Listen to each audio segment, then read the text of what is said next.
Welcome.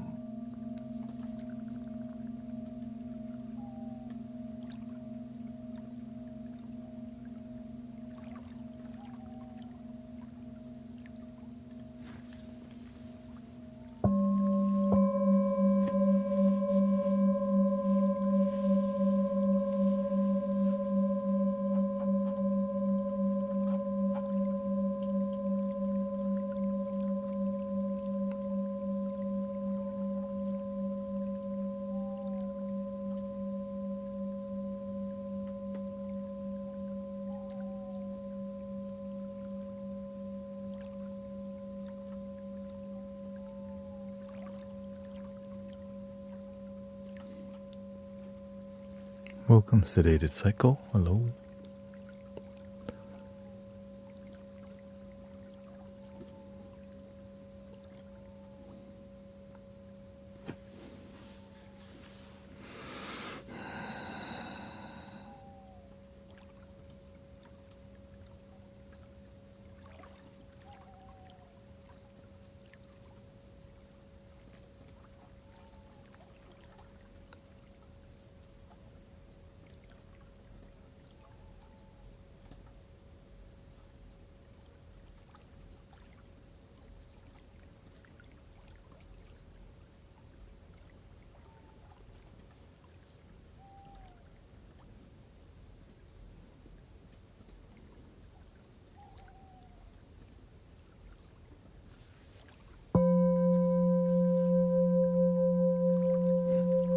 Welcome, Moon Witch. Shout out to the Dung. Welcome, Moon Witch.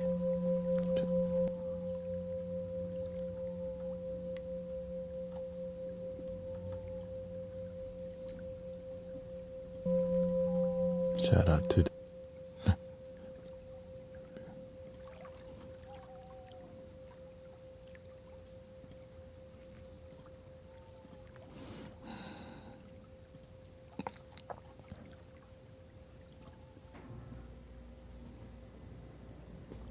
Alrighty.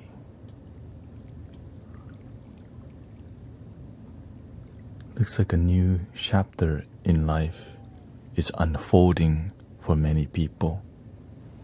Big shift on the planet.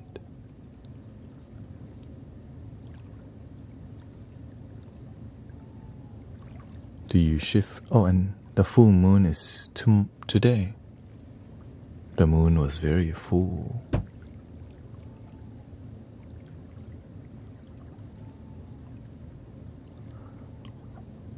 Like Coco passed away. That was his name.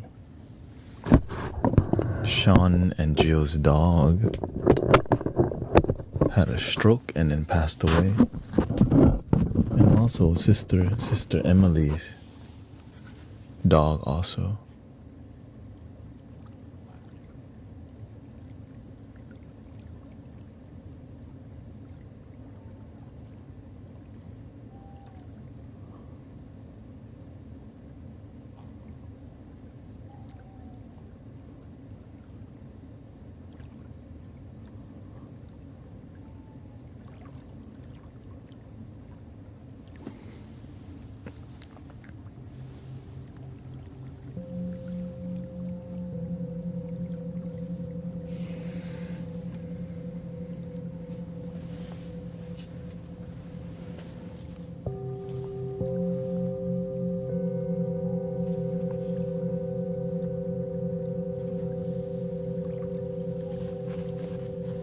Hope you have a good time at the dentist tomorrow. How's everybody's day today? Like a lot of people. Sister Christy is here. You got Steph here too. Yeah, you know you're gonna be fine, sister. You have big faith now. Before you used to get easily frazzled. That's why your new name is Big Diane now, right?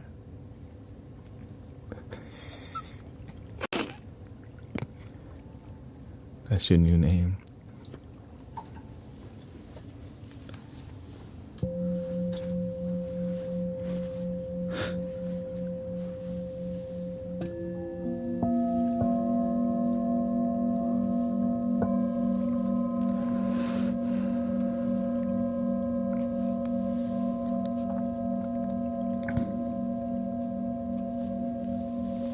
Big because big heart, okay?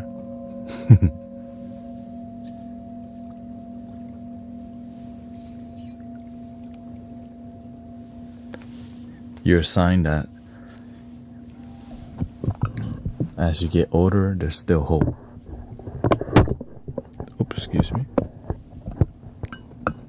Because as you get older, many people give up, but you didn't give up. So keep going, sister. We got Dog Star. Oh, BRB.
And we have Brother Emmanuel, Sister Jenny G, Dragon Fruit, Aziz,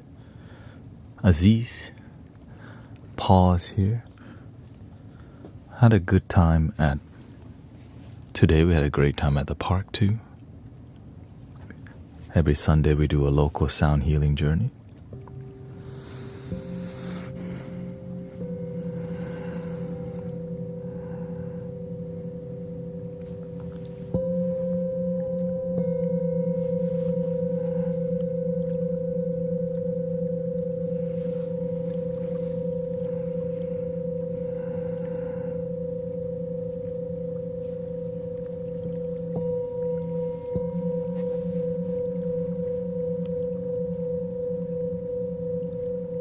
Yeah, Jenny now.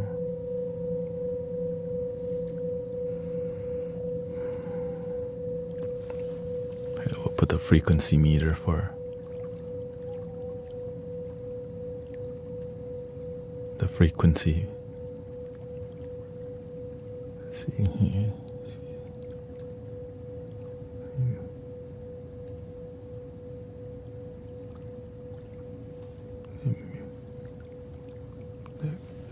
The microphone.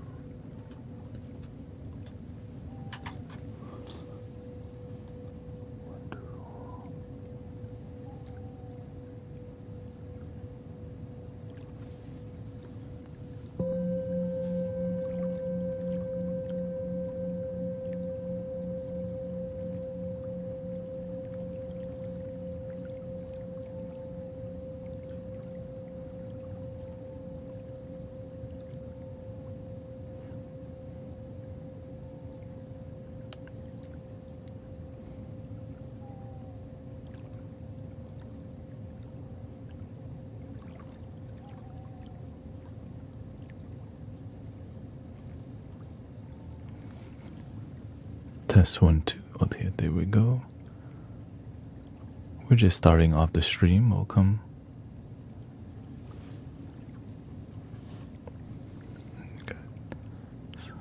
We got that and this. Like that.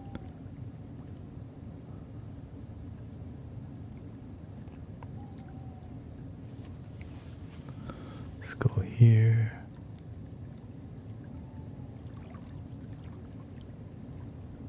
There we go.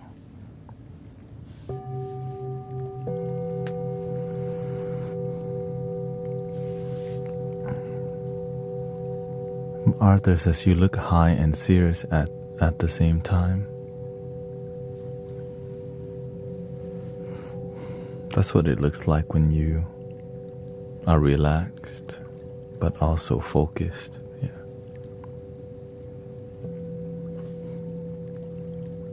Helping people relax in a live stream is not as simple as it looks, you know what I mean? You have to pay attention to people because this is a community. Like, you know, I care about your feeling, like what's going on. And so there has to be some awareness, or instead of treating you like another chatter, right, I do my best to give a SHIT, you know what I mean? Or else I would just be quiet. Enough people already do that. That's why you should go there. The wedding was chill. Metta meditation. It's good for you. Good to practice. It's like metta meditation is like compassion for others, but you have to have it for yourself first. There is no, well, in Zen, all compassion is self-compassion because all life is perception.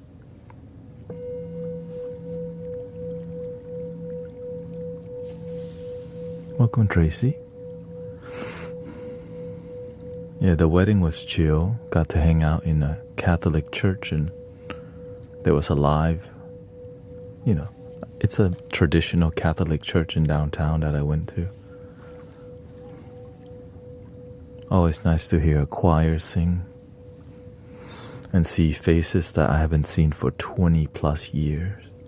So it's like people I grew up with that I saw. Not the main one, it's like St. Joseph Church or something like that.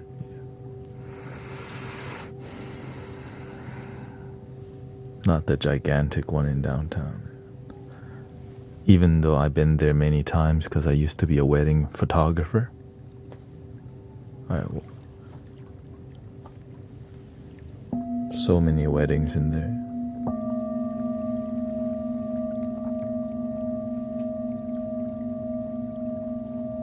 Welcome, Tiana.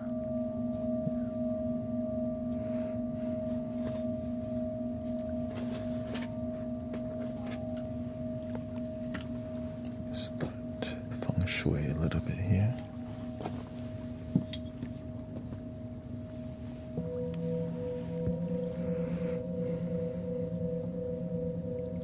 I live across from St. Nicholas. Okay.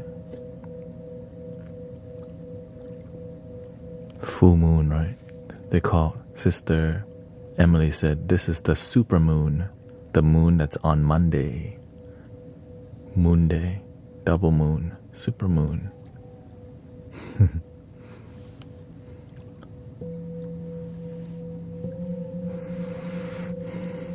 I was driving during the daytime and I could see, damn, the perfectly circle right now in the sky. Beautiful.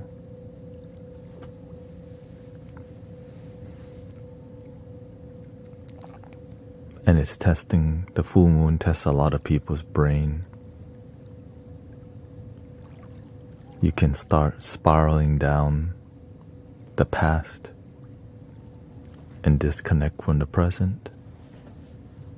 So do your best to stay centered, or else you kick your own butt. Please don't play yourself.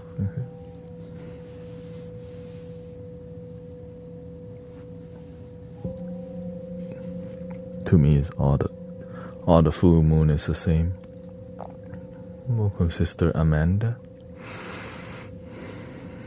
It does the same thing. You just have to, when you figure out what the moon does to human beings, to your human body, you start to pay attention to it. But I used to not think anything, right? It's just full moon. But I didn't pay attention to how it maybe stimulate you a certain way, maybe it makes you think more than usual. Thank you, Jenny, for the super chat. Yeah, move that over here. Yeah, because, when I didn't pay attention, I just thought it's all crazy talk. But when I started paying attention, okay, there's something here. Right, there's something here.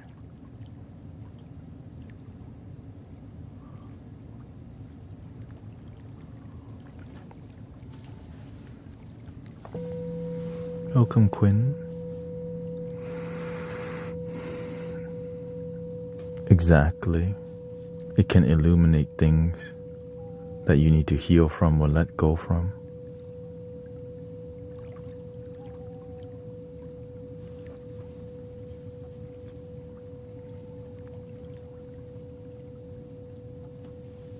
And people be acting weird online also. And in person. Like today, during the sound bath at the park,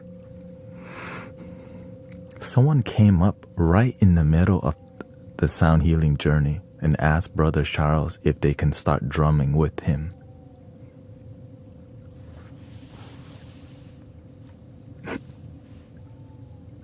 In the middle of the whole sound healing journey. And he just told him, not right now. But,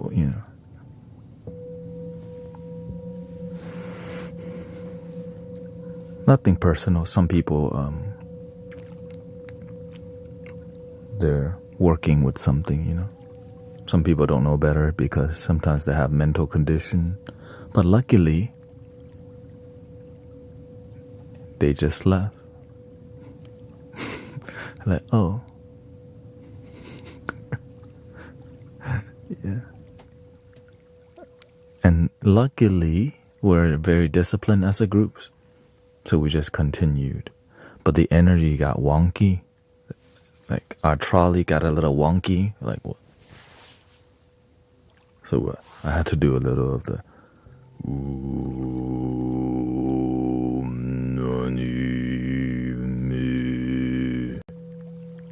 Gotta clear it a little bit.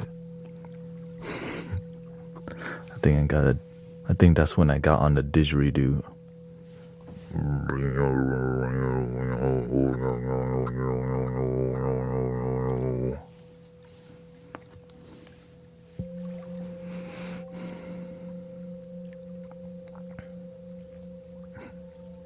Yeah, I repaired the wheel on my wonky trolley. Instead of going down the grocery aisle, wheel. We're not doing that.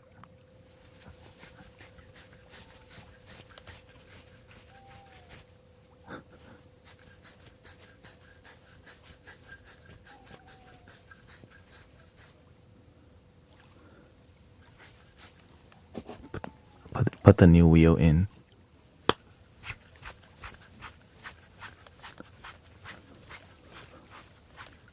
Just wait a minute.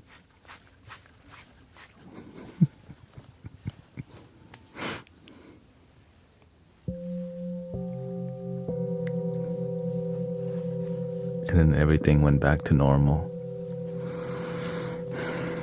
Of course, still sad sister Jill and Sean's dog passed away today. All of a sudden.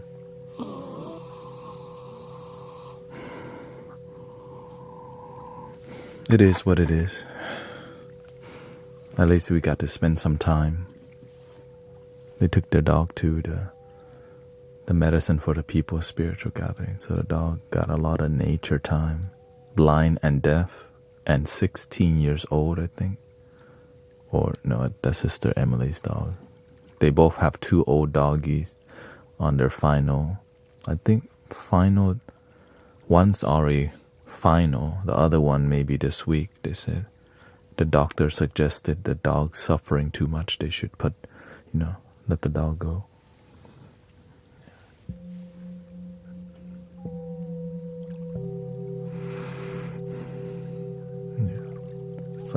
It's like when her dog walks, their joints hurt so much, they just don't. And then at night, her dog squeals all night. So it's almost all the signs says, let it go, let it go.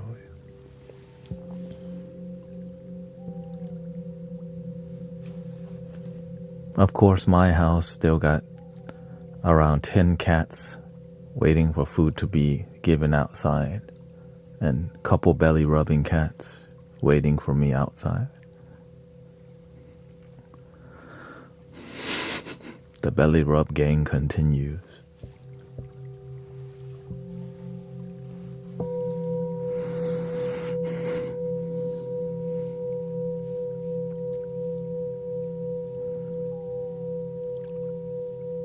How do you let go?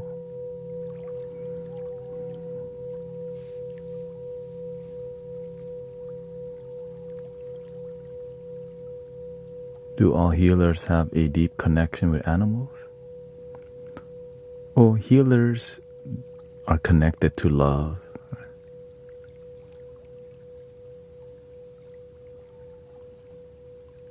And animals need love. And animals don't speak human language, but they do communicate some kind of love. Just like babies don't really speak human language, but they can convey what they need.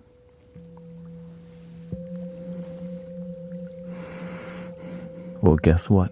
When you get older, you still need love too. But many people don't get that love as they grow up because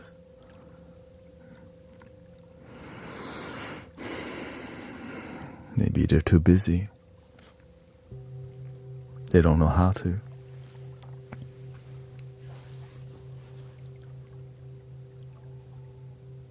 Thank you, Ito.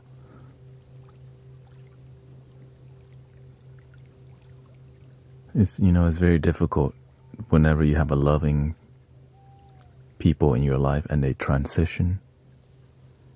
So the way you let go is to surrender. This is the nature of life. No one can escape the final day. One day I'm going to go to. And just be okay with it. Instead of be scared or confused, just go, it is what it is, man.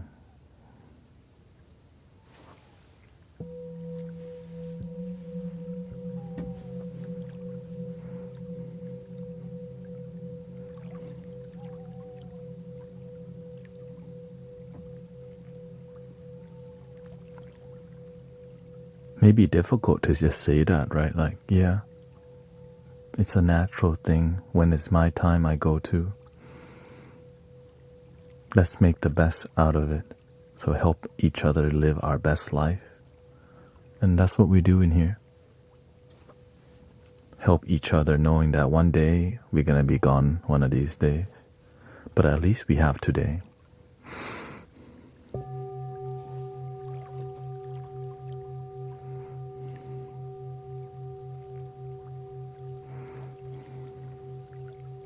He died already. This is his bonus life. Some of us, we got blessed. We got a big blessing. Like Super Mario was a little Mario, right? And then we get into Super Mario when you eat the mushroom. And sometimes you hit a Goomba and you could become little Mario again. Well, guess what? You can eat that rainbow flower and awaken.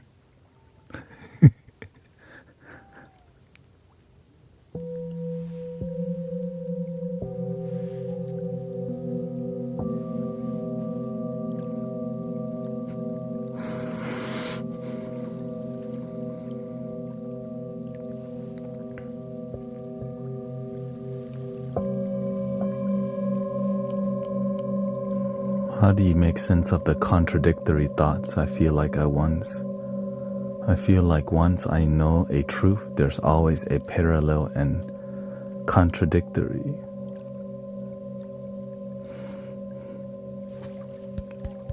When you get to that point in life, brothers, sisters, you have to give yourself a round of applause. Most people don't think that deep to get to contradictions. It's called paradox. It's like it doesn't make sense. It's a loop. And when things don't make sense, let this go.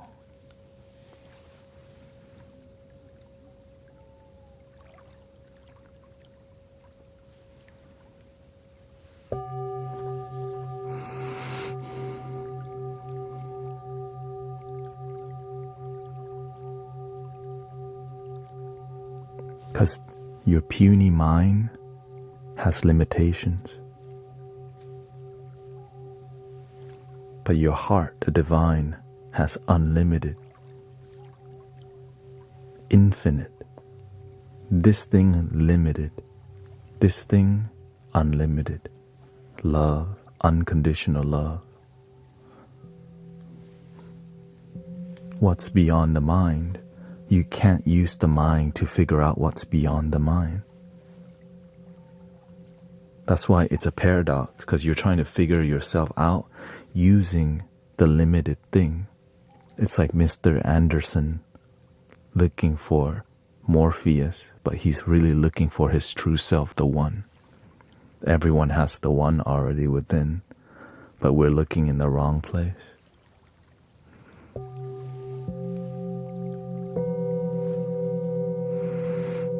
Neo.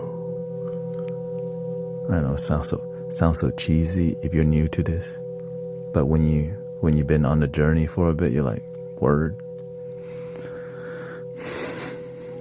And for some people, they go through a different vehicle called religion. It's the same thing, through Christ, their Lord and Savior. That's the awakening self, the Neo self, the Christ consciousness. Right? Some people use another river to flow down to the ocean. Right? Some people use music. Purple haze. Dun, dun, dun, dun, dun, dun, dun. There's so many ways to connect. Some people focus more on plant medicine, the peyote and the frog acid, whatever. Right? But the real thing doesn't require you something outside of you. The real thing is something you've always been, which this doesn't believe. How?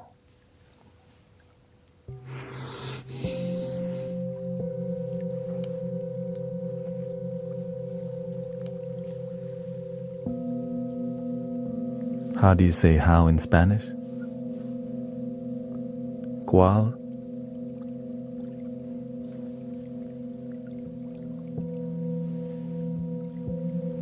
¿Cómo? ¿Cómo?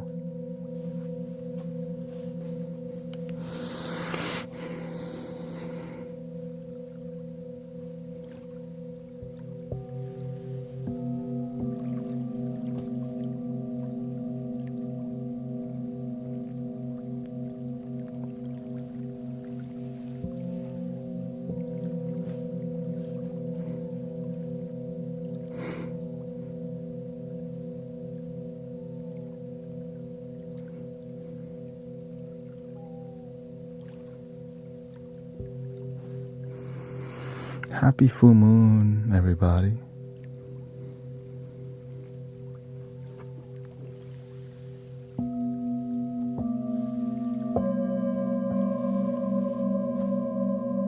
Ni hao ma.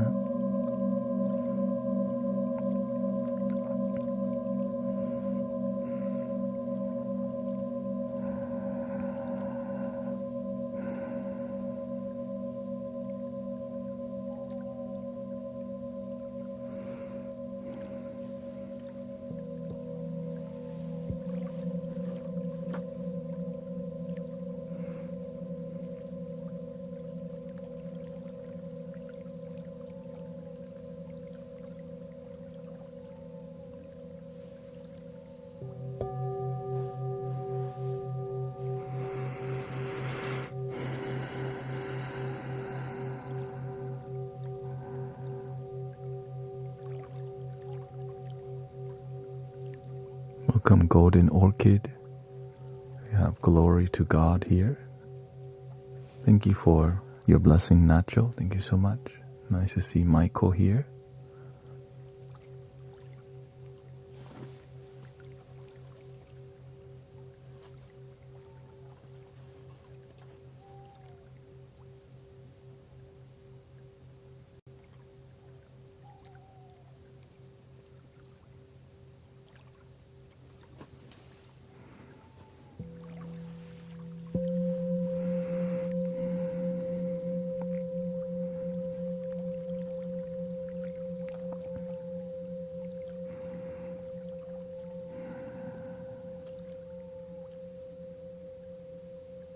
Do we remember to breathe throughout our day?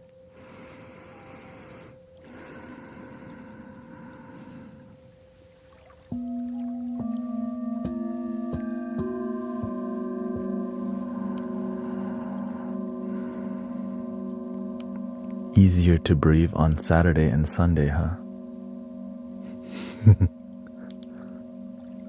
Maybe Friday evening. Thank God it's Friday.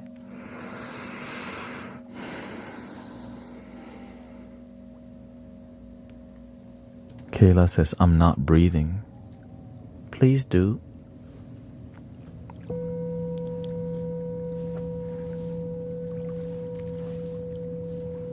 Okay, thank you, Tiana.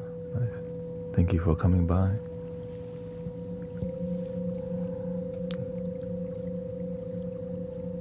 Thank you, Transcend. Yeah. Beautiful day today here in Houston, Texas. We did an outdoor sound bath every Sunday.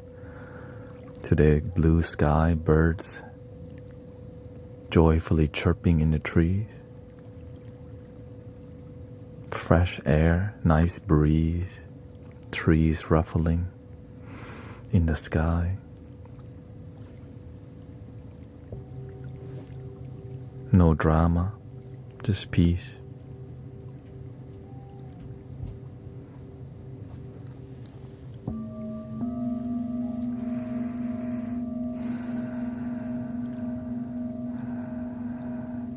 Welcome, Tanya. Also a beautiful day in Ohio. Yeah, if you feel mad, Tazal, breathing helps to reduce your anger or your irritability. I always remember, is it worth it to be pissed off right now? If you say yes, then your life becomes a life where you accept being pissed off. But whenever I do get irritated, I choose to chill. I choose to let it go. Because I don't want to poison myself with anger. You know, I repeat this, the Buddha's quote. Anger is like drinking poison, expecting the other people to die. Right? The anger is the thing that destroys you. But it's for other people or something.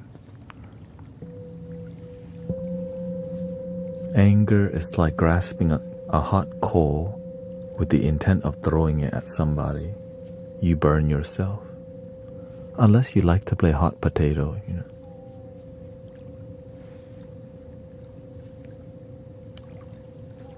Welcome. Shout out to Brazil.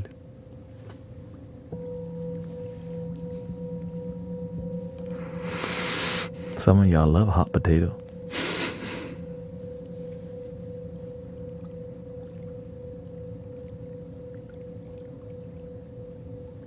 Yes, forgiveness. It's hard to forgive sometimes or just move on. Like somebody that cut you off on the freeway, at least no accident. Go home safe. Thank you. I got home safe.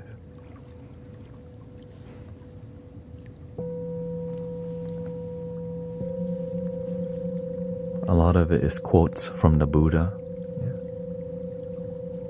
Because I listened to 100, there's a video on the YouTube. 100 quotes from Gautama Buddha. Narration by Katie Haig. And I just sit and meditate on this 100 quotes. So I don't really read too many Buddhist texts anyways. But I do listen to direct quotes from different teachers. Because why? The quote is like all the knowledge condensed into a couple lines or a paragraph. So that we can use it to improve our life. You know what I'm saying?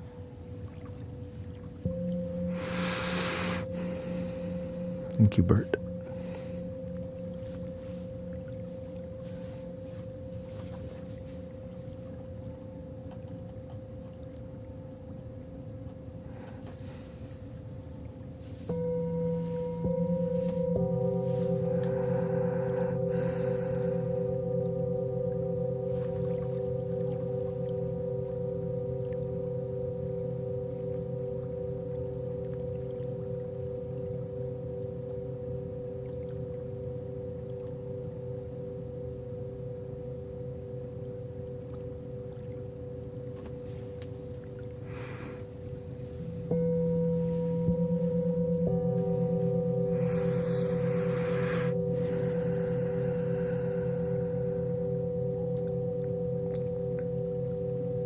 A man said, I had to remind my coworkers to breathe today in tense moments.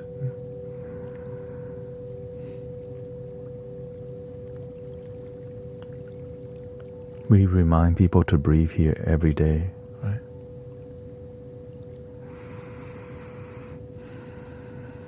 And so people sleep better.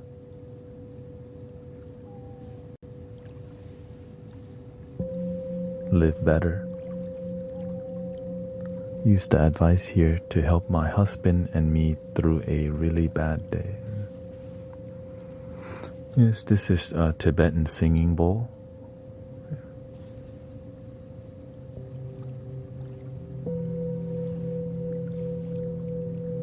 What are they tuned to? They're tuned to the chakras, not necessarily like 440 or 432. But some are really on point.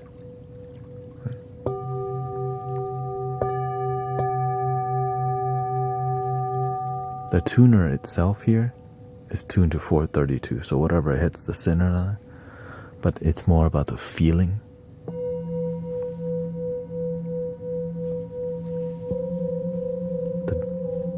One singing bowl can play 5 different sounds.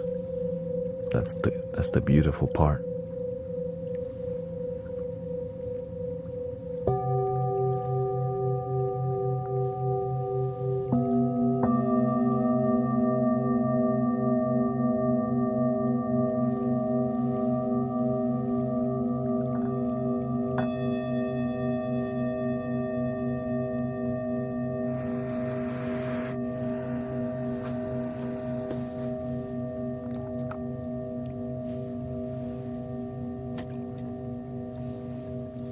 They definitely work. For sure. I'm grateful because This Tibetan singing bowl was the first instrument that inspired me to walk this. I went on the YouTube and I was like, templesounds.net. And he was surrounded by Tibetan singing bowl gongs and tingshas. And I'm like, dude, that is dope. They were selling it, of course. But still, it sounds dope. Never thought one day I would be doing the exact same thing. And this is around like what, 9 years ago, 9 to 10 years ago.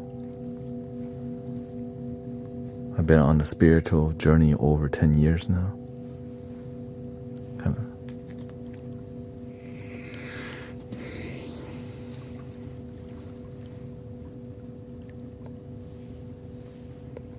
Oh, hello.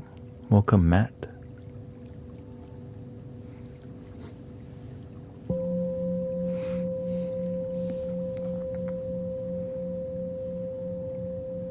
Welcome, Brother Arrow Eyes. Nice to see you. I remember first seeing someone on here surrounded by balls, but turned out to be a recording. Yes, there's that Chinese guy. I forgot what his... Looked like a Buddhist monk vibe, but it wasn't kind of vibe, you know? And it was a recording and it quickly got banned. Because everyone's like, it's a recording.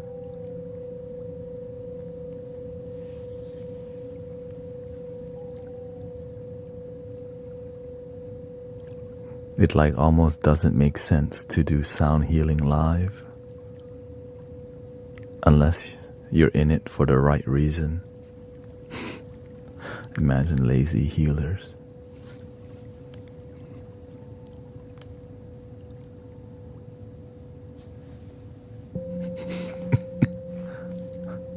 Just imagine lazy healers.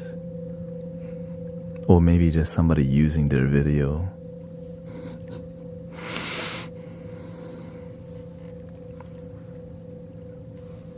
Everyone knows Jimi Hendrix live is better than Jimi Hendrix recording.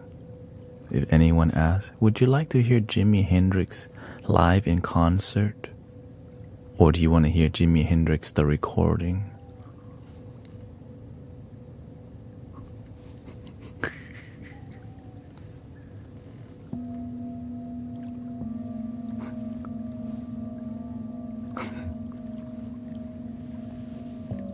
How about Bob Marley?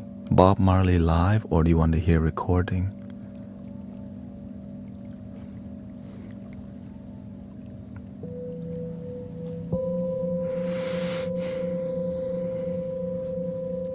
Recording, please.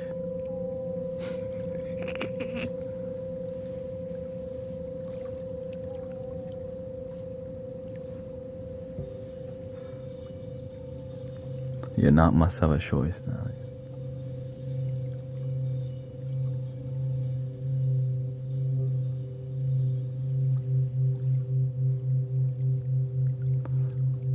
Jimi Hendrix was a very sloppy guitarist in person.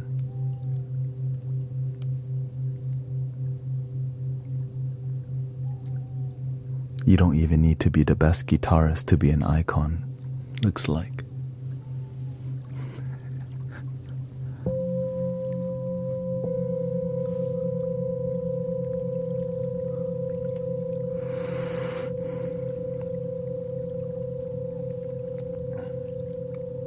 It's more about the channeling of the music.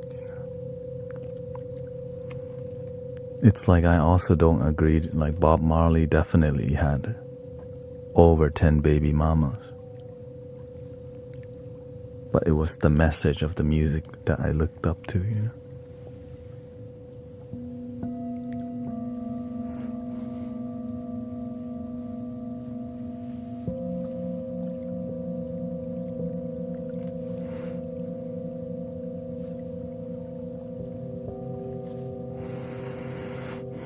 Real talk, you know.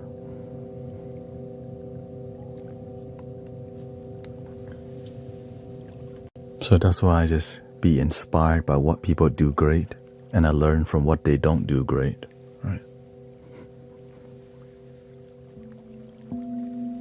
So many things. If you're looking for a perfect artist, just go outside and look at the moon right now.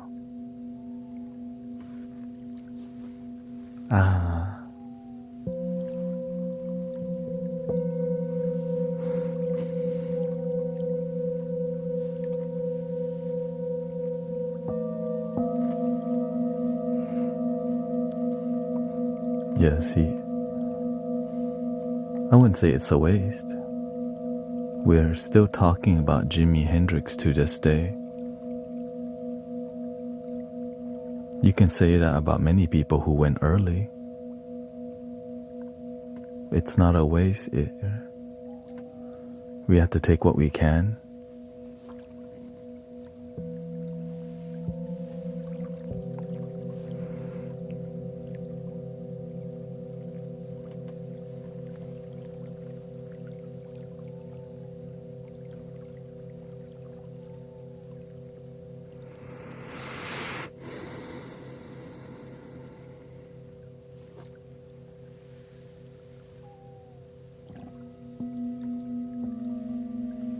Yeah.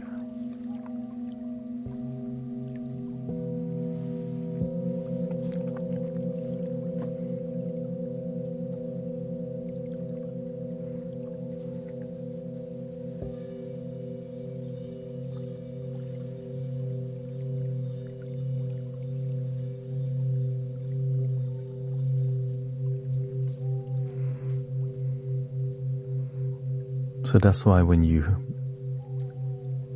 inspired, just show up and do your part.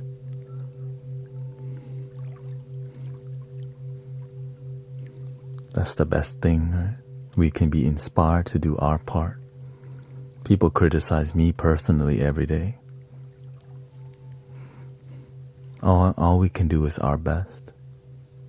And if we do a great job, then you end up inspiring people to walk a similar path.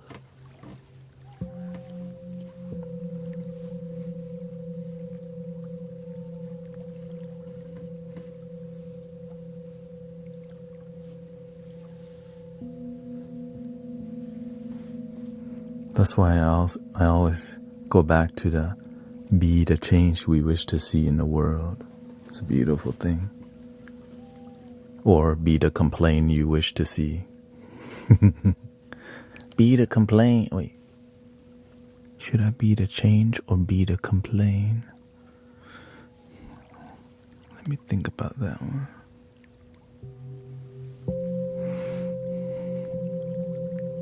But there's nothing wrong with criticism. But you gotta also take action. Because it's more like, I like this, I don't like that. That inspired me to do this and live this kind of life. Haters are the best teachers, don't you think? I think life is the best teacher.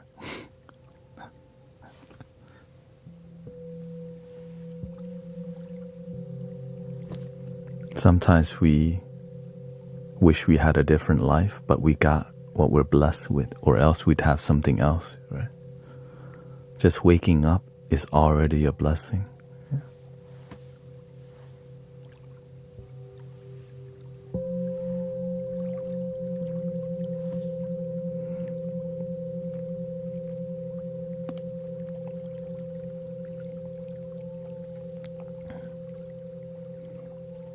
So that's why this stream is here. It's trying to contribute to peaceful talk, peaceful environment on the planet and online.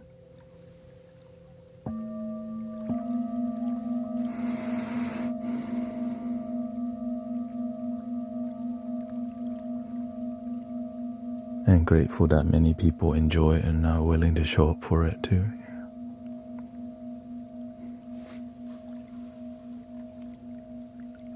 What is the living life to you? The moment. now. But many people are not here and now, so that's why they feel disconnected from their life. So their life feels dead because they're not connected to the moment, worried about the future or the past or your ex.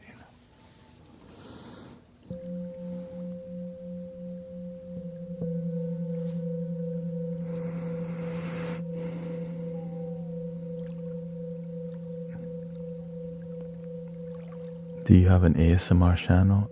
This is it. I do have non-verbal music on every platform. When I'm live, I do more talking, but most of my content is non-verbal unless it's live. Because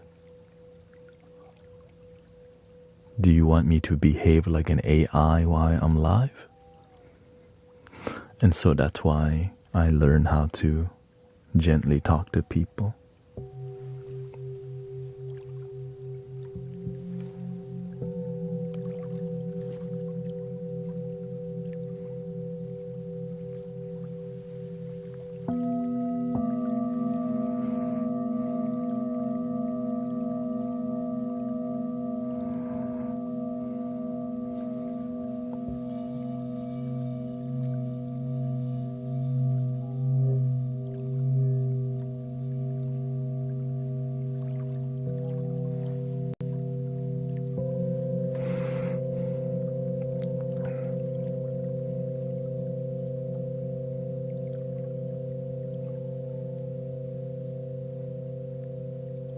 Like somebody says, what is cancer other than a chance to change and transition? I think what is dis-ease? Yeah. Dis-ease. Whenever you have dis-ease happening, you have to learn to tend to it, face it, make a change in life.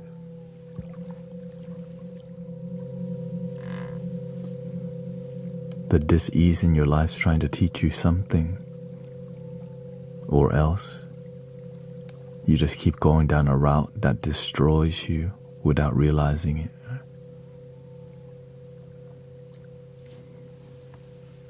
It's like, when you get heartbroken for the first time, if you don't learn from it, heartbroken second time, third time, fourth time, which could lead to divorce and all these things. But we don't want to think about that, right? And so it keeps happening until we face it. Yeah. What's a way to not face your dis-ease? Numbing. Code 45 and 10 zigzags, baby, that's all we need. I said roll, roll.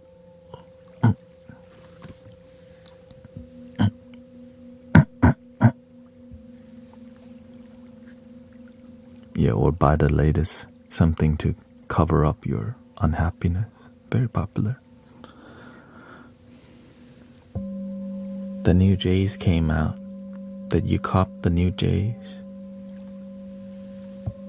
Nintendo came out with a new thingy. The Switch 2. Let's go buy that. A new VR came out. The AR glasses came out. Meta 2 glasses. Whoa. Still sad inside.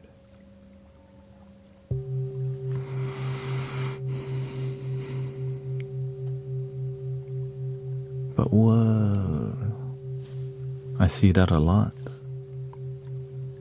It's not my job to really address, Whenever I went to the wedding this Saturday, I talked to some people, and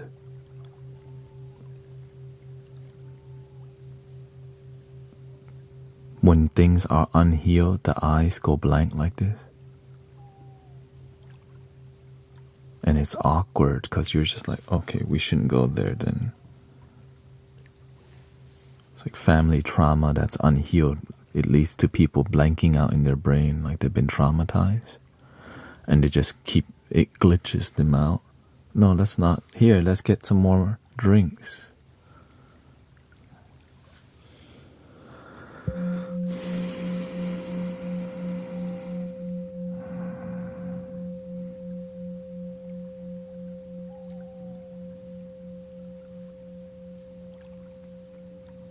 And so that's why we do our best to be a community that nurtures and help each other and have real talk, you know what I mean? As you notice, the talk that we do in here has meaning, has weight, rather than just talking about surface level things that doesn't help people. We try to talk about things that do.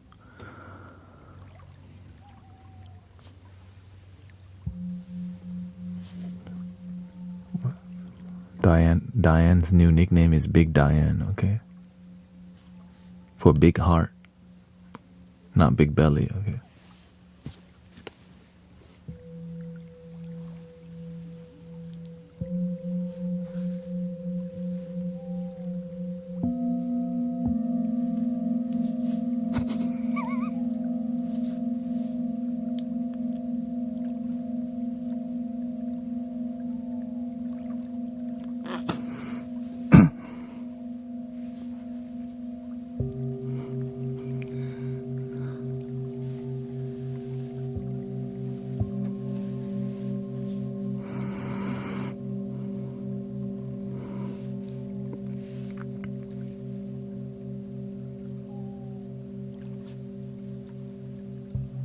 She getting a what? You getting a root canal tomorrow, you said?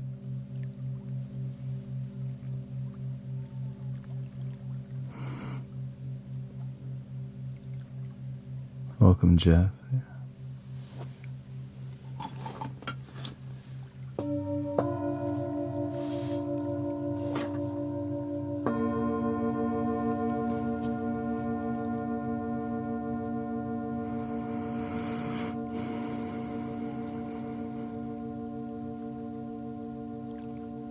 First consultation.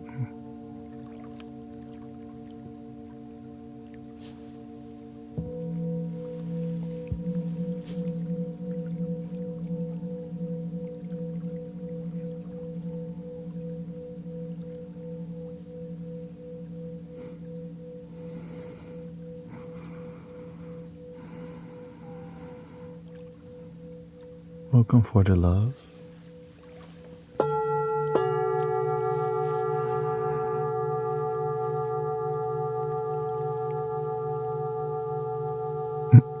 Got in a big fight with wifey tonight.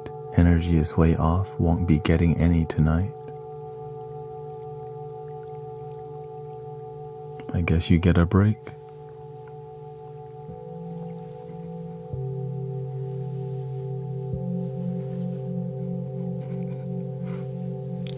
You don't need...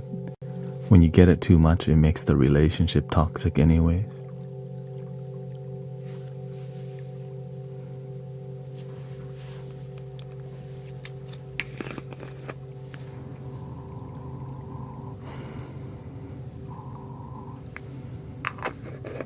You used to call me on my cell phone late night when you need.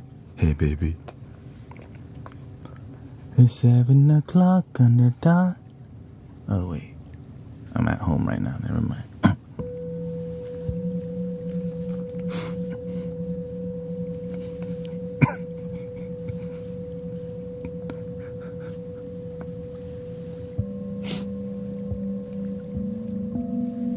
Okay, good night, Sister Amanda.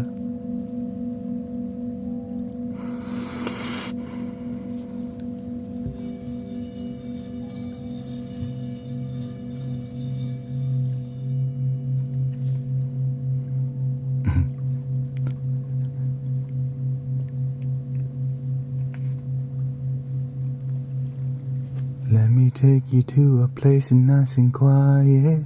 There ain't no one there to interrupt. Ain't gotta rush. Not tonight.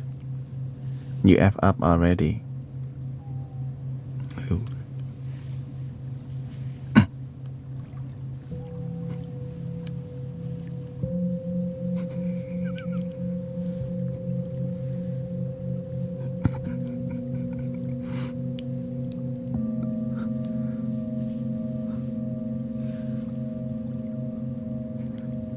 The full moon is tonight. If you go out, boom, like golly. I also feel pressure.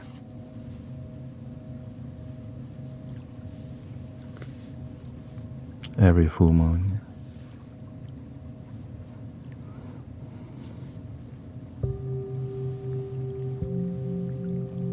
So that's why I'm more patient, more graceful. Yeah, they call it the supermoon.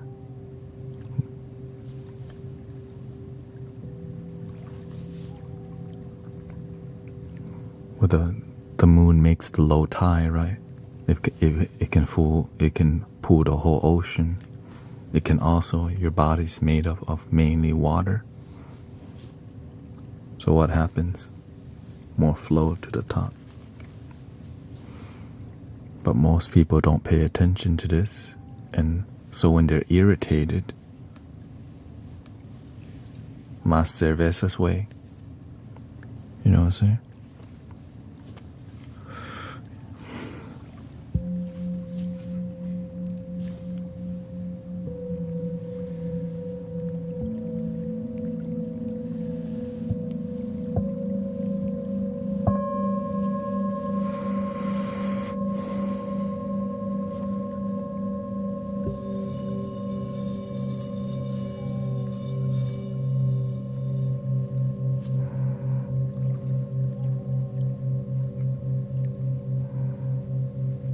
Welcome, love beyond desire.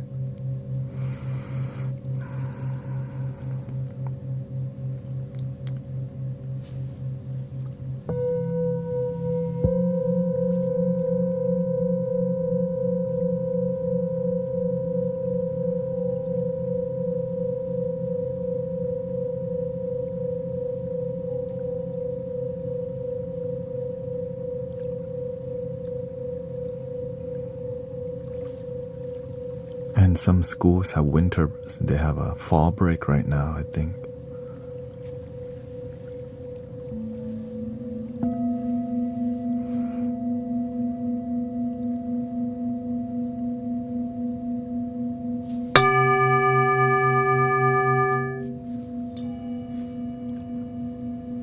Breathing in and out.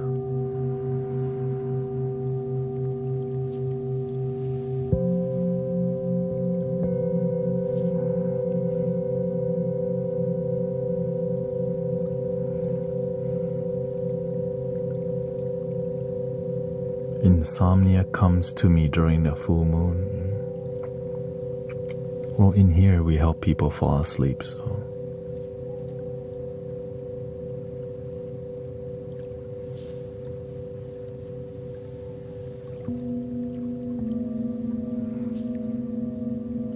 It's still early, but usually today I decided to start a little early, you know what I'm saying?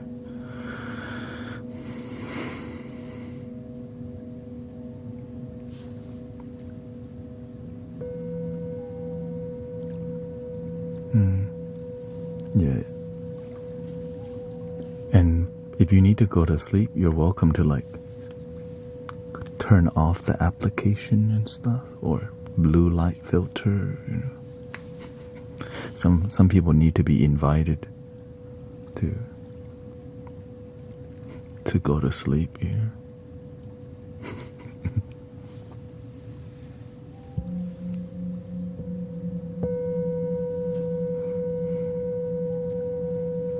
We don't want the mobile guillotine. When you get so sleepy, you drop the phone on your face. Don't do that. That's why I had the wrist strap. Ouch. I think I've done that one time.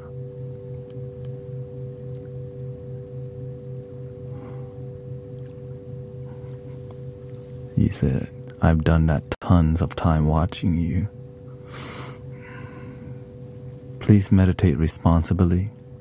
If you need to wear your helmet while meditating, you gotta do what you gotta do.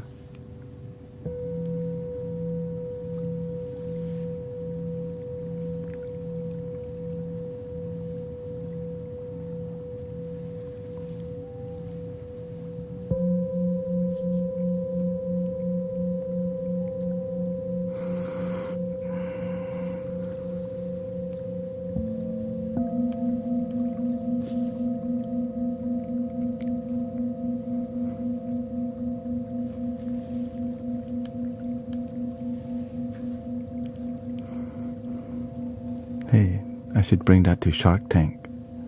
Sharks, I have an idea. I'm gonna create a meditation helmet.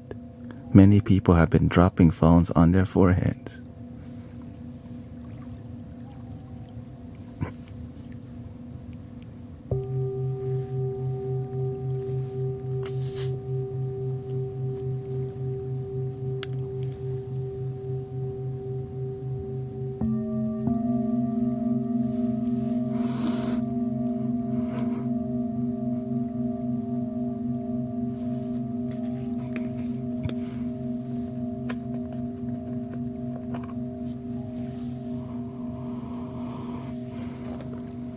I have cranial nerve damage by Sargent. This sound is soothing. Welcome, masters of mathematics.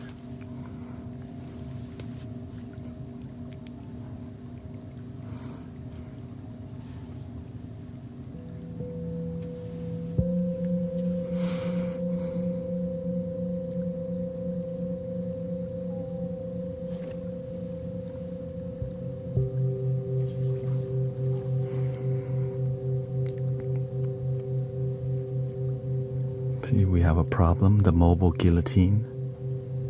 We can stop it.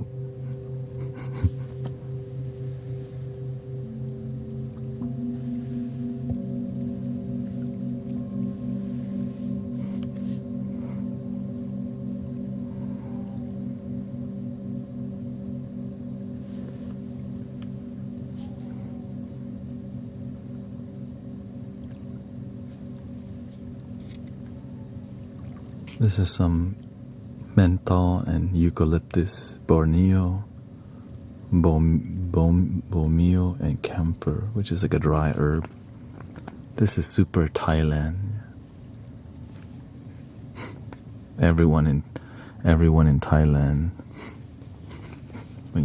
you'll see it everywhere. It's like air conditioning in a herbal form, you know? Like your grandma uses that same stuff because your grandma knows what's up. That's called the real OG.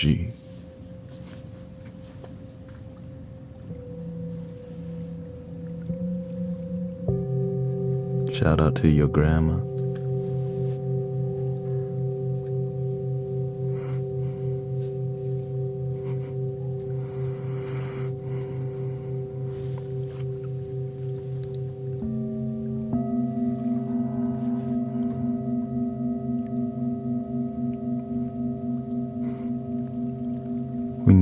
We might need to time out some people. Not sure if they're robot or what's going on.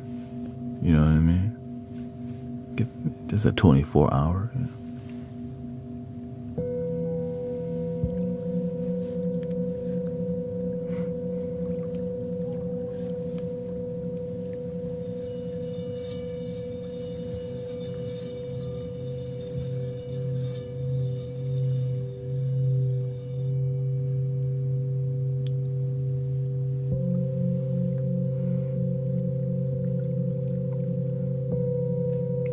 And happy full moon again.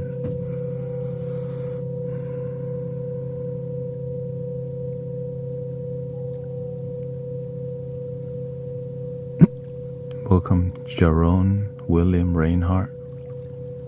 Shout out to the full government name.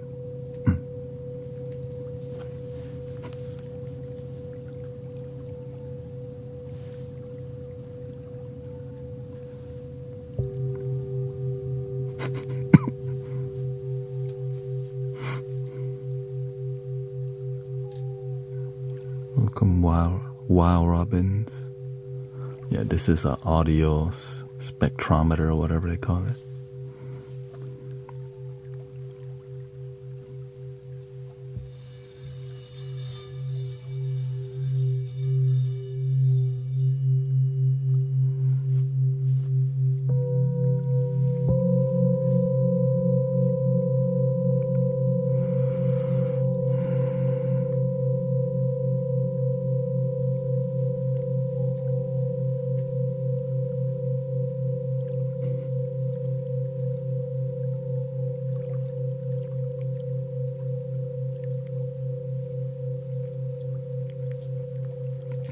Thank you. I try to get people's name correctly.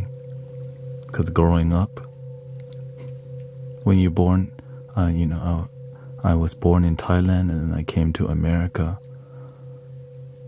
So that is very difficult for people to say your name. Which I got used to it, so that's why I don't care what people call me unless they're being disrespectful. And so I have boundaries with those kind of people, of course.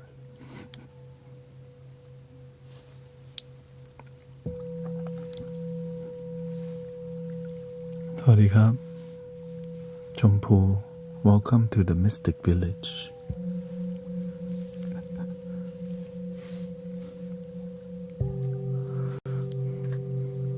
That's my Thai accent mix in. Yeah. Welcome to the Mystic Village. ขอต้อนรับสู่ Community ปฏิบัติสมาธิแล้วก็ Sound Healing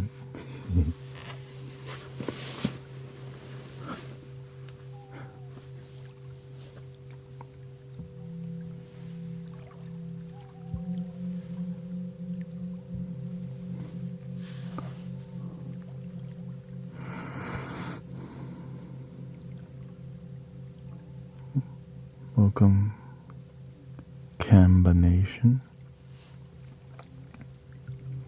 Yeah, in here, our focus is authenticity and real talk and also real chill. So if you're looking for authentic, grounded people who are not trying to trip or be disrespectful, welcome. We also don't do politics here, so if you really like what you're hearing, there's going to be more of that.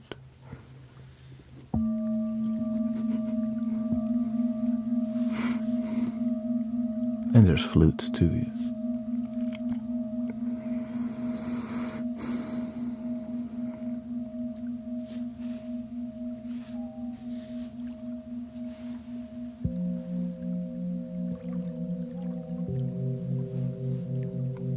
Yeah, we got flutes on flutes.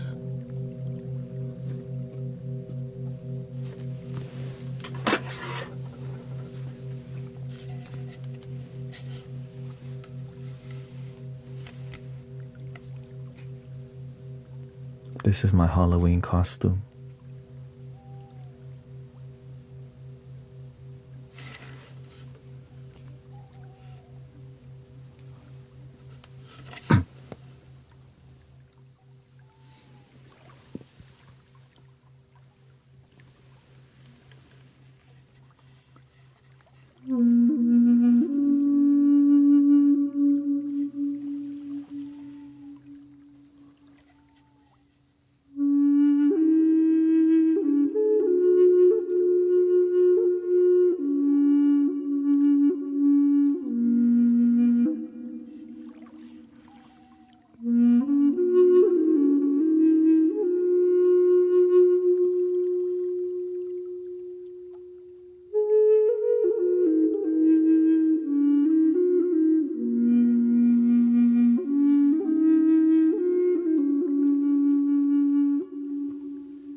Thank you for the raid, Messiah.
A little flute action. Let's change the bow up a little bit here. We can go bigger. Let's go deeper here. Ooh. Thank you for 11 months. Zila, thank you so much.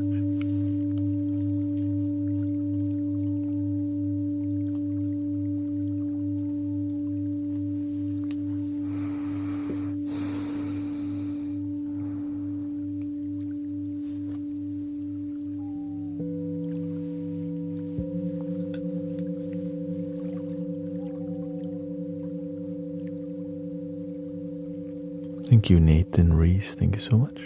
Grateful for all your gifting. I am a full-time donation-based sound healer. So grateful for all your blessing, and thank you to Sister Alex. Grateful for all the moderators keeping it peaceful, grounded in here. And happy full moon.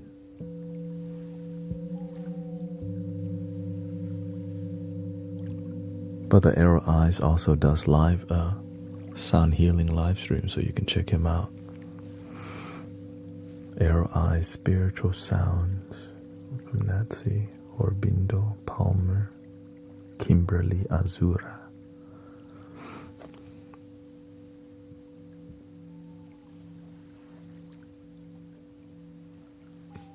You look like a little boy who just got out of school.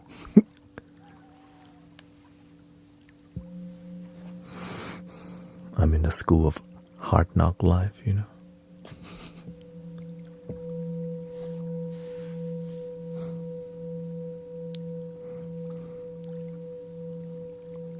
Natsy says, hello, Natalie here. Very, very sad. I miss my son so much.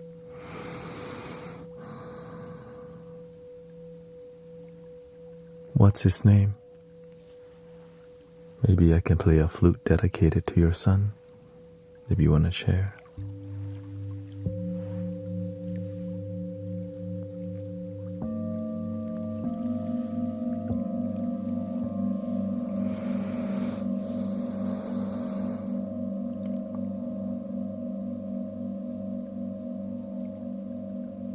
She said his name is Blake.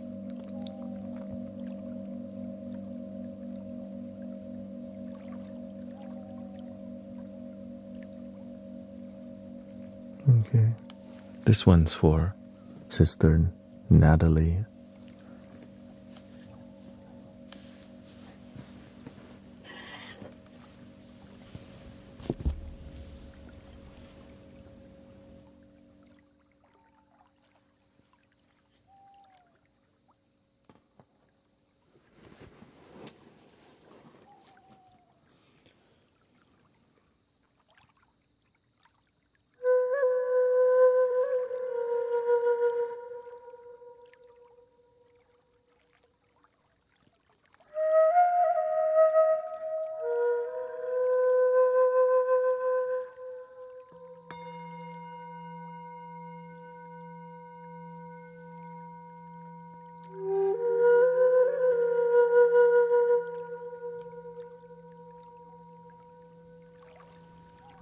She says, I had to drop him off with his father, and it's so hard the days I don't have him. I hope you find family unity and peace, sister.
This one is for harmonious family.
This one is for wisdom.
Masters of mathematics.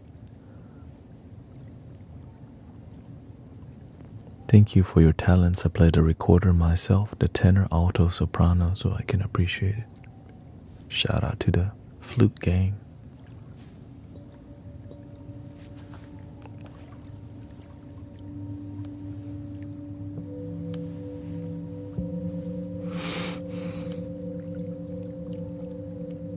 My first flute was the recorder in 5th grade. Yeah. Everyone had to play My Heart Will Go On as the final song.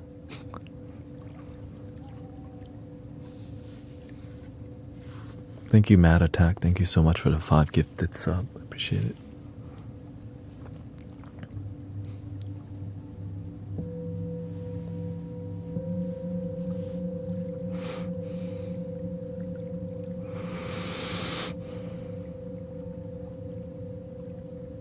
Thank you, Lena. I just closed TikTok and leave you on here on the MeTube. So I close my.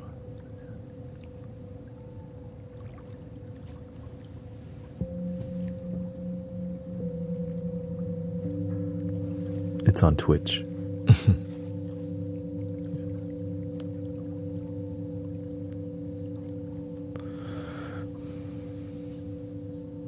Yeah.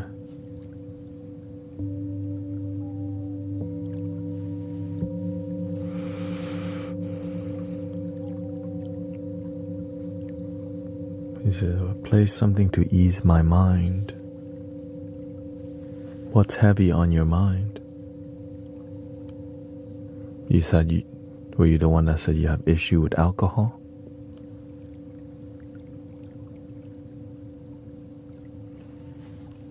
Thank you so much for the sub. And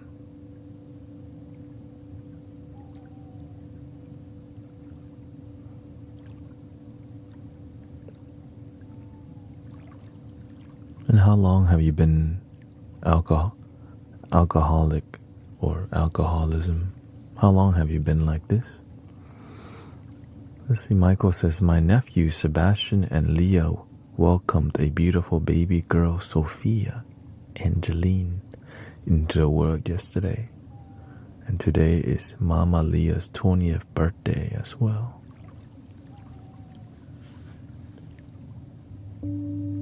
Shout out to new energy into the world also. A baby is born.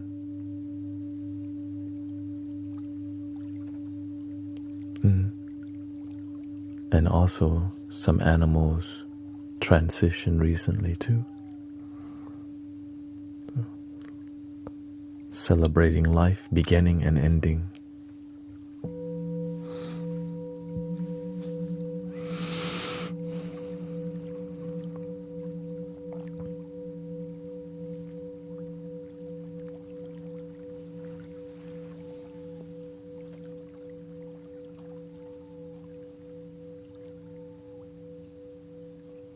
Maybe you're serious about becoming sober.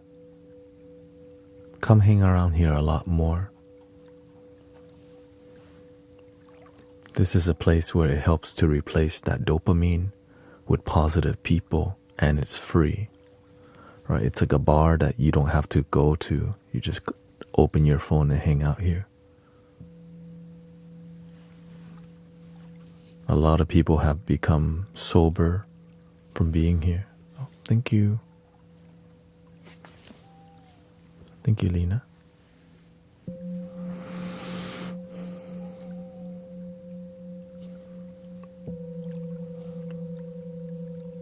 And when you're ready to let it go, we are witness to you committing to a better life. So we kind of help people become more accountable for their happiness.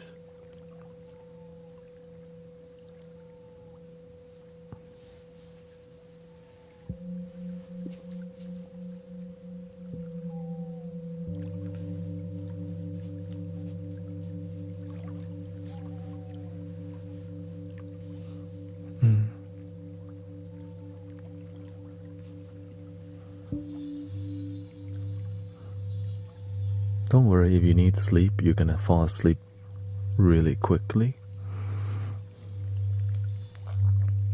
If you have headphones or earbuds. If you don't have it, you may still fall asleep.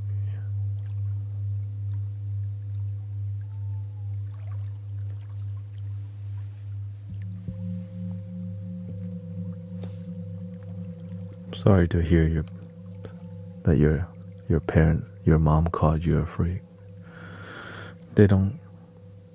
Sometimes they expect you to be something else, but you are who you are. It's hard for people to accept. But the one thing that we focus on, be happy. Our parents can be disappointed in us, but make sure you're happy with what you're doing in life. That you're genuinely happy. That's what we focus on in here.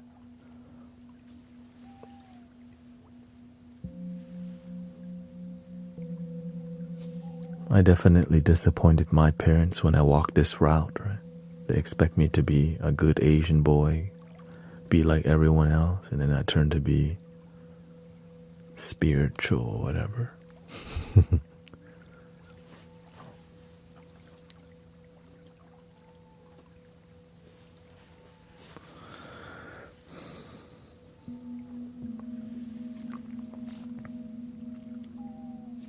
Yeah.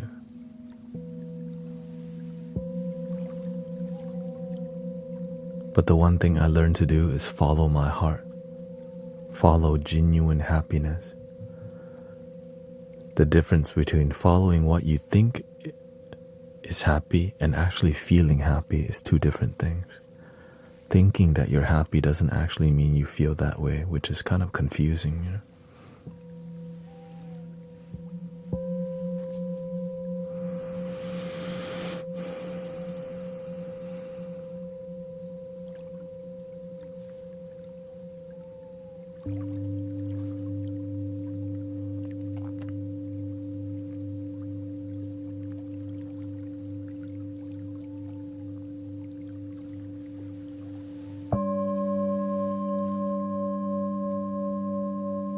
That's why I always ask, is your happiness genuine, or do you just think you're happy? It takes time to sit there and kind of, am I really happy? Or do I just say that so that I don't have to see the truth?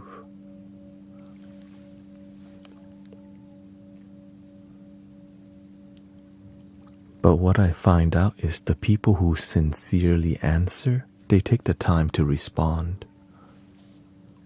And I appreciate that kind of people in my life.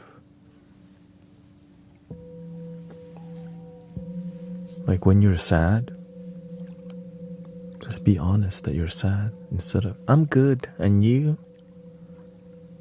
And because the more authentic you are, the more you're going to find authentic friends and people around you. But if you just keep saying that you're good when you're not, then you surround yourself with those kind of people when you're actually not good, but we all say we're good.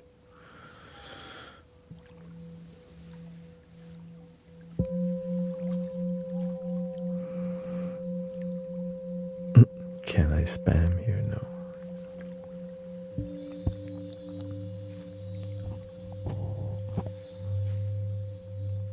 So we're going to help dissolve some sadness today with vibration.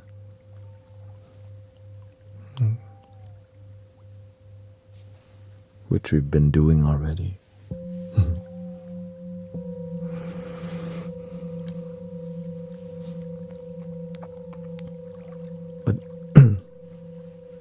But if you want to experience more immersive experience, please get your headphones and earbuds for the most transformative results, like for real, for real.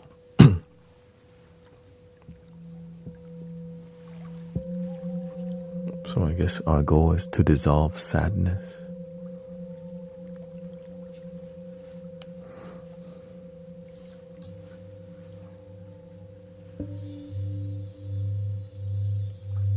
How about sadness and anger?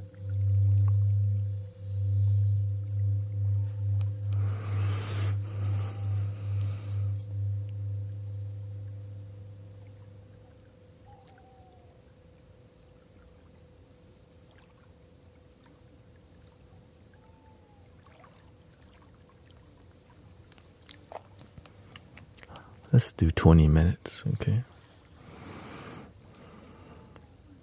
The best way is to have a relaxing space where you're not doing nothing and just listen, breathe, and chill the F out.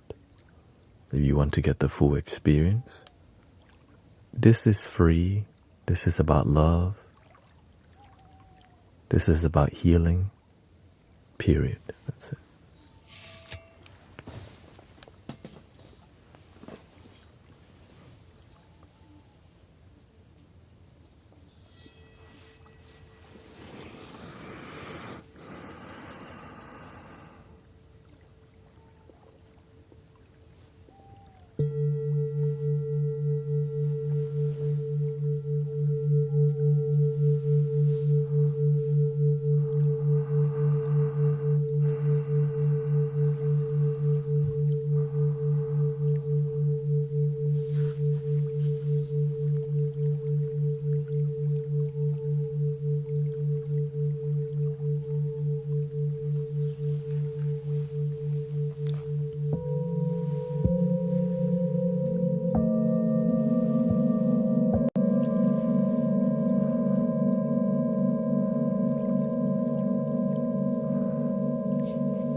Thank you, Mad Attack, for another 5 gifted sub on Twitch. Thank you so much for all your support. Welcome to the Mystic Village. I am a donation-based sound healer, so happy full moon. Grateful for all your support. We're working on anger and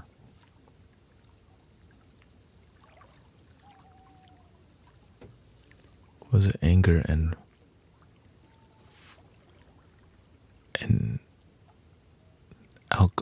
alcoholism, right? Sadness and anger, yeah.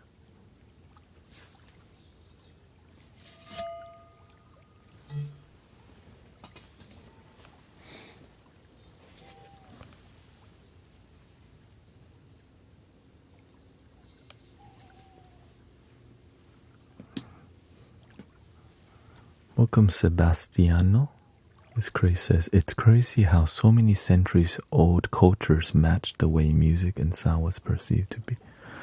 How they used to kind of use this kind of style to speak with noise and not words.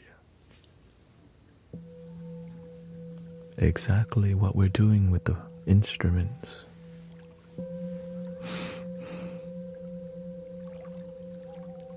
From the heart, right? It's like spirit music that's less composed, you can say.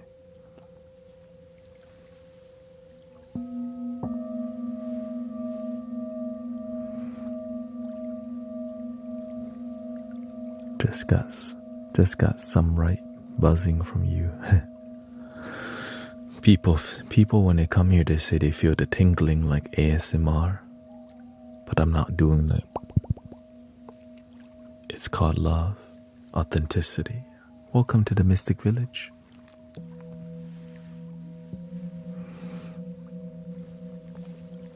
There is no private one-on-one healing with me because the ancestors didn't teach us that way.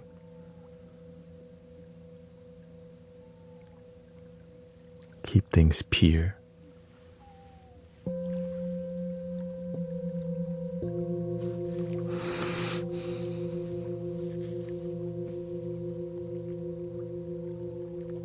People need more healing than ever.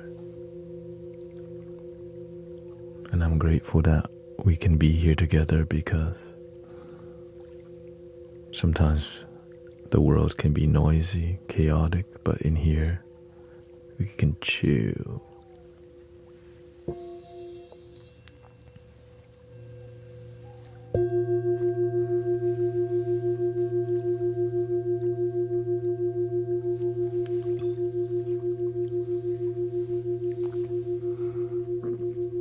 Thank you for your kind word. We are blessed with your sound, knowledge, and talent. It's from the universe. Everybody has a gift and talent. You just gotta find out where you fit in to that puzzle of life.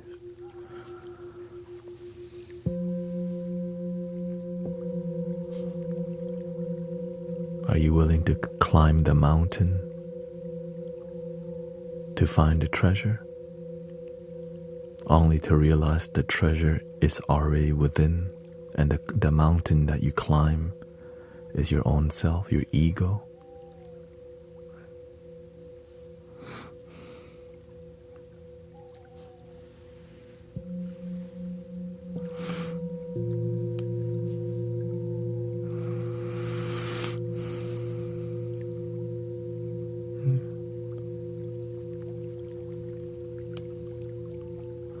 I need to practice cracking open my heart, says Isaiah, as I get too self-centered sometimes, like most people. I need to practice listening and being gentle and patient with the world. And the world is our perception, right? Would the world exist if we could not perceive the world?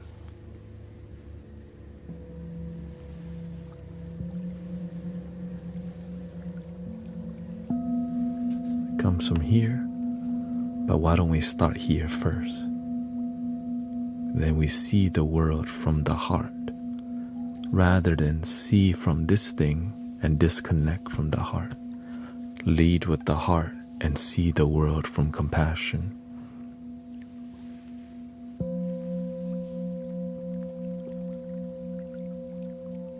See the world from a kind place, but it's difficult. Some people are not kind because they have the absence of love.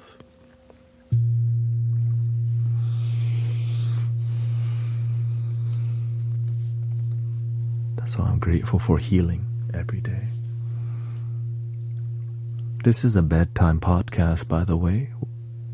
It's a conversational spiritual community with music. If you like non-talking, non-verbal sounds, it's on all my other platforms, like Spotify, the YouTube. But when we're live together, I do a lot more talking.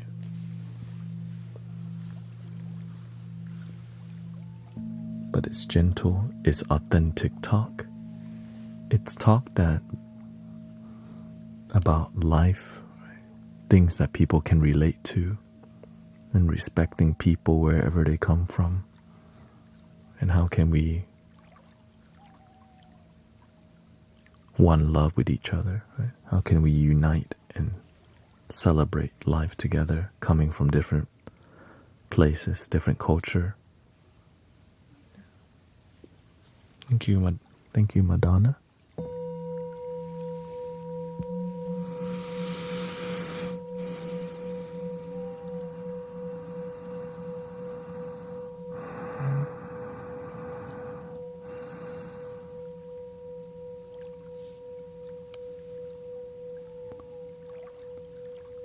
Oh, which breathing did you do? The stomach breathing?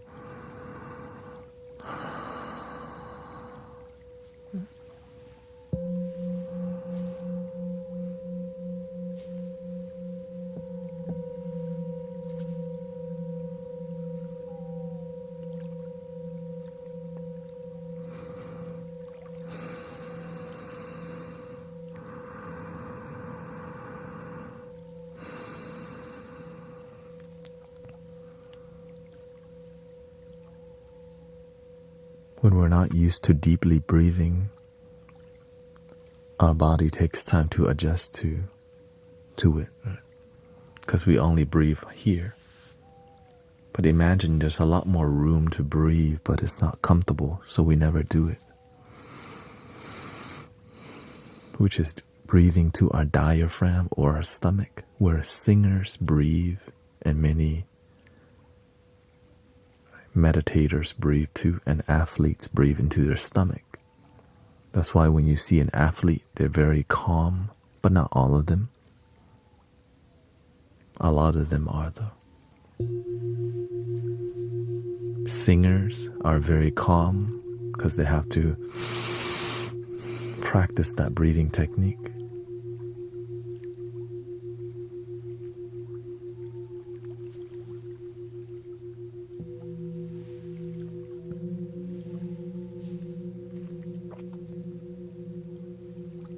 And so when we also use that technique to breathe, it's like a workout in the beginning.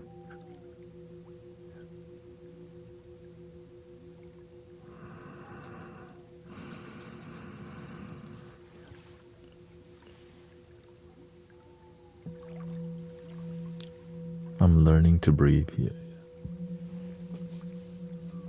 And so it's simple. Like what we teach you is just take deep breaths, right? But doing it when you need to, like when you're deeply stressed at work, when we're overthinking, we hold our breath like, right, we're doing our spreadsheet or whatever, or emails. And one of the things that make us not breathe is drinking too much caffeine.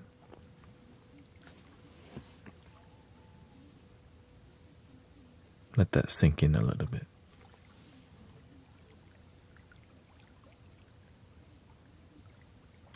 our heart rate is moving so fast. We want to get things done so much that we forget, right? Our mind tries to outwork our own breath. So until we get stuck, then we go.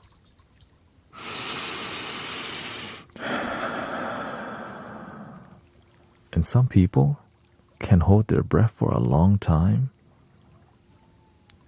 and it stresses us out, which leads to panic attacks. So some of y'all need to be diving underwater or something. You know? So when we remember to constantly while we're driving,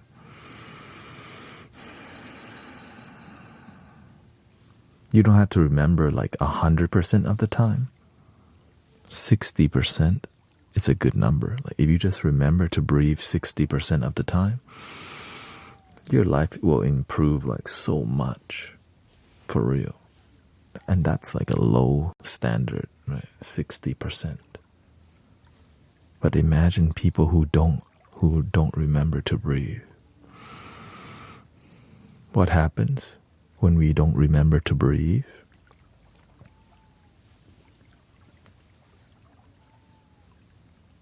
Your eyebrows are stuck to the top of your head. Your jaws are clenching all the time. Your eyes are popping out of your head, trying to get your emails done.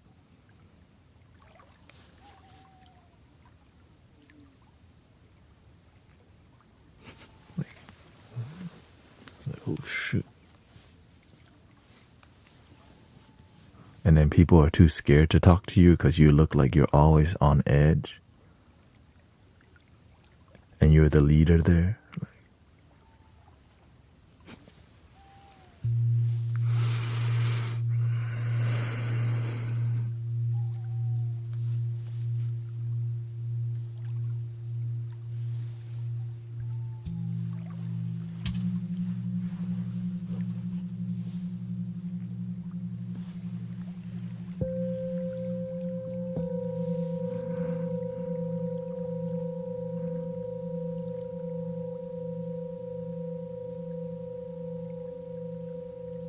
Oh, thank you, Brooklyn.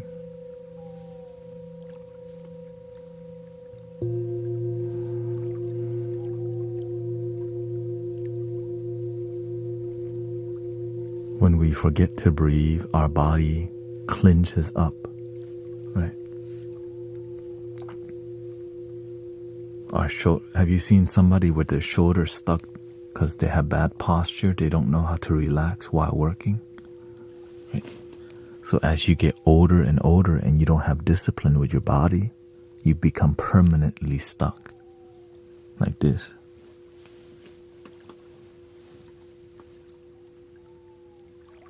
Because one thing they forgot to do.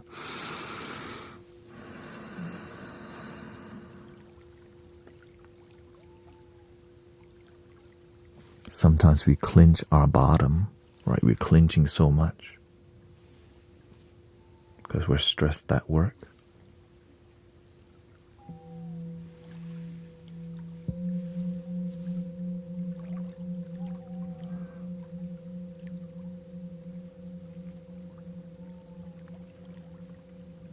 And sometimes we're trying to get our job done so much that instead of going to the restroom, we hold off going to the restroom to get things done, and it's unhealthy for us because we just drank a venti mocha frappuccino with 6 pumps of vanilla, 5 pumps of chocolate syrup also, and also a marble cake.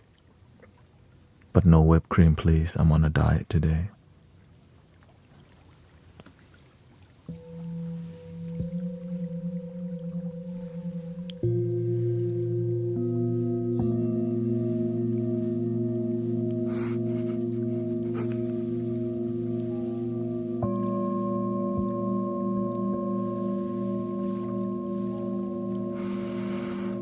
And so we're so like sugared up and caffeined up, right? Sugar and caffeine, and that's just breakfast. When you get to work, you drop 2 pods, espresso pods. Before lunchtime, you already drink 3 coffees. Because the one from Starbucks, that's like 2 coffees. When you get to work, you drink another cup. And so it makes our brain just like, oh. I've been on for 2 hours and 24 minutes. And so that's why this community looks to help people just remind y'all to breathe throughout your day. Don't forget all the mold in the coffee. Oh, I don't know about all that. I know that when you drink too much coffee, your body becomes acidic. And when your body is really acidic, it becomes inflamed. You don't, and when you drink too much coffee, too much caffeine, your heart overworks itself all day. So when you go to bed, what happens?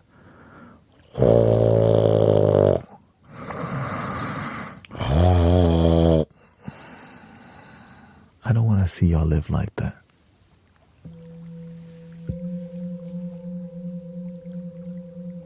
You know what I mean? I'm trying to see y'all.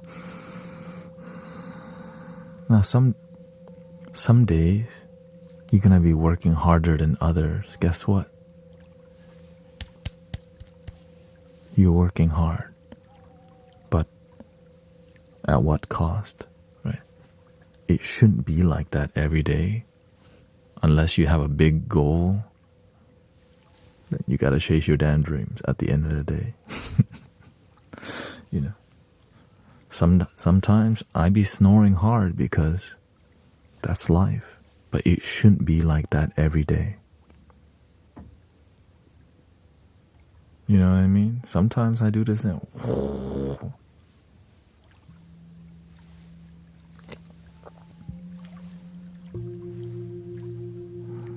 so that's why I always watch my caffeine intake now. When I don't, at the end of the day, because when you snore that hard, your body doesn't get good rest. Right? You don't get deep sleep because your body is so tired. And what makes it worse is if you eat a double bacon cheeseburger with fries and a drink right before you go to bed, or a 20-piece wings with a basket of fries and a 6-pack of Bud right before you go to bed.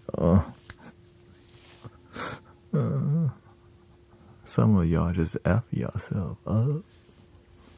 So when you wake up, you're so tired, right? Because your body's not rested. It's digesting. And your heart's overworking itself. And you wake up and you repeat that same cycle. For how many years?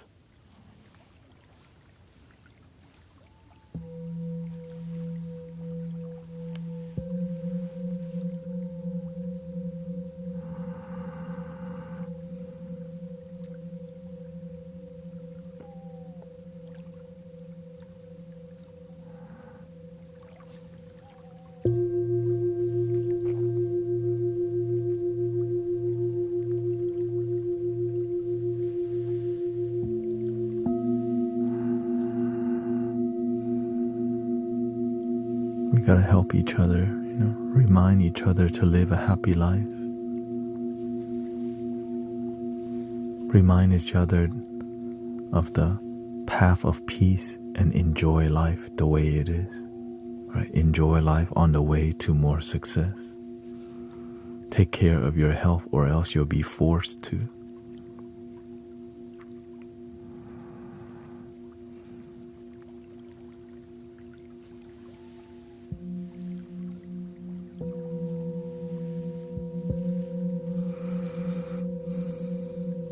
Welcome, Carol. Nice to see you.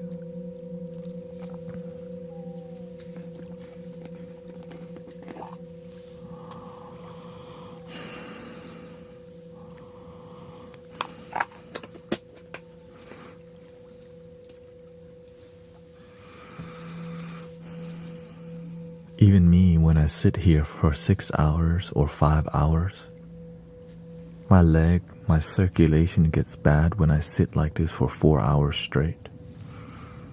So I always, after about 3 hours, I'll start stretching. Eucalyptus. And after the stream, I massage my feet. I have a leg massager because I have a foot massager, a leg compressor, back massager, because I got dreams to chase. But for me to be healthy chasing that dream, I gotta make sure that I take care of my body, my mind, my heart, especially. Listen to your physical heart too. Your body's always talking to you. If you don't listen to your body, you pay for it later in life.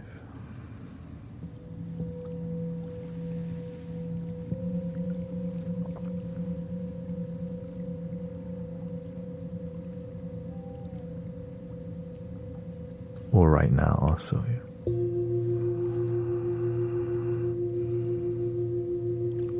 If you don't take care of your mind later in life, it leads to dementia and all these things that, right, your mental, cognitive begins to decline when you don't have good mental health.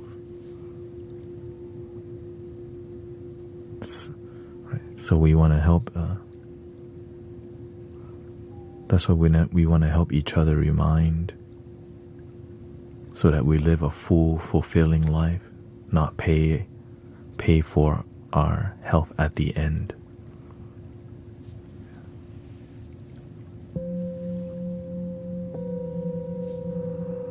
Where they throw medicine down our throat,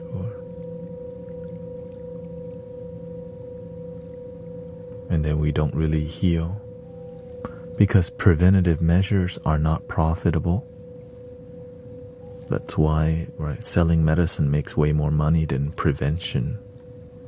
Prevention, there's not a lot of money to be made. Why would they do that? Sickness makes more money. Don't get played, brother, sister.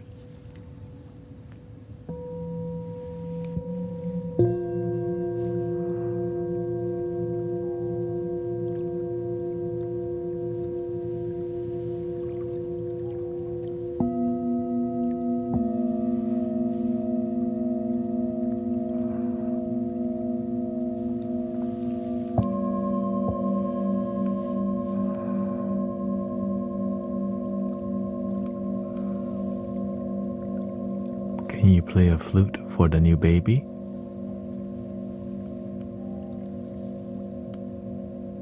Sophia, Angeline.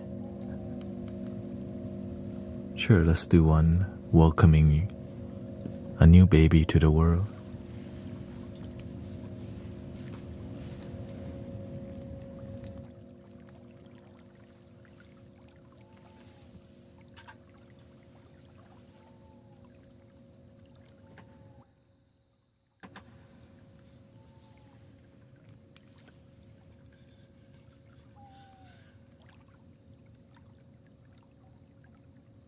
Leah, and it's Leah's birthday, the mother, and Sophia, the baby.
Welcome, Adam. Lady in red. How are we feeling so far? Welcome.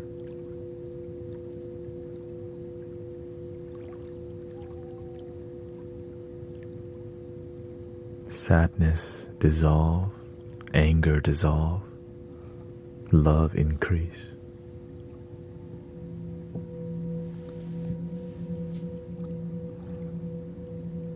Imagine that you feel this energy on a daily basis, how your life would be.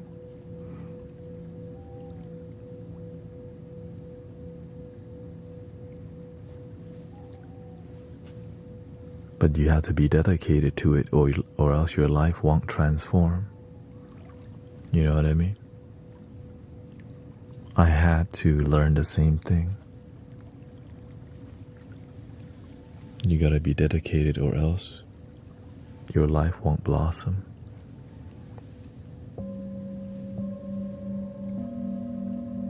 It's like if you kinda want it, you're not really getting it. You know what I mean? You put in half effort, you get half result. What happens when you put 100% effort in building your life? Let's be realistic, 80%. If you can just do 80% effort, your life would also transform greatly. But what if you do 20 or 30%? Hell no.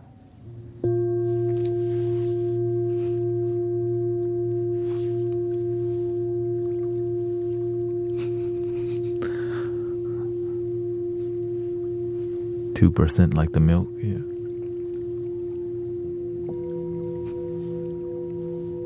I'm whole milk, damn it. Excuse me. That's a joke. Okay, joke.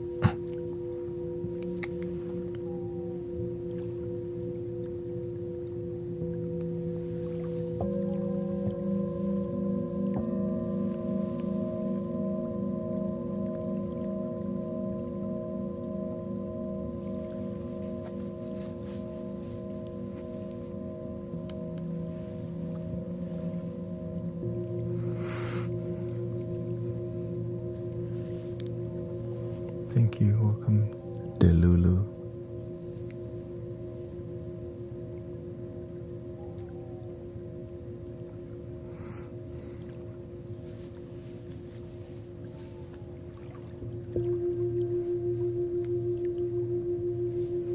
But it's tiring, right? 80%, you're all most of the time you're dedicated, so you don't have as much time to F around and waste.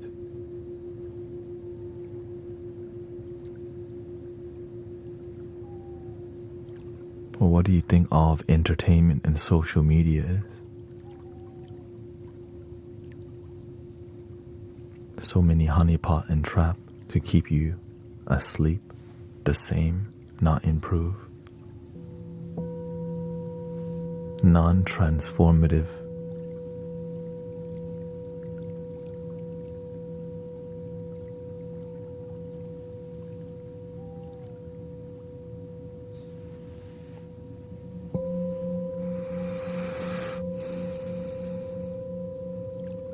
But it's fun sometimes, right? To watch some videos, because life, maybe you're tired from work. It's fun to watch some videos and your life not even improve, stays the same, or slowly improve. Is uninspiring. And you don't want to think about that sometimes because you're so tired from life. I used to work doubles as a server. I would work in the morning, but people keep not showing up at night, and I didn't know how to say no. the manager always asked me to work and I didn't know. I always said yes, yes, yes. I eventually became really miserable because I was collecting money. I was getting money, but I was unhappy, even though the money was increasing.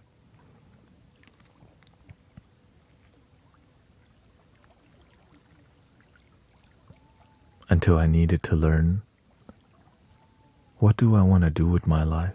Do I want to be in the server industry? Is this where I want to be forever? So it made me dream bigger. Okay, well, if I don't like doing this, what do I want to do with life? But I only got to that realization because I was working so much. I wake up, go to work, come back home, maybe play a little video game, watch a little Ancient Aliens, go to sleep.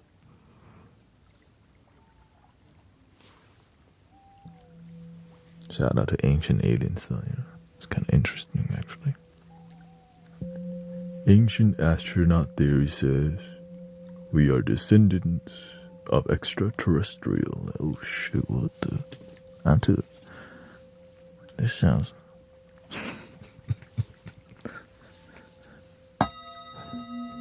You already know it. Hey, yo, what?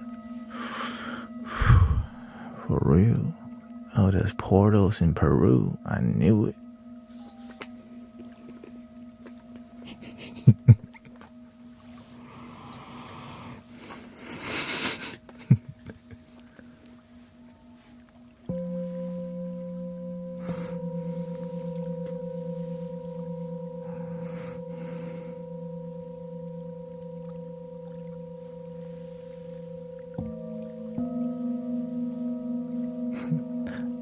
Not the portals.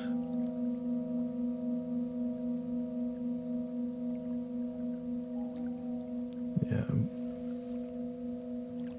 But whenever I became more spiritually mature,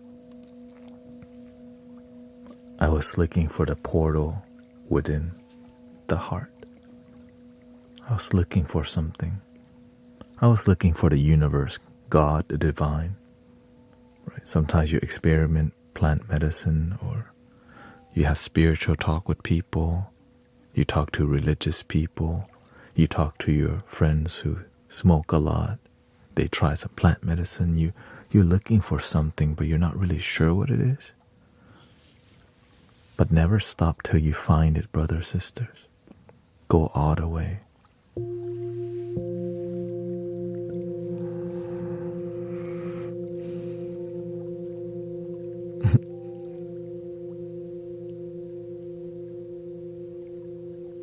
What if our phones are portals?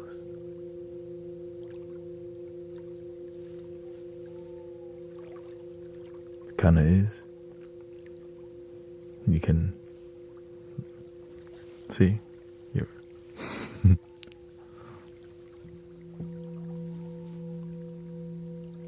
okay, have a good night, Sebastiano.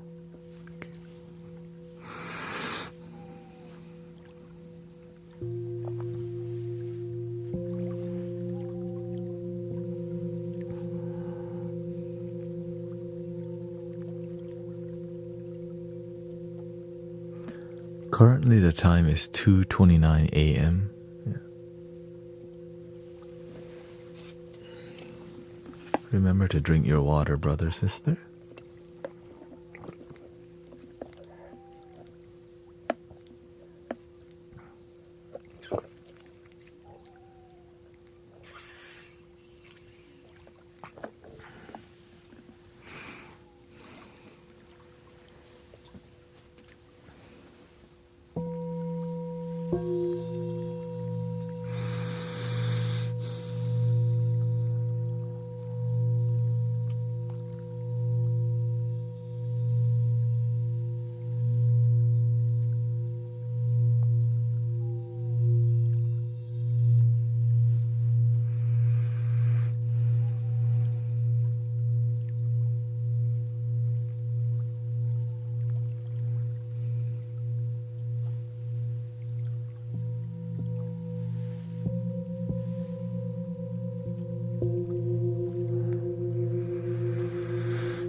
It's okay, I can moderate on the vertical, no problem.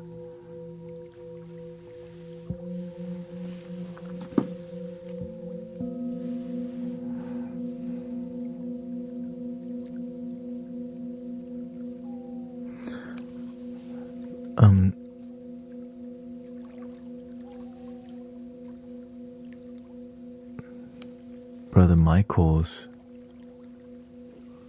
family also have a baby and a birthday today. Is it your niece or nephew, right?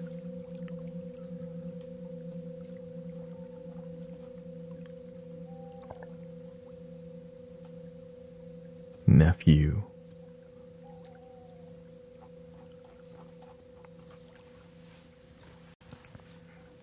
Okay, have a good night, brother.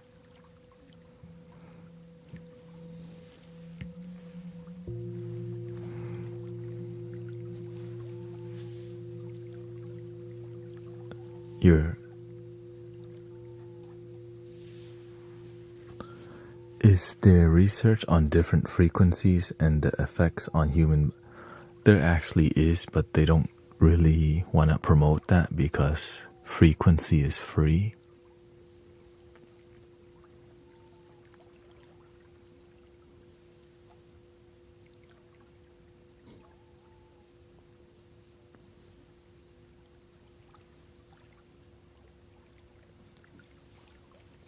So you don't hear much about it because they don't promote something. It's not profitable, so they're not going to push something not profitable, unfortunately. And so, but in here, we have results.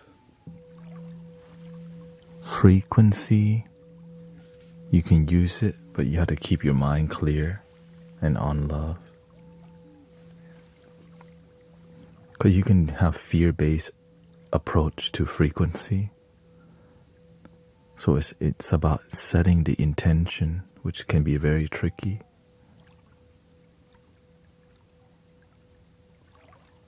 Welcome, Joe. Nice to see you.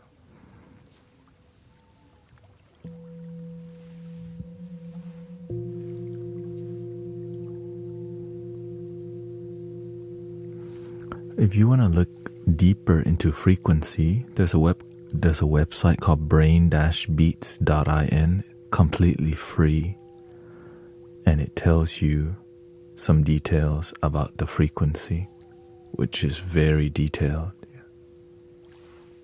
Brain-beats.in, completely free. They have binaural, solfeggio, monaural.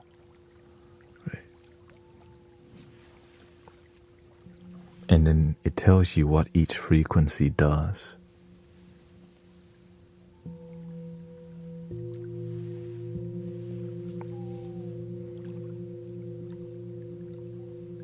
Brain-beats.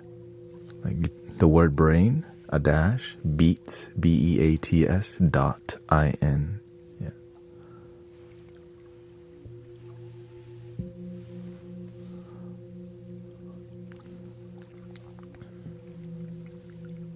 And some of them have three levels, which means you start with a really low frequency like this one, and you end with something higher. And just, I used to use binaural frequency heavily for about 3 years straight.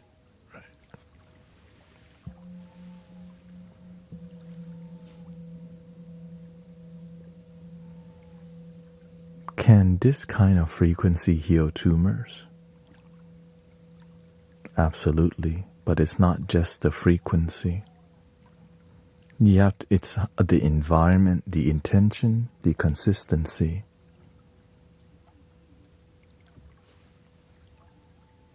But it's controversial because, again, it's not profitable.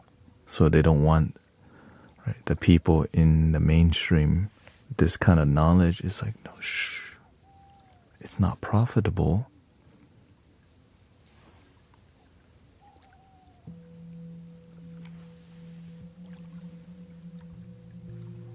Because imagine somebody just went to school for 12 years only to realize you can just turn on a frequency. You see how there's a conflict of interest?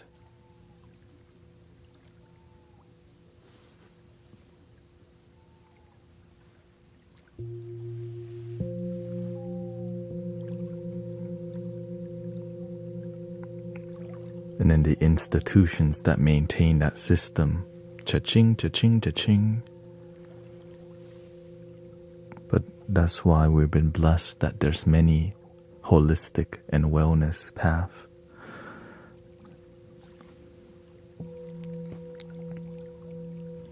There's been many people here personally who have healed from who's dissolved tumors. But it's not just the frequency. Number one, it's more about the way you live your life. If you're constantly around negative people, is that good energy for your body? Hell no. If you're watching constant negative news, is that good for your consciousness? Hell no.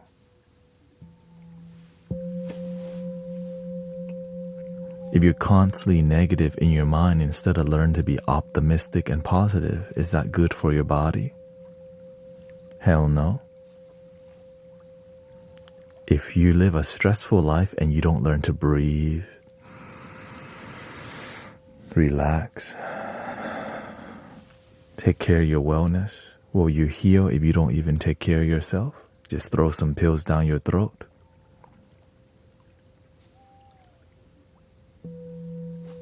Hell no. Oh, thank you for your blessing, Mother. Thank you, Lumi.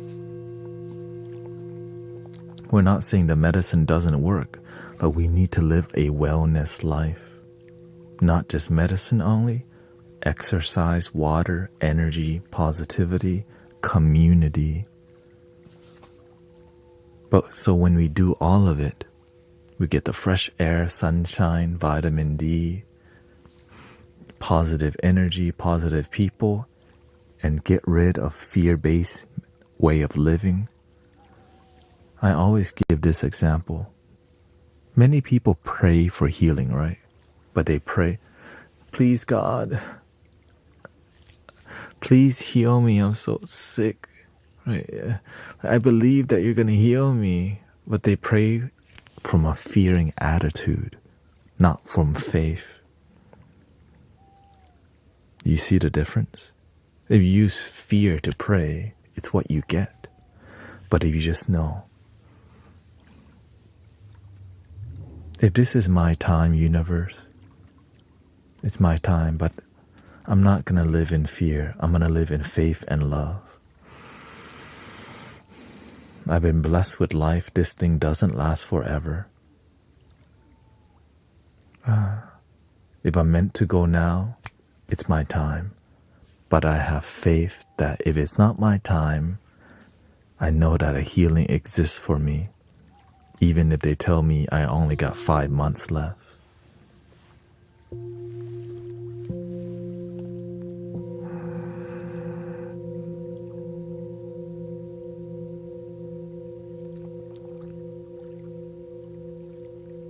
And so it takes time to reprogram your consciousness from a negative to positive, to a fear-based to faith-based, in love. It could be religious. It doesn't have to be. It could just be pure, unconditional love. Same thing. So the music, community, and all this inspires people. In science, they call it placebo. I'm going to take this pill that may potentially heal me, but they don't know it's just a sugar pill. They go, with intention, I believe this pill will work.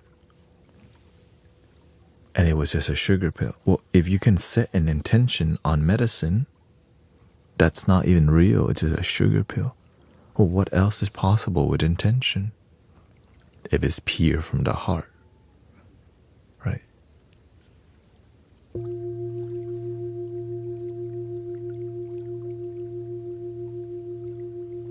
So powerful.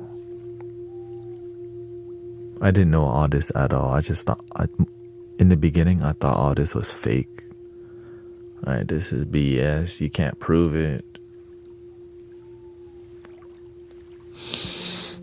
Until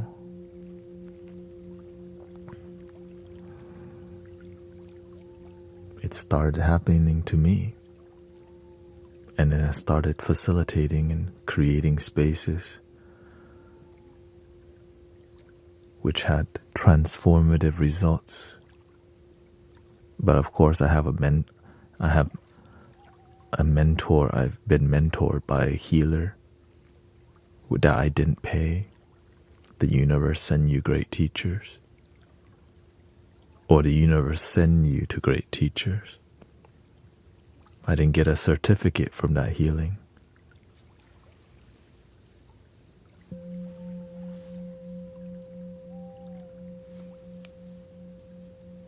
But I get results. I get to be part of helping people live a better life. That's the real certificate. Transformation and people healing from illnesses. I don't know how. It just happens.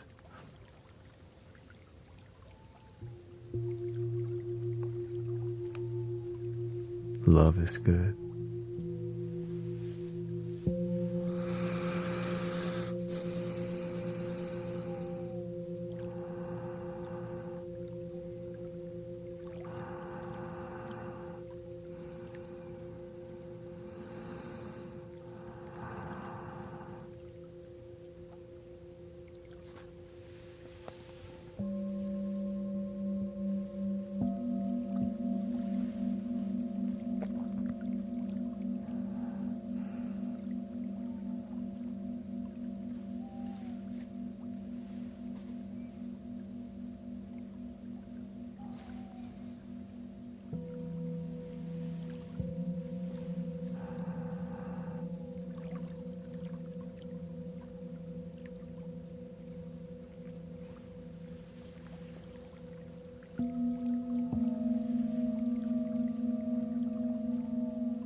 Some people say they follow Christ, but they act like they are a follower of Satan.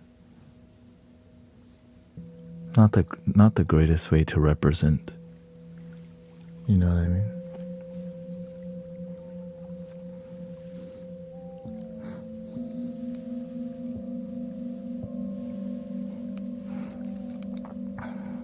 What can you do?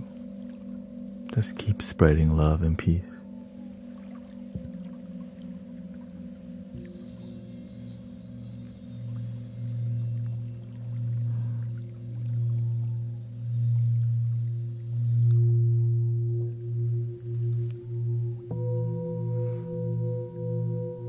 And also it's full moon, you know. And what time is it? Almost 3.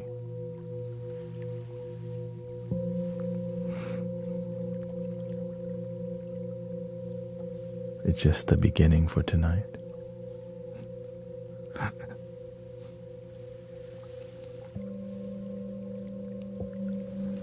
It's like some people are more concerned about my title, Guru Thanet, than actually seeing what are we doing in here. Because we live in a world of just focusing on the damn labels. My label is this, my label is that, instead of results. I guess they would prefer humble follower, Thanet, humble teacher.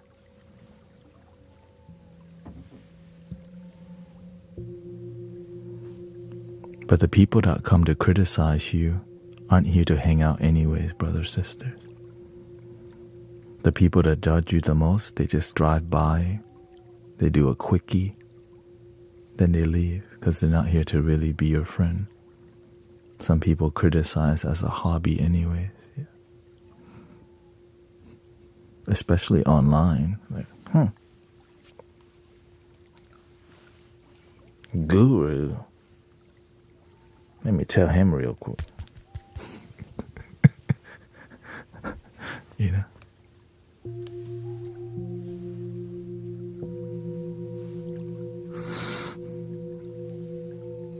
Welcome, Mutiana. Thank you. Yeah. We had a good meditation today at the park.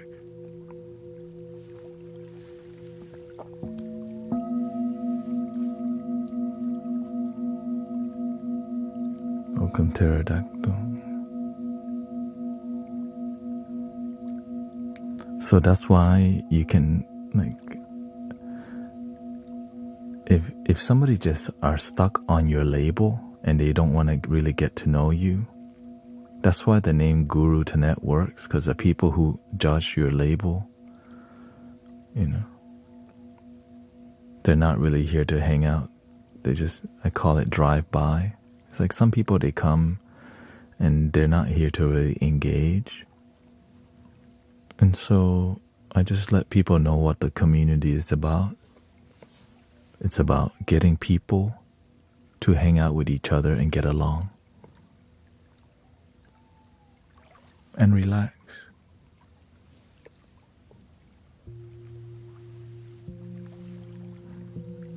Right?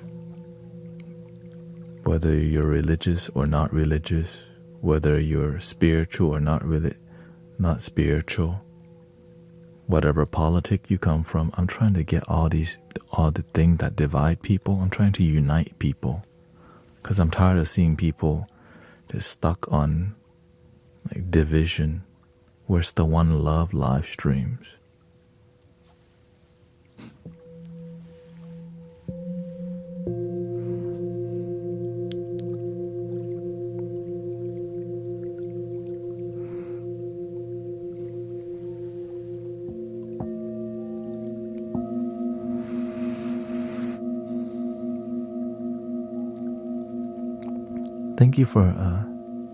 Thank you by the way to, who is that? Is it Windy? Lumi, thank you for helping me complete my goal. Here's a little flute vibe for you.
Thank you, Links.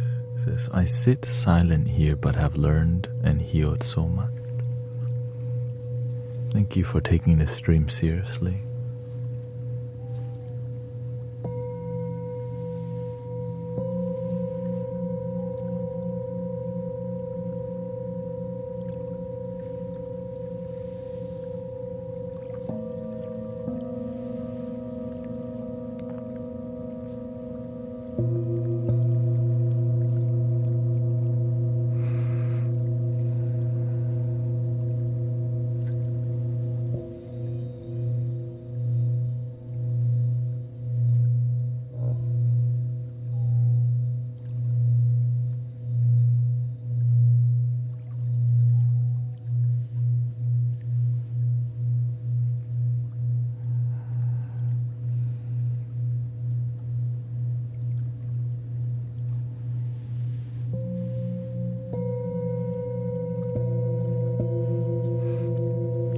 Okay, have a good night, Ashlyn. Thank you.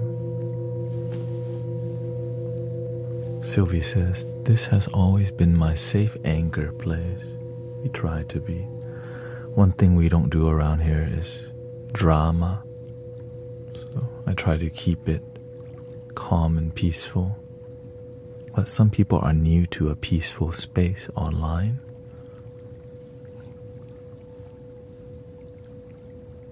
It is what it is.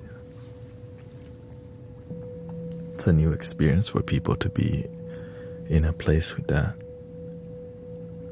cares and is peaceful. So welcome.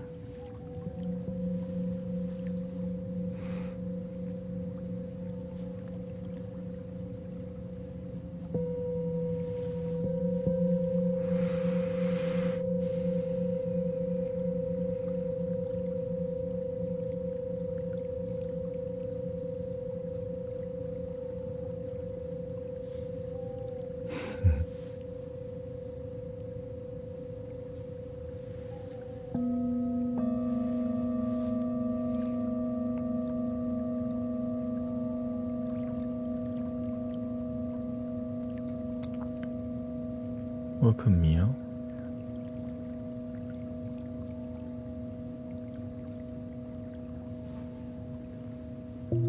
Nothing wrong with drama.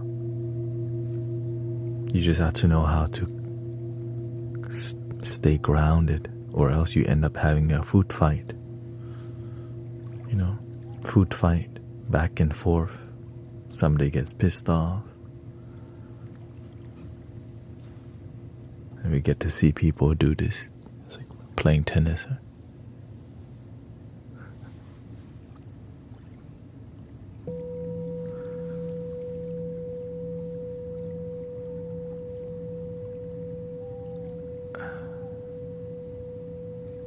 In my country, in Vietnam, Bryn say,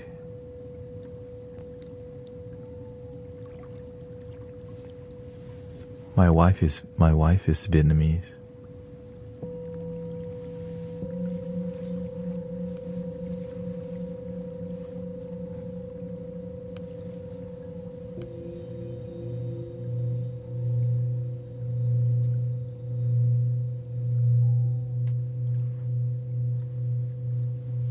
John says, I've been non-consistent in meditation practice for a stretch of time.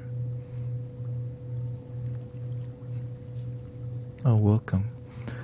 It's really inspiring to meditate when you're with many people who are in a similar vibe.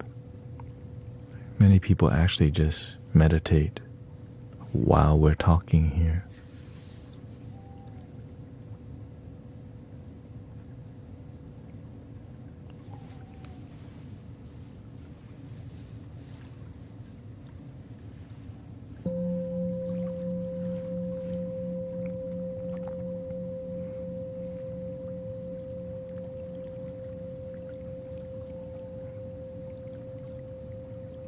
Here in here, our goal is to respect people for their views as long as they're not copy and pasting and being, aggressive. Let people practice what works for them. But when people start to copy and paste and try to convert people, that's where we draw the line. Nothing wrong with loving Jesus Christ. Nothing wrong with loving the Buddha, the ancestor. Hare Krishna. That's their spiritual path. Let people do what works. Some people's thing is plant medicine.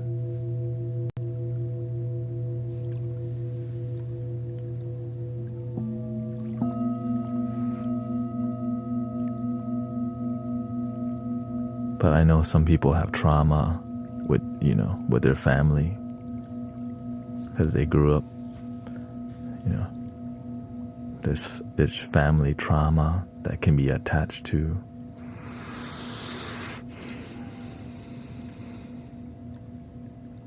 how we treat some people too, and how we treat ourselves.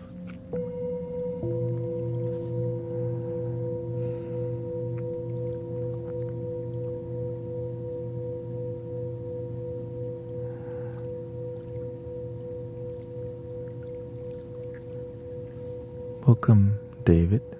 Don't worry. You go to sleep easy. See, Alexandra already dropped the phone.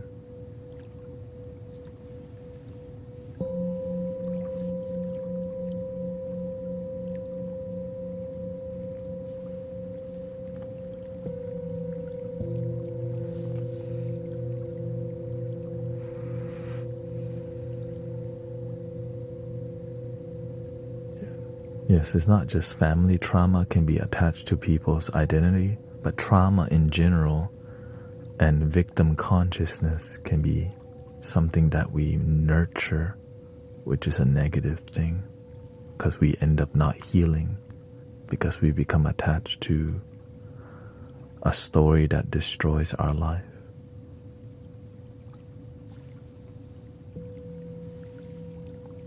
It's like somebody that keeps talking about how effed up their life was every day.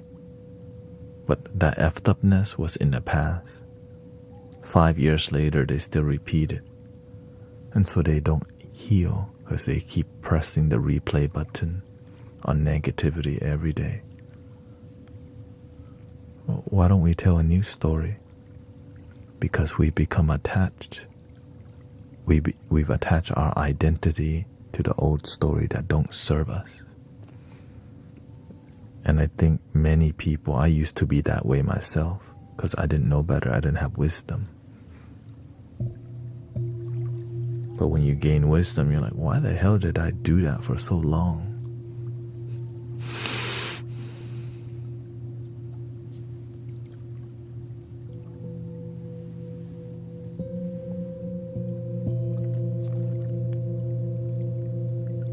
Yes.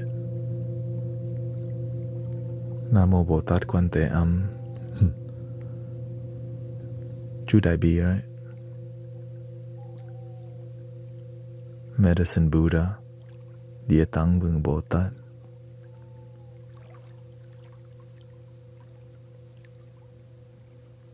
Mahayana Buddhism. The place you need to go is right here.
Welcome, Denise and Jay.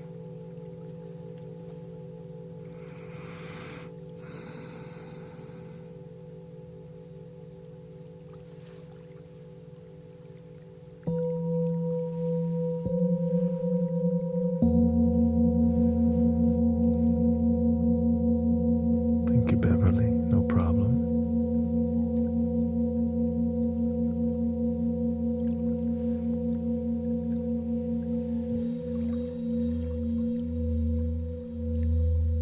Enjoy volunteering at the church.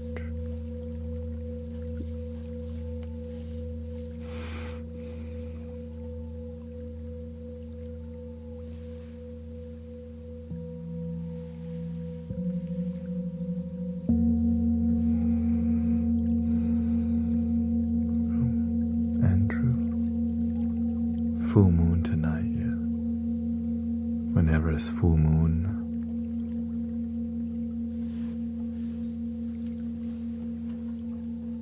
a little bit more energy. Thank you for all your blessing, Denise. Crazy Chick, True Blue, KK, thank you so much.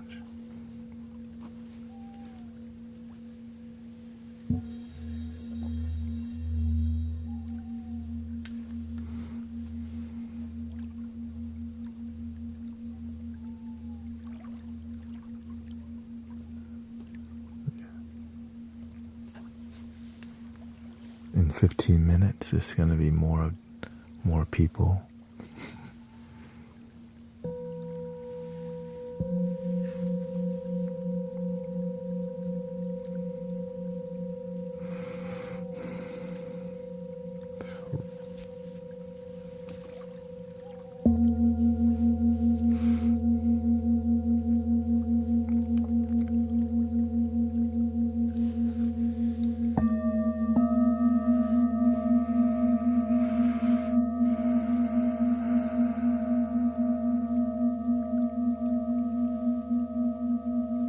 Jay says it feels like my mental, physical, and spiritual is becoming one again.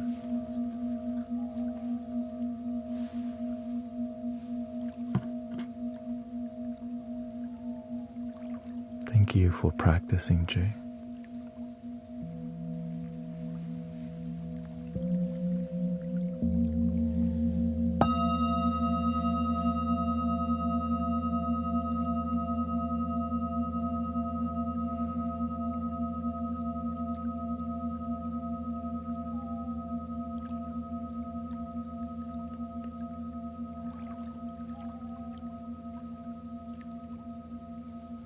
How do you combat modern day phone addiction? You have to learn to do something else off your phone that you enjoy. There's nothing wrong with using the phone. You just have to know when the phone is using you.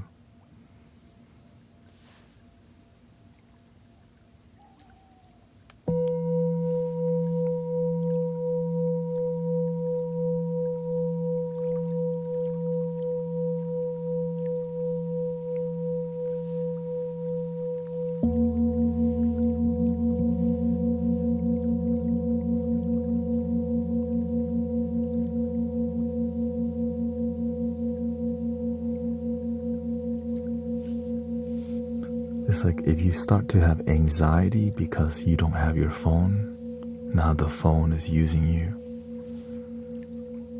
You don't own yourself. You're not independently happy. The phone is required for your happiness. So you have to reduce the attachment by leaving the phone or not using it as much.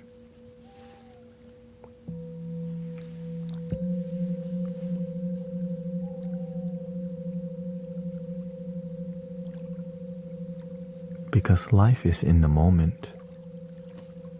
So if you're constantly not present in the moment, then you miss most of your life and the lessons in front of you, because the phone has pulled you in,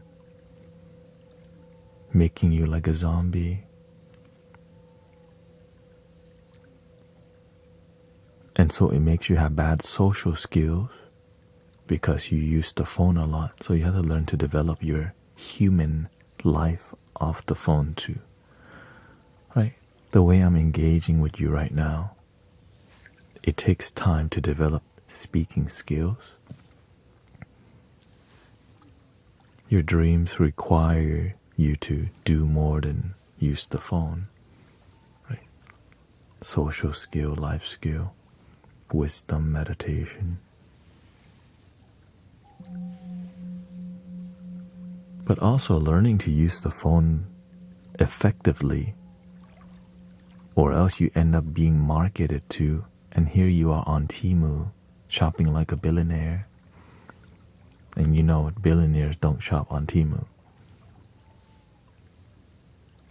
But if you don't have discipline, you'll be on all of it. Shein, Temu, whatever the latest thing is. Because you let the phone take over you.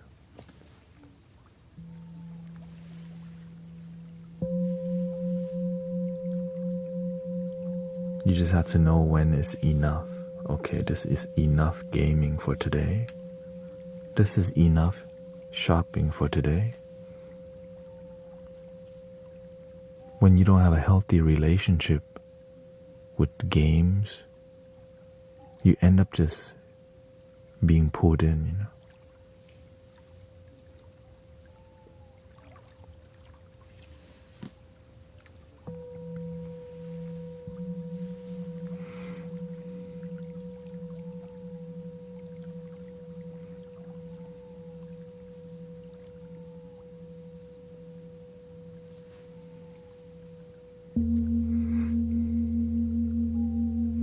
This guy chatting to me using his phone and 2 microphones. Actually, this is a Nikon Z6 camera. My phone's on the side.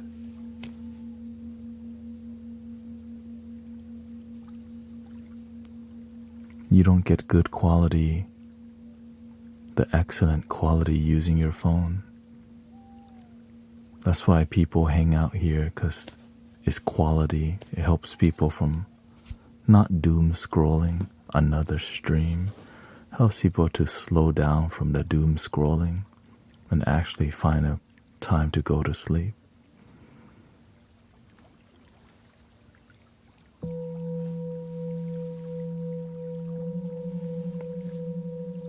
If all your homies cannot sleep because they use the phone too much, why don't we bring the sleepy time to them? Why don't, right? If people are sad, why don't we bring the happiness to the people where they're at? If they're online so much and they're not going to get off their phones anytime soon, we should bring the healing to where they're at.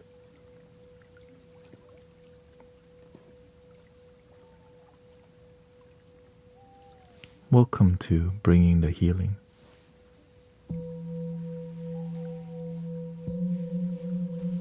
Many people told me, don't come here.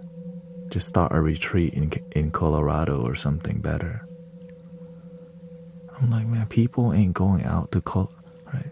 The people that need help are online right now. Right? Starting a retreat, that's a cute business. My brothers and sisters are here. They work a double shift. They just work 10 hours or whatever time.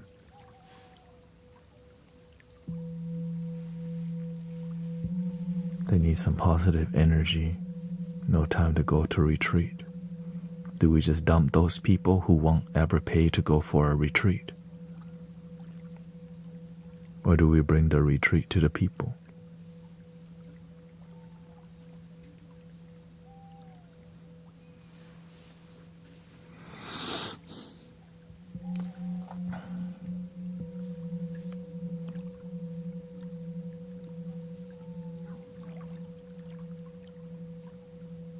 Welcome, Nova.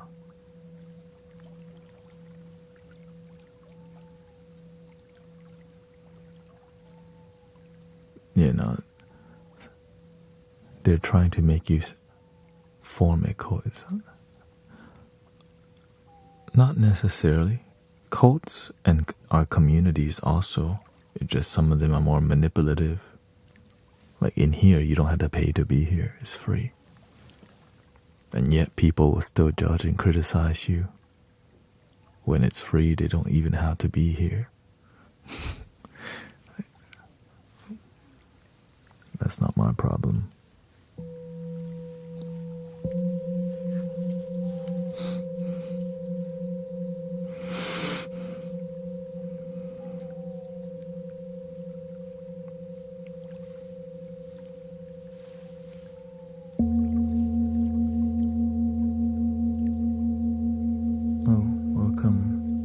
Nova says, thank you. I love the streams, man. Been following on TikTok for a long time, but wanted to spend less time on it. So I came over to Twitch.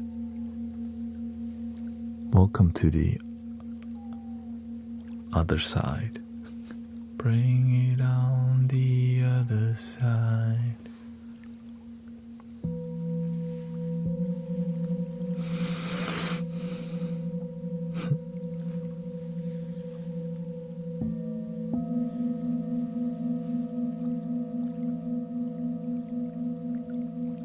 Yeah, a lot of people come here to fall asleep. But many people stay for the wisdom and still fall asleep. Even the moderators in here, after a while, they're like, all right, I gotta go.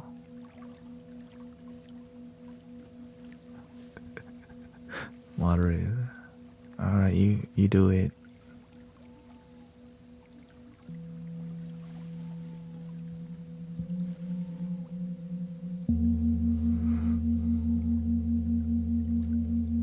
Thank you, Cooley.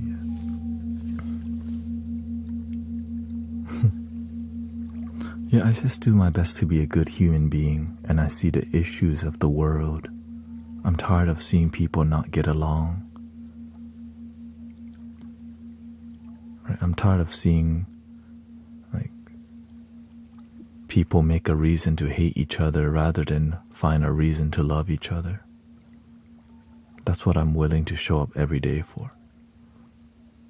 And show up to fall asleep too, kind of thing. Everyone needs to go to sleep, and many people have a hard time. And that's what we can unite around, helping people sleep good.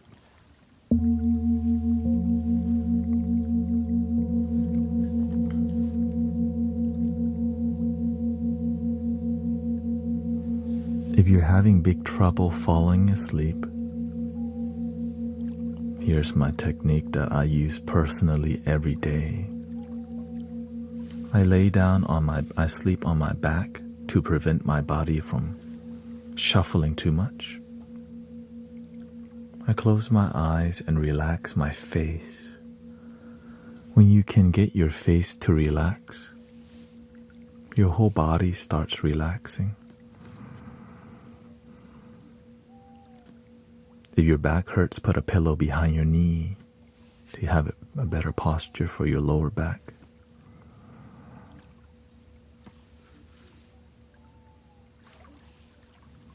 In bed, I just count the number one. First, before I start doing my deep sleep ritual, I just let myself lay down and think about stuff. Right? Until I realize, all right, I'm ready to go to sleep. Because I'm done with thinking for today. I start counting one, the number one, and I breathe in one. Yeah, I'm in Houston.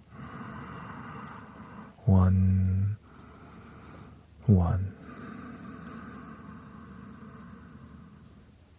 1 in. I keep counting number one over and over till I lose track. Then I go, right, until I have thoughts that come up. When I catch that I'm thinking, I go to number 2. 2 in, sheep. 1, 2 in, 2 out. The whole time, I scan my body to keep it relaxed. While sleeping, when your mind's active, your body gets tense. But every time you untense your body or relax your body, your face is relaxed, your jaw, 2 in, 2 out. You gotta drag your breathing.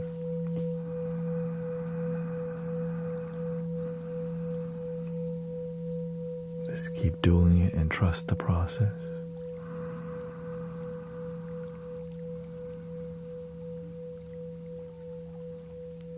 Your brain spirals into thoughts again. Don't get mad at yourself. You catch it, you go to number 3. 3 in, 3 out. If you forget what number you're on, no need to get frustrated. Start back at 1 and just keep counting and trusting the process.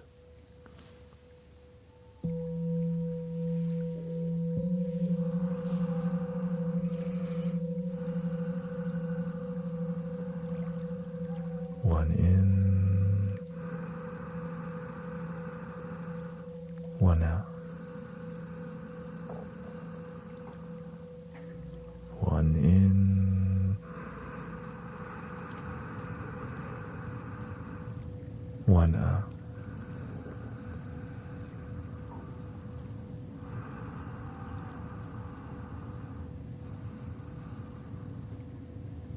Right before you fall asleep, that's when you go into fetal position, which is sideways. And then you sleep. So don't just go to sideways sleep until you get super sleepy. You want to stay calm enough to lower your heart rate and deepen your breathing.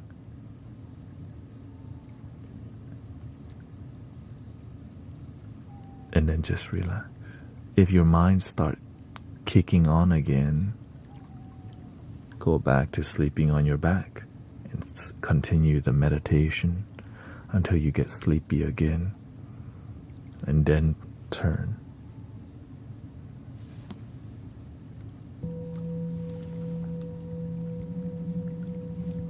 Breathe in, breathe out. What if you get sleep paralysis? The best way to break your sleep paralysis is to focus on your hands and slowly move your pinky and start doing this. Just keep pumping your hand, just one finger. Eventually your whole hand starts moving, and once you do this, eventually it breaks the sleep paralysis. Well, welcome, sister. The reason many people have sleep paralysis is because you drink caffeine late at night, right before bed.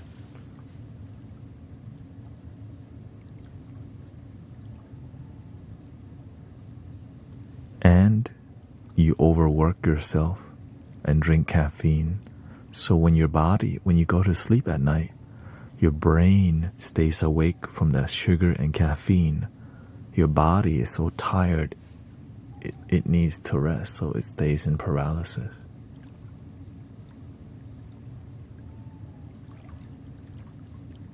So please take care of your health. Don't abuse caffeine, or else your body F's up and it starts short-circuiting, which leads to things like sleep paralysis and spasms in your body.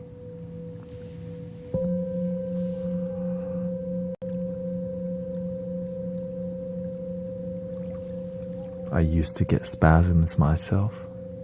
Now I don't have spasm anymore. Right here, I used to get in my, they call it what, brachial plexus. Right. It used to just pop. Some people think, especially Thai people, that when they get sleep paralysis, they think a ghost is sleeping on their chest.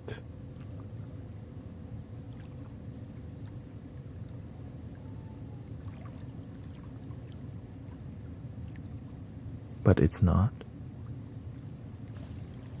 They just believe it is because they grew up listening to other people who had the same symptom, and then collectively you call it a ghost sitting on your chest. If the collective people believe in something, it becomes true, as even if it's negative or positive. Why collectively believe in something negative?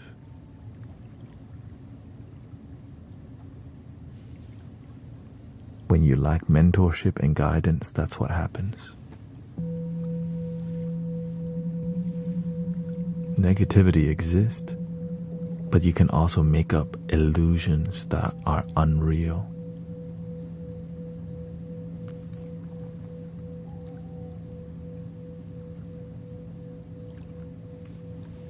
There is sleep meditation yet.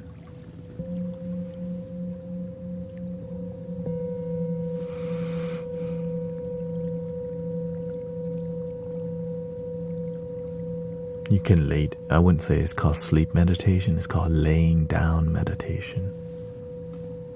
Sleep meditation is just called sleep. And techniques to go to sleep, which you can say sleep meditate, it's just trying to go to sleep. Meditation is more about awareness, right? You're aware. You're laying down, but you're aware. You're just resting your body. You're not trying to sleep. You have to be alert.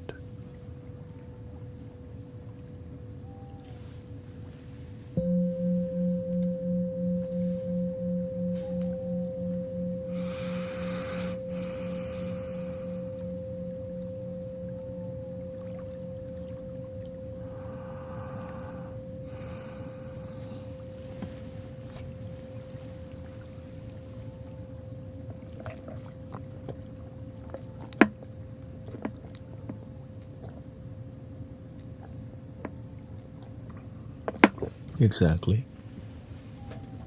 In the beginning, I start with laying down meditation, and I would go to sleep every time until I realized, man, if I'm meditating and I fall asleep every time, that's called sleeping, not meditating. So I improve from there. But it's better than not trying, you know?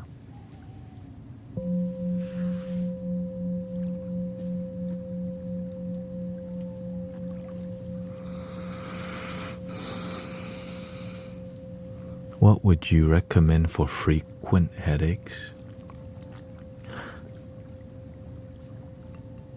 You have to see where it comes from.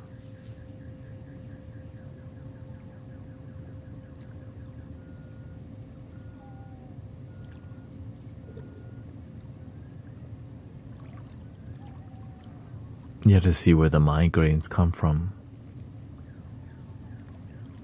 Excuse that's the car alarm here.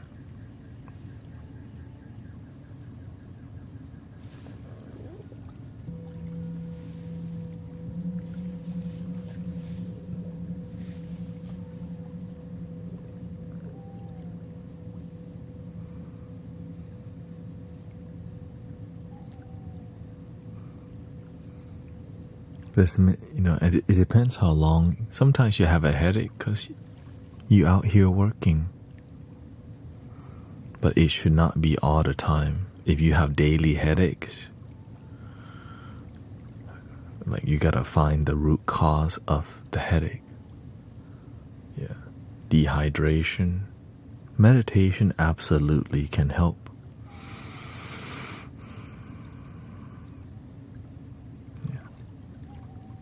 Whenever I get a headache, I went to massage therapy school.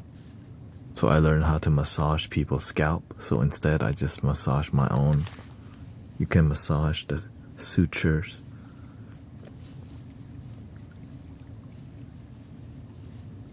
And I relieve it that way.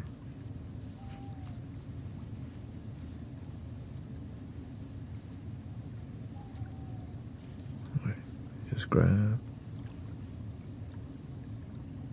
Compress slightly.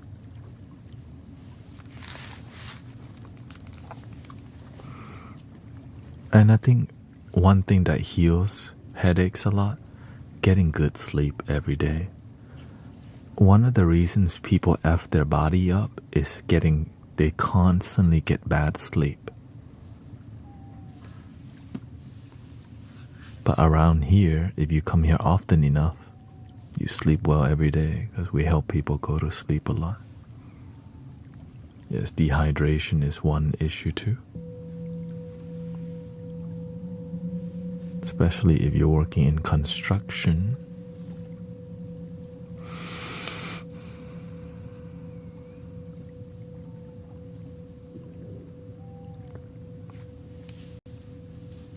Six days a week.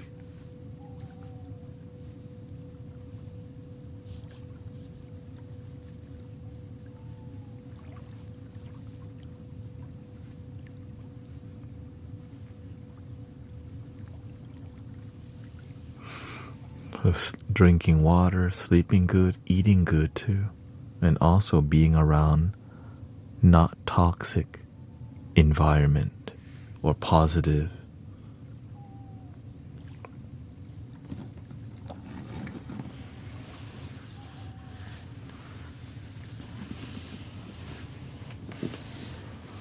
A lot of people have work stress and they just accept that work will be just super stressful. And they never learn techniques on how to reduce stress at work. Which is most people. They just go, yeah, work is stressful. It doesn't have to be. You made it that way. Like some people just don't believe that work can be not stressful. Or at least low stress. So the more we just accept a high stress work, the more we maintain that life. The more we find solutions to reduce stress at work, you maintain low stress work life. But you gotta actually study how to maintain that, and some people ain't trying. But the one thing they will do is go to the bar right after to cope with stress, which is an unhealthy way to deal with stress. Numbing. Numbing's never a complete fix. It's like a band-aid, you know.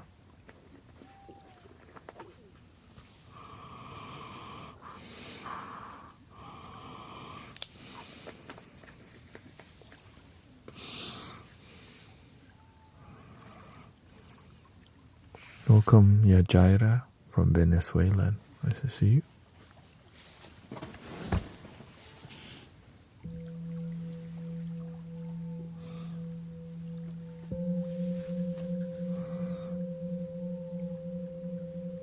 The thought even going to work is stressful to a lot of people. That's not a good way to start yet.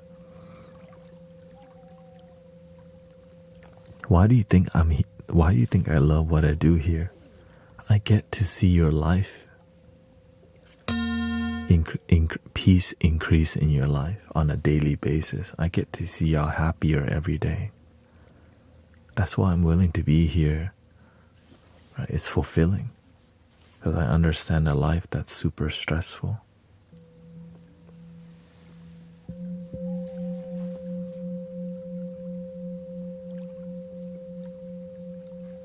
And one of the reasons that I was stressed in the past at my work, because I wasn't good at my work, but I also wasn't trying to improve.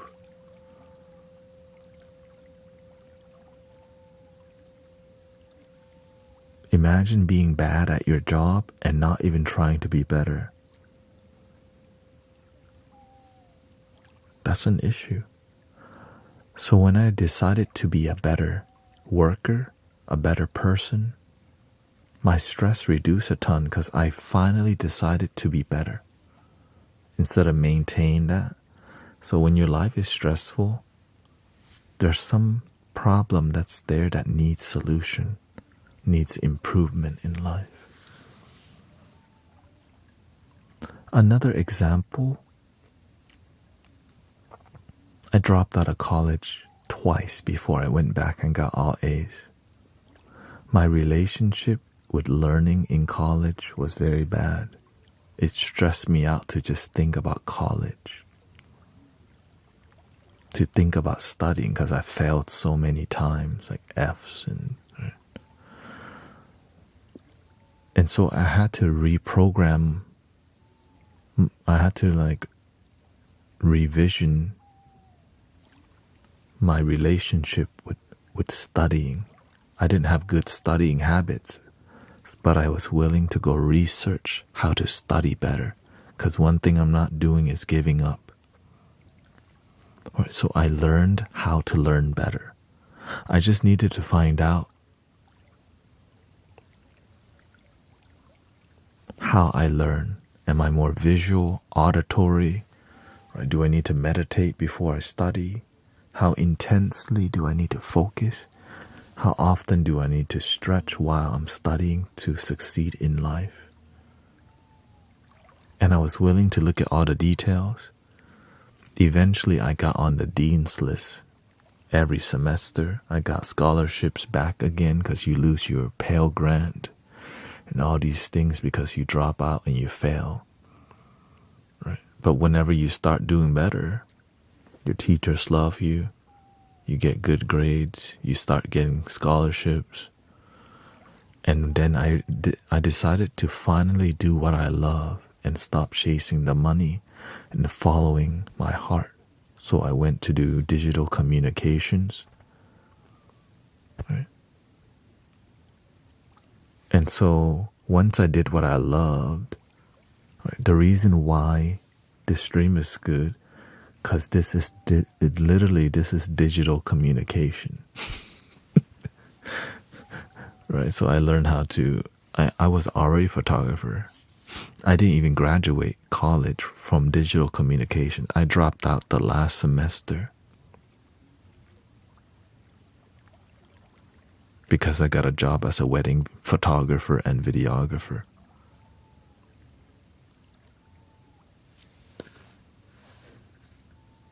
Only to realize I don't want to be doing that as my job in life. I was unfulfilled, sitting in front of a computer editing.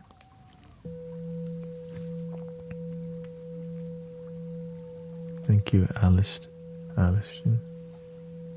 Theon.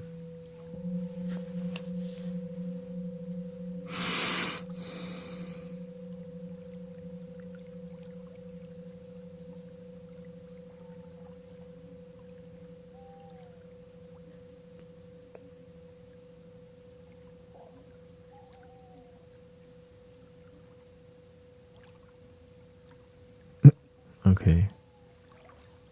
Carlos. So when I switched to doing what I love in college, I wanted to focus more because I loved it.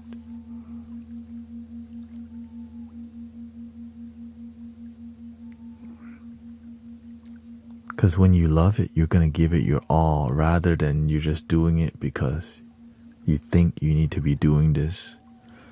Because that's what everyone else is doing, chasing money, collecting money, going on vacations, but not really actually happy, which is so effed up. We're doing all this, and when we look deep inside, we're not genuinely happy. And so many people settle for that.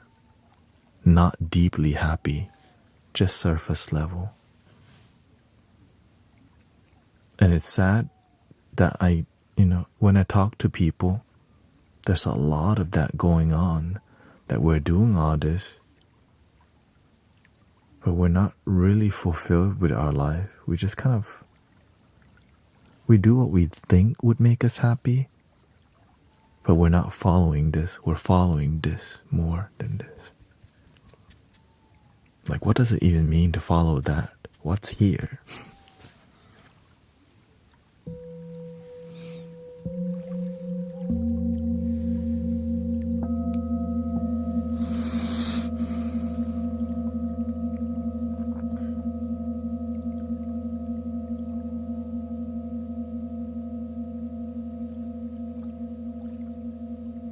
it's kind of a more mature path, but there's been more young people opening up to it. It's like they see something, they're like, how come all the adults miserable? Not all, but many. And they're all telling us to do what they're doing.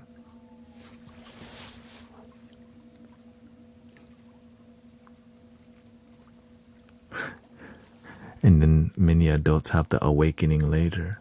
They start to see, wait a minute. And then they listen to our stories of what happened. Then it clicks to them. Oh. Sadly, a lot of reason people are miserable is because of expectations from parents, how they should be, right? They raise their children this way, they need to be this way, but they turn out they want to do something else. It's not fulfilled. And some people never even think about that. What do you truly want to do, purely? What is your dream? It's like a boogeyman coming out. My dreams: make money, get married, buy a house, have children. Oh, no, what is your unique dream?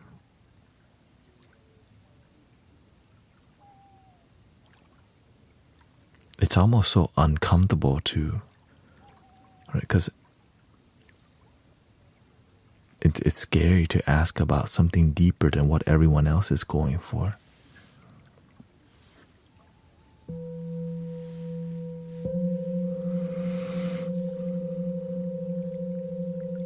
It's like we've been taught back to back to back to back. Copy and paste, copy and paste, copy and paste, cookie cutter, fit the same mold. And like, are we really happy in here?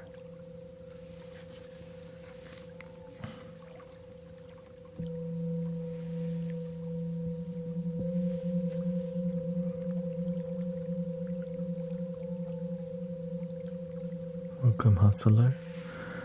I like gaming, but at the same time, I get so upset at myself when I play bad.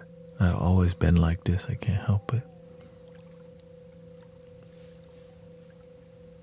Yeah, you want to succeed in gaming. You're trying to be your best because that's who you are. Some people do it more casually. That's why I don't game. Because I don't know how to chill with it. That's why I just don't. Instead I just be here with you. Focus on my energy here.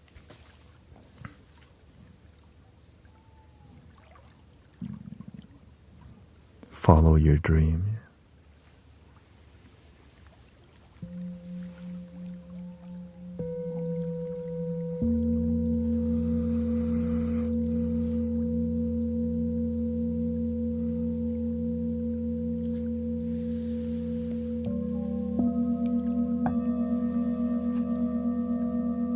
My family's naturally competitive already, so I'm naturally competitive too. My father was an athlete, and my mother was a quality control, and she is a master chef in like Thai food. She's so controlling that no one can cook with her, but the result of her food is like, God damn.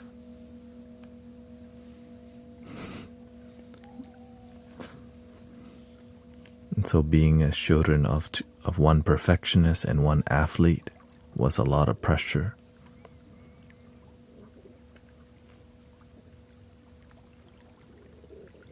And yeah, so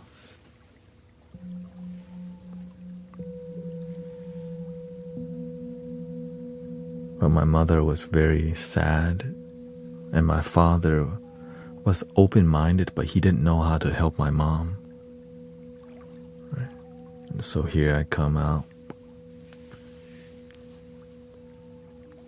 whenever I was a child, I got picked on by my sister a lot. Right?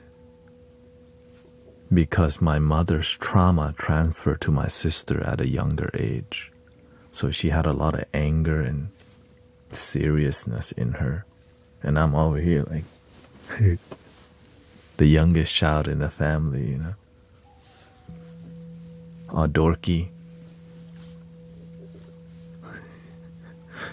Very loved because I'm dorky, you know, like what the?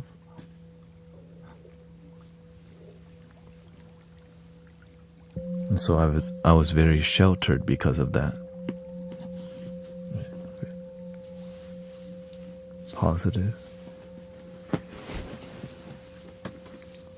Because I understood my mom was sad, and I knew I wanted to help her since I was a child. I didn't want my mother to be alone because I could sense that she's been left alone for so long. And I think that made her like even more attached, like beloved child, you know. Like we used to have two businesses, one laundromat and one VHS store. And I knew I didn't want to leave my mother alone at one store because I knew something was up with her. But you know, you're a child, and yeah, this is back in the days when they had VHS. Okay.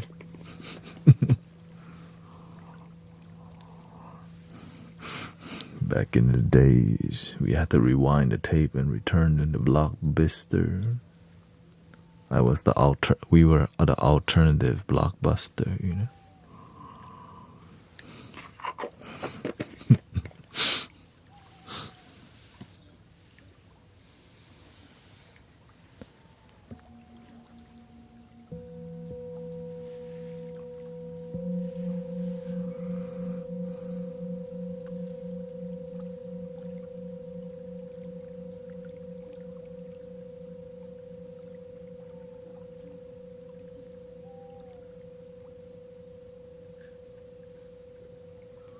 When I was a kid, I used to always cry when I lost a game, even board game.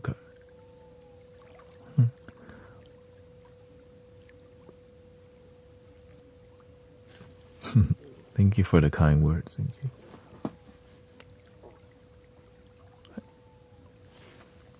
The best thing about growing up at that place was I got to play three different types. I got to play lots of games because I had a Super Nintendo and we rented out a Sega Genesis.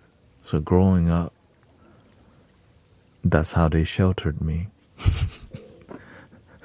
Played tons of Super Nintendo and Sega Genesis.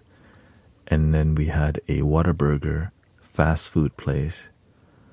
We went to the Whataburger every day. I ate so much fast food, they gave us free food. Here he comes. It's like we became family because we went there every day. That's why till this day my favorite food is like chicken tenders. It's like my comfort food. But I just do the vegetarian kind now because, you know, things change.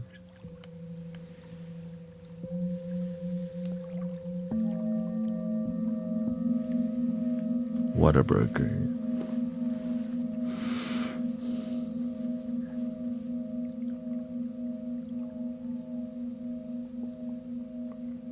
And it would always come with, I would get the kids' meal, and they had great toys in there. Shout out to I didn't get no bougie toy, but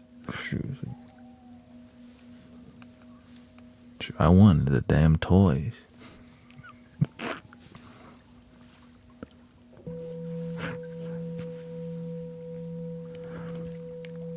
Yeah. Welcome, Power Pro. What's my favorite game on the Sega Genesis? There's this game I think called Chameleon Kid. It was like a game where you could be many different characters that did different things. One character is like an adventure game, and you could be some dude that could fly, but he's like a tornado, and you would crawl on the wall as one character. And so it was just it matched my character because I like variety, right? The variety of characters. It's like Justice League, right? Like, whoa, that dude controls the dolphins, right? Here comes Wonder Woman with the invisible car, like, ooh. And so that's kind of how I operate. Variety from the heart. So you just gotta find out how you work, brothers, sisters.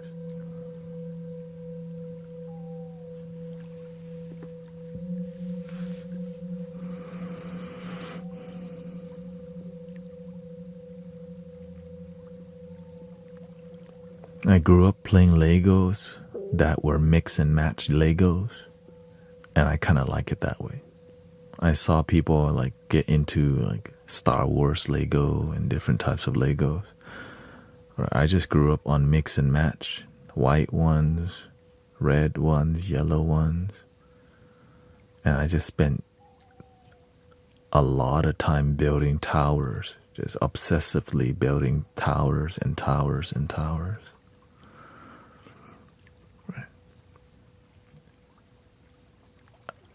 Now, I didn't know I needed to commit myself to something. I grew up being scared of commitment.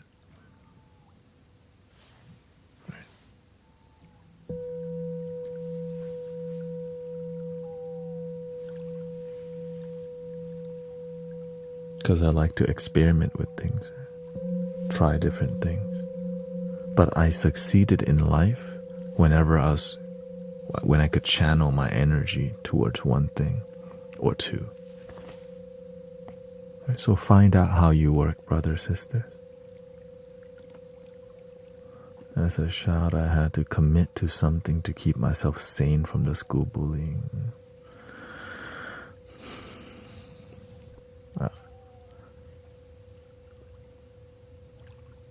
Personally, I could not, I was a big target for bullies because I went to mainly 95% Latino school, and I was the Chino. In my grade, I think there was like 7 Asian people and maybe 1 Caucasian.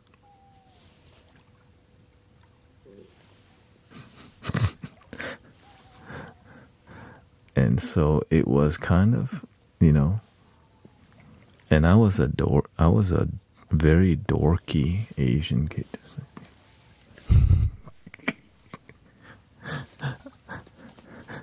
Like I said, we wore school uniforms and everyone was wearing shorts below the knee.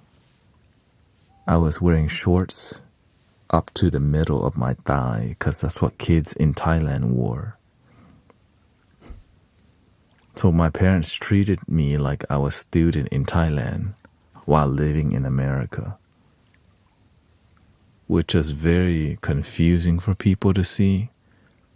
And I was kind of just proud to be myself, which was an issue because it's an easy target for people to pick on. So, which was a very interesting childhood.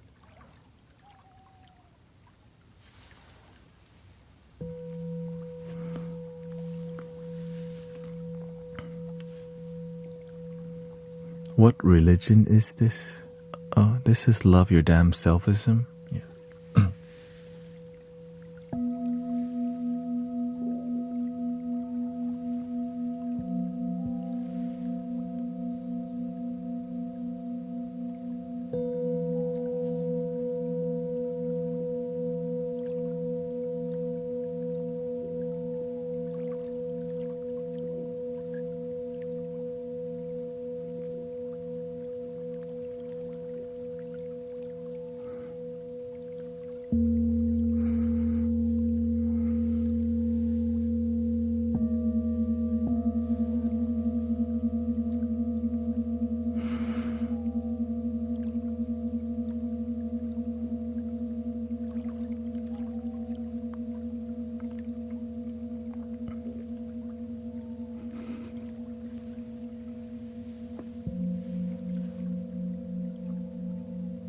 Are you,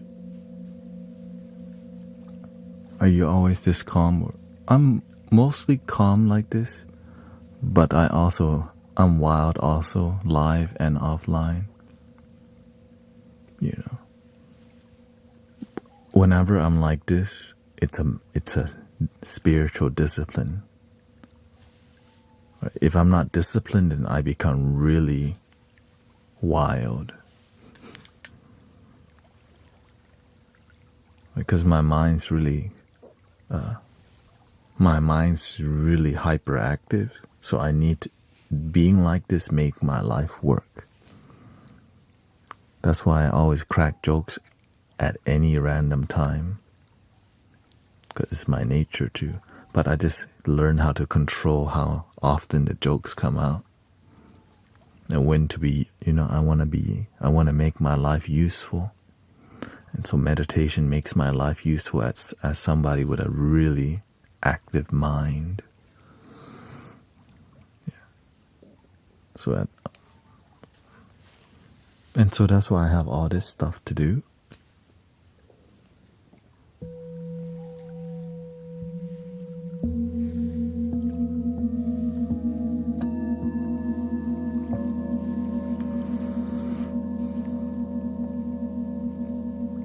I didn't know I needed to meditate to make my life work. But I got blessed because some people never find it.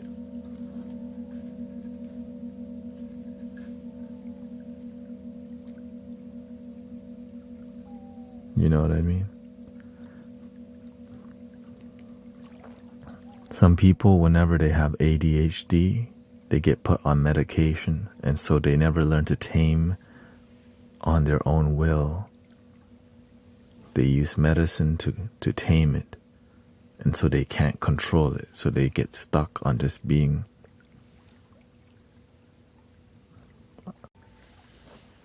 Everybody's response is different, I just didn't get the blessing of that blessing. I got a different blessing. Where you think you are now, if you did not. If I didn't find meditation, I don't think in that kind of way. I just know that I would still have bad habits. Whenever I didn't meditate, I would begin a lot of things and never complete them. For real. I'll be having one conversation. Right. And then I would forget what I was talking about. Because then I would crack a joke instead. And then I was like, where are we going? And so I would just, and so it made my life dysfunctional, lack responsibility, and low self-confidence.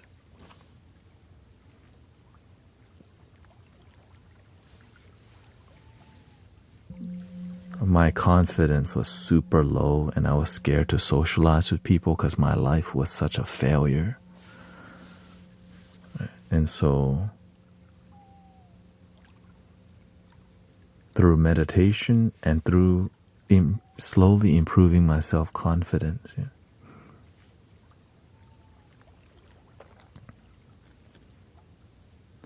The thing is, growing up, my family never take us, we don't have health care. Right? But when I was never diagnosed, but then when I look at how I live my life, I had, lots of trauma. When you get bullied a lot, it really F with you.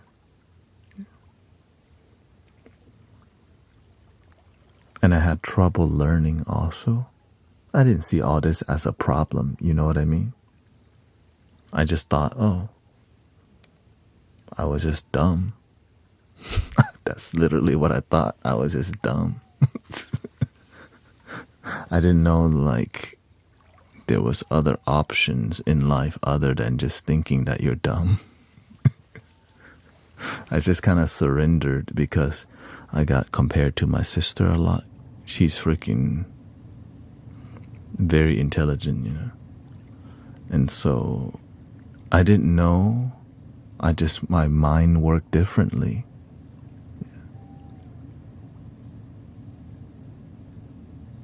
Yeah. So when I figured out how my mind worked, I learned how to channel I learned how to channel it better. Yeah.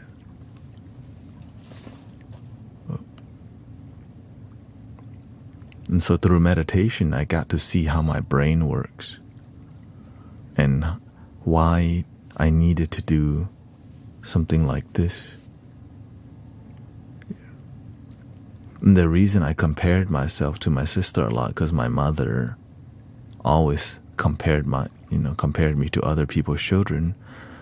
Right? Yes, I wish I was just. I remember growing up wishing I was just normal, you know. Dang, I wish I would just stay in school and not get bullied, and you know, because I actually liked learning until I got bullied all the time because I was dorky, and you know, and and as a person, I was more feminine, right? I'm more compassionate because a lot of I was raised around that, you know, the energy. And so that energy of more feminine man, it doesn't, I went to a school and environments that didn't nurture that at all. Right.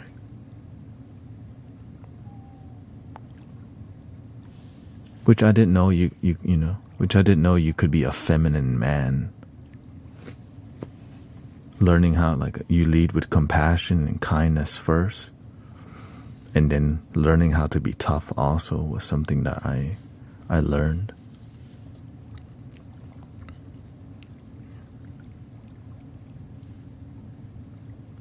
Which all takes time. The funny part is, growing up, I had more friends who were women than men because I just got along with girls better. They were a lot nicer to me. I was in football, in orchestra, I was doing all this, but I just was constantly hanging out. Yeah. So it's about, I eventually learned I needed to be balanced, divine masculine and divine feminine. Right? Many people don't know the balance. I was naturally feminine initially because that's just what happened. You know, I didn't grow up with grandfathers. I don't even remember the faces of my grandfathers at all. Right. My father is more, I guess, taking the time to mentor your children. Sometimes we're too busy or whatever, so it happens. Let's see if this works. Chat box.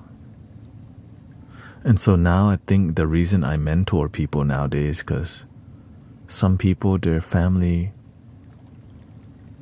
they just skip their family or whatever.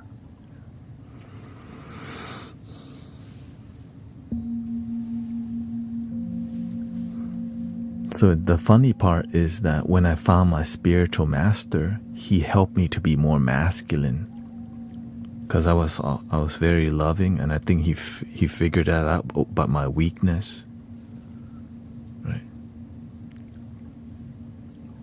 So he was super tough on me. That's when I learned to, okay, that's the one thing that no one really taught me, was how to be emotionally stronger. I knew how to be, but he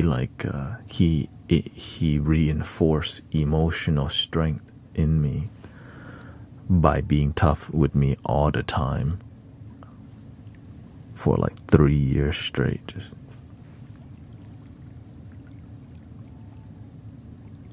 I was like this for 3 years straight.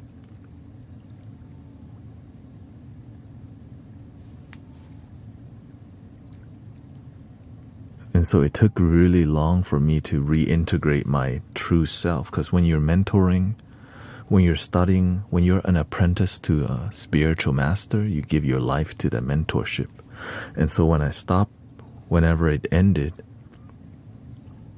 I was like, okay, I can I can just let myself be free again. And then I found how to blend in the masculine and feminine nature. I lead with feminine energy, but inside, it's like this.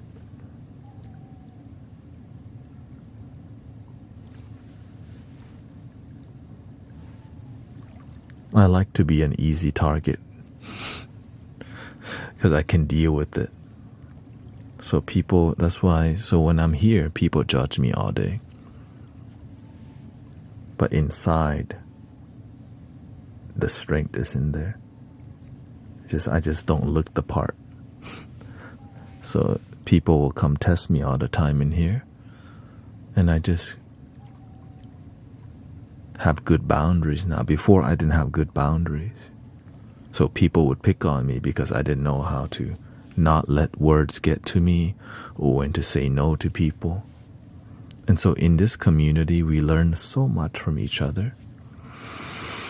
Right? So I lead with compassion, but I have really firm boundaries and I'm clear about who I am. Because when people judge you, it doesn't really faze you if you know who you are. So the more you're clear about who you are, fake guru, charlatan, deceiver, or whatever, false prophet, like when you know you're not those things, you just keep going. And the results speak for itself. Yeah.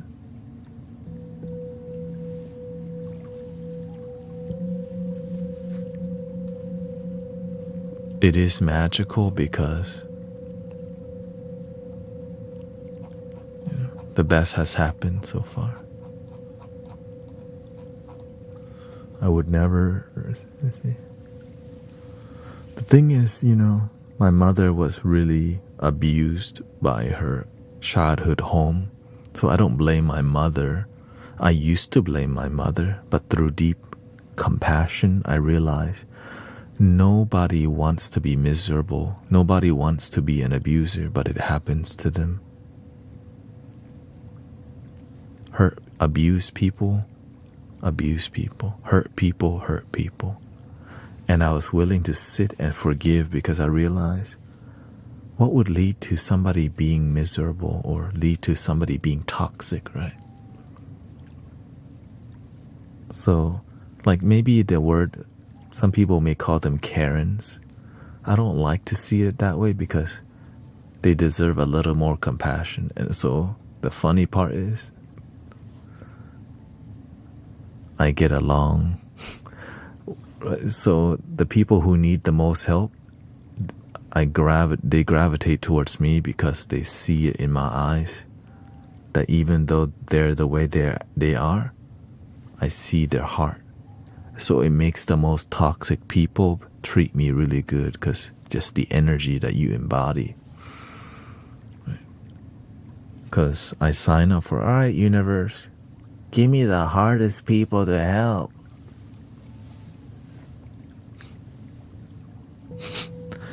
Which is, as you get older, it's really hard to help people as they get older because their egoic negative narrative solidifies and they become a giant fortress that don't heal.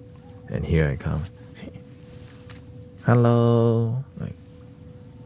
Like a nephew or grandchildren, Like, what the? So I help lower, and so in here we help each other lower each other's guard, right? Some of y'all have different kind of strength, right? So together we help the world, and that's what I'm excited about, right? To me, that's amazing. We together as a community have gifts, not just me, but you do too, right? Whether you're moderator or not moderator, We kind of like, okay, I have this strength, and I'm willing to show up and do my part.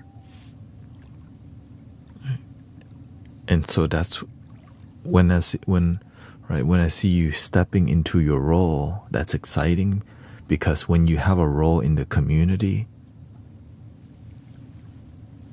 your life starts unlocking. That's the secret. When you help other people, like when you help others, the universe help unlock the doors in your life. But you don't expect it. It happens naturally. Right? That's why all the healing happens to many of y'all.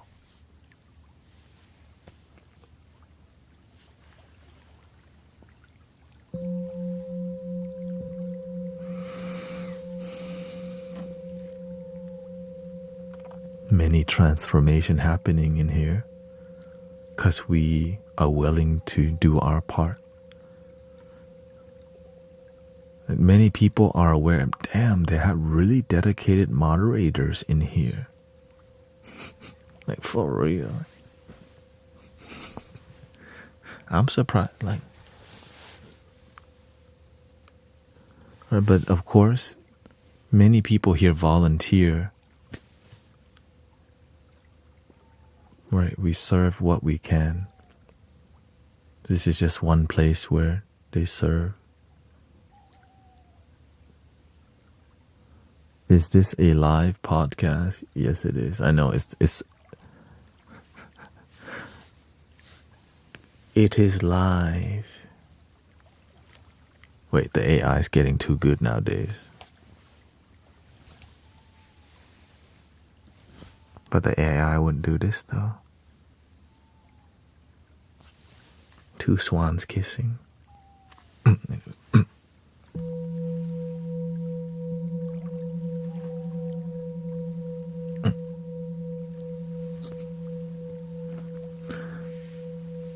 Thank you for sharing if you're there.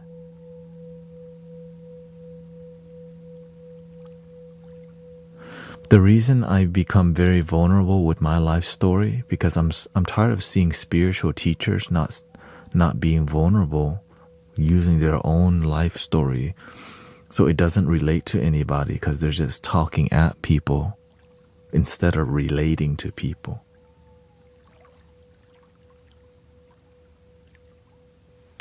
You see the issue? We're talking too much about philosophy. We're talking too much about freaking Kundalini and the Eightfold Path and all these things that people are bored of. They want to hear some real But I don't know what's going on. We're just trying to read. We're just reading the cookbook recipe, but we don't say the why I enjoy cooking.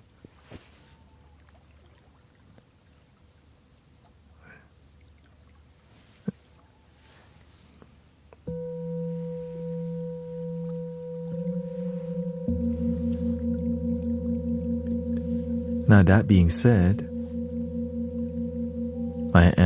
I was trained by Buddhist monks. But my teacher told me, Buddhism, the teachings of the Buddha got lost in the 1st century when they turned it into a religion. Religion have followers who don't really practice. When you turn it into a more egoic institution, you have a bunch of followers. Instead of connecting to the internal kingdom through practice and meditation, you just go, I resonate with Buddha. I resonate with Jesus, but I don't practice the way Jesus practiced. I don't practice the way the Buddha practiced. I just follow. Can I join can I join? So it becomes more about following than practicing with results.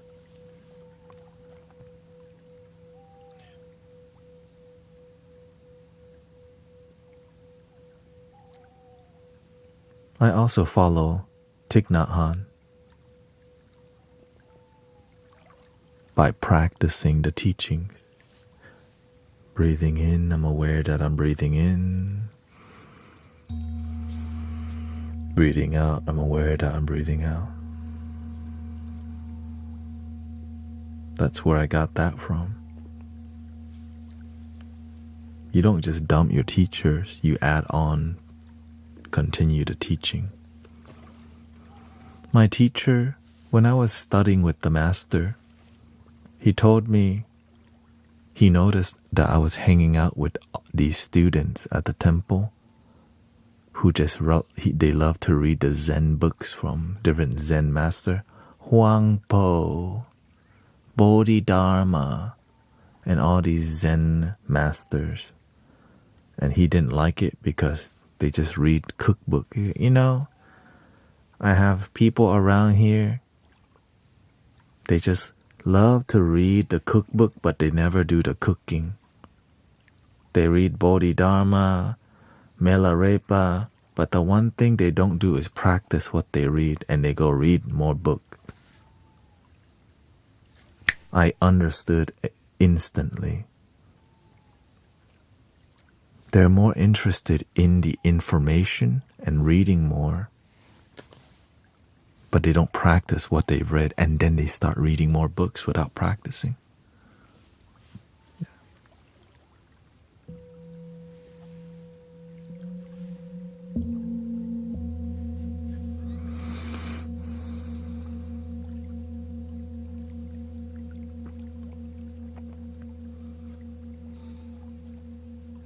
And so I also don't, that's why I focus more on practicing rather than more philosophy. And you can tell the people who practice more compared to people who are scholars.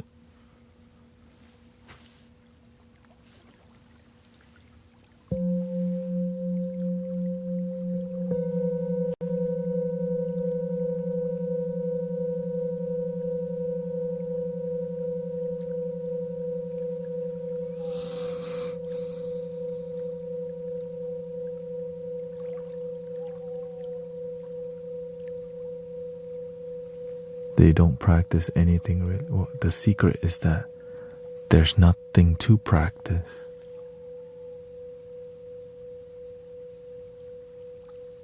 And that's everything.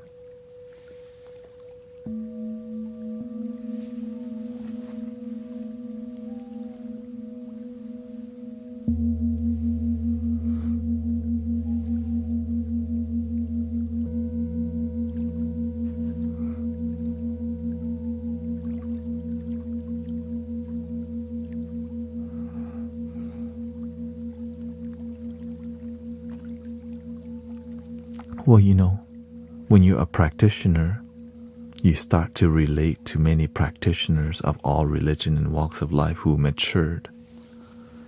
So when I see Carlos here says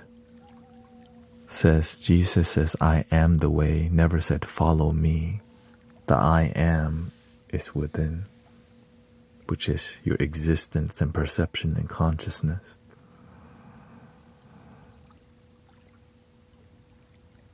But it depends on who you talk to.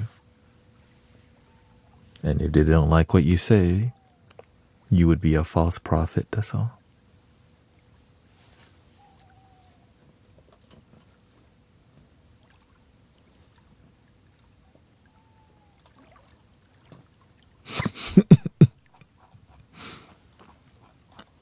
The blind leading the blind. Worshipping false idol or whatever, The easy, quick dismissal.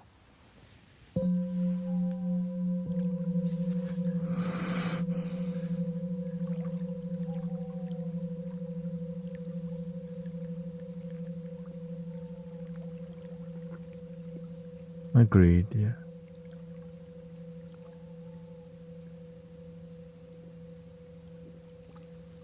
But now, because of the power of the internet, we start to see that we're more alike than different. we start to see that there's mystics and saints in every culture, every religion. But the egoic institution and drama and my side, your side thing, it wants to keep us disconnected. One love. We're all brothers and sisters. Some of us just don't get along, but we're still family to me.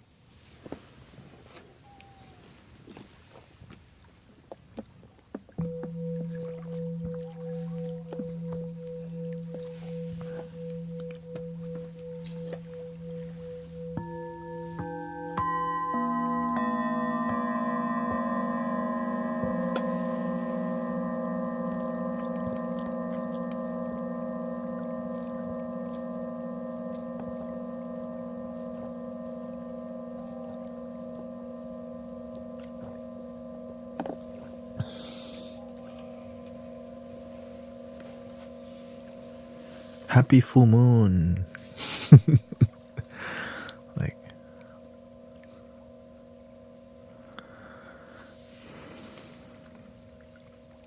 yeah, and it would ring a lot farther, but I just tap it gently.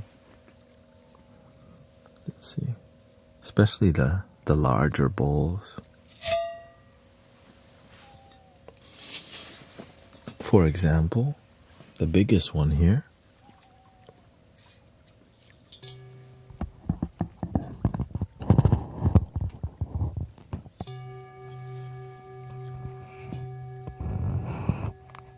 Yeah, I'm really big on one love right now because we cannot forget that we all want the same thing. Happiness, peace, harmony, abundance. We all bleed red. Let's find a way to get along. We can respect each other even if we have differences, of course. We can't forget the super basic, you know. Respect each other. It's like a boogeyman nowadays. Respect each other. Oh.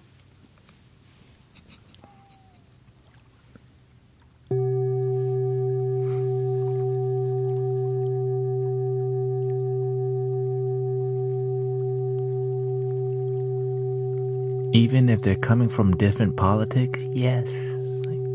Even if they're different religion, yes. Oh.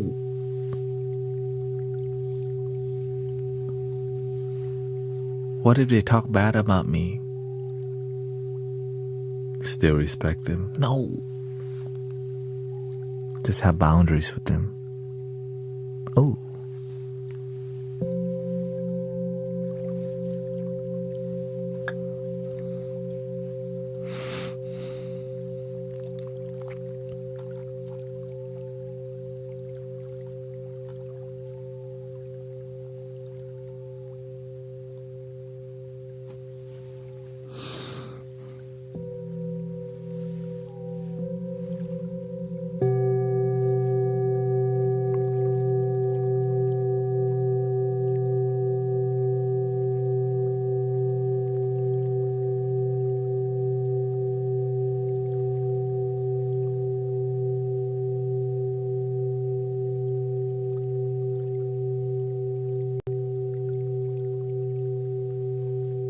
We do have 30 more minutes, by the way.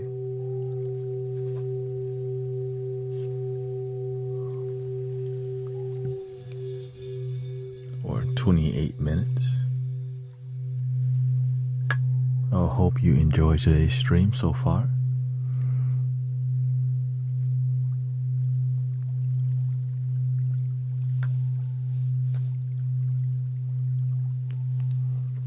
Let's see. Bruto says, do you have any advices for people looking for their spiritual master? The reason I'm asking is because I've been looking for years and some people used to call me a medium, but I think that's impossible if I cannot even guide myself.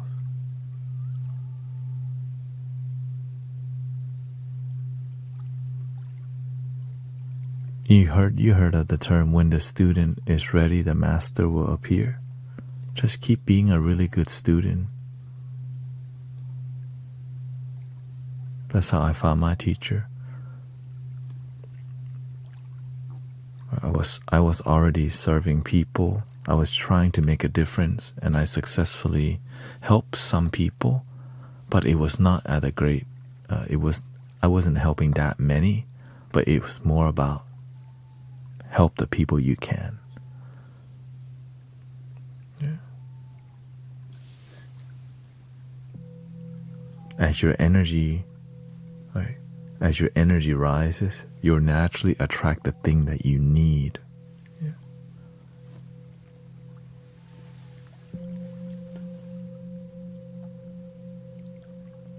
Sometimes you want a spiritual master, but you just need to be a better student of life.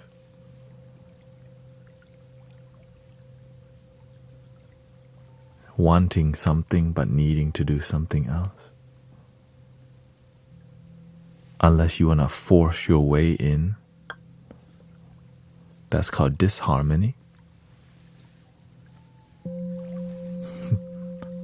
Where's my master? Let me pay for $10,000 for Reiki mastership. Welcome to 2025.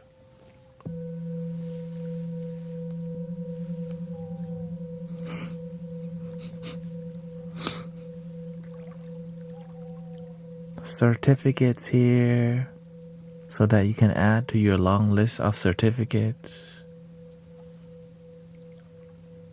Then you here, check out my link to all my credentials. Instead of it being results, they show you certificates. I've been an angelic Reiki, laughter yoga Reiki, yoga certification, 200 hours. I went to a Joe Dispenza thingy, Tony Robbins mentor thingy. I also do a Ho'oponopono teacher, Crystal Grazie. Look at my list. This is why I can charge you $500 for the first session. Oh, wait, what? Just kidding, it's $555, not $500.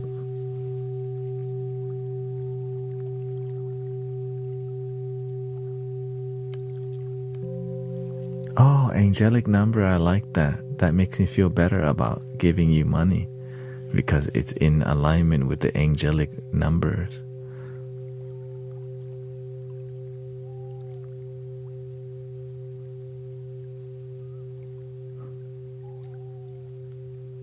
Is the first time free at least? For you, just have off this time, because you have good energy. Let's just do 333, I only have 200. That's fine. That's a one-time offer. Everything must go. That's a 60%, right, discount, right? The universe wants to bless you tonight. Link in my bio.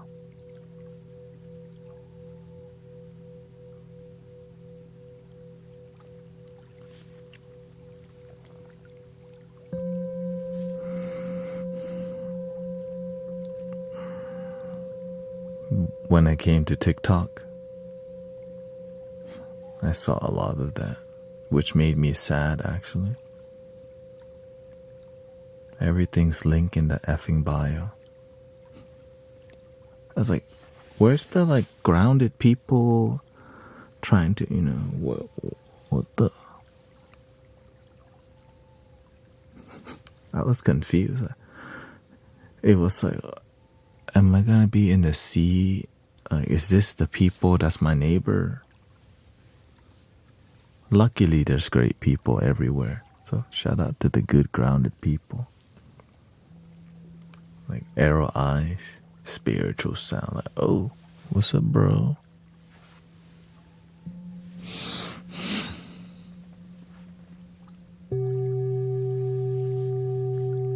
The Reiki people actually upset me. They want money and wave their hands about it. I did follow some Reiki people, which lead to more. It's a Western way of doing New Age spirituality, which is business driven. What? I can't blame them. That's just the culture. New Age spirituality is. It's really profitable because it's like new, interesting, but not always result driven.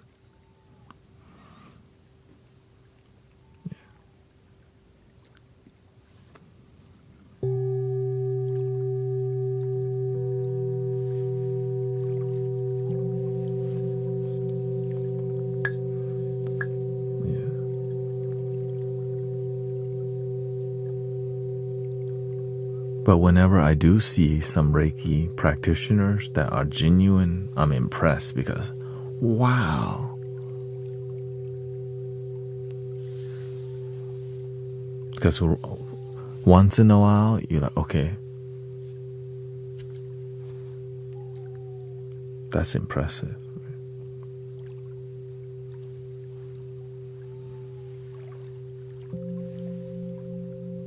Yeah, I only remember, there's one lady that has I would say she sells candles and all this stuff. I mean, it's a more masculine, because she was using Tibetan mantras to do like hand mudras, and it was very doing all, right? So there's definitely energy for sure. But it's the principles behind the energy too. Just again, it's a preference. It's a preference. I just walk the more, I would say, Buddhist route, honestly, which is more of a spiritual devotion. That's not like you don't sell dripping. You don't sell candle visuals, right? You don't sell rituals to people, but some people do. I just don't. That's just weird to me.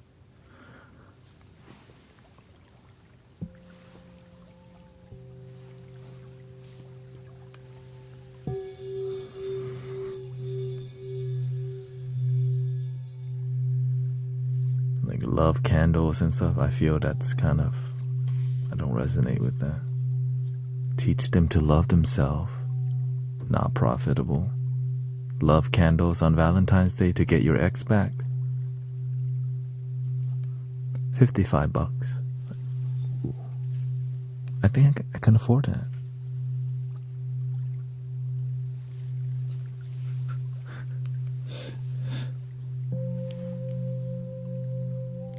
Link in the bio.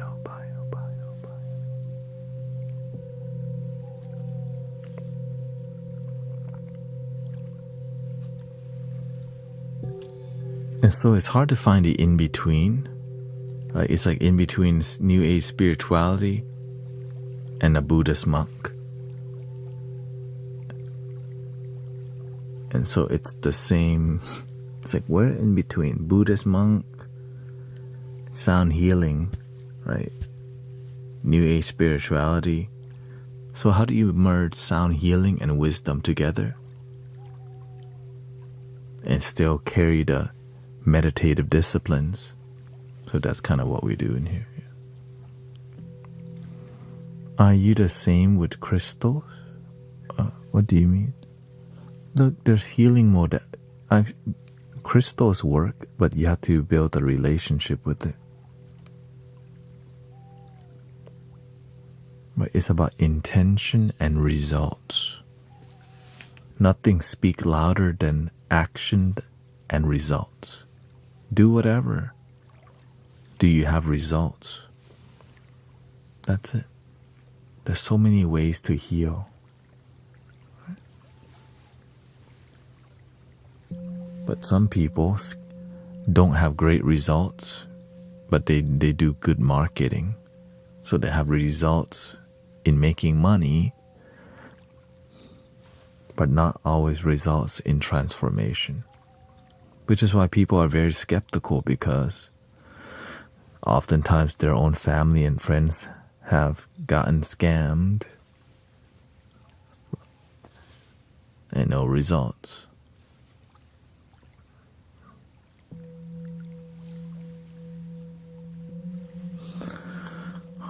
What would be the difference between a crystal and a love candle? So it depends on how you use the crystal. Right. You can practice it on yourself. You can use a crystal to create a grid, right? Sacred geometry. There's many ways to operate. Right, and sacred geometry is called feng shui. Like, do you see how the bowls are set up in this stream? There's some feng shui happening, but you don't even realize it. Right, the colors, the lighting, everything, right, is to create a space of more ceremonial or some emotion. Right, so there's connection to it. That's why when you go to a cathedral or right, it looks amazing because there's intention.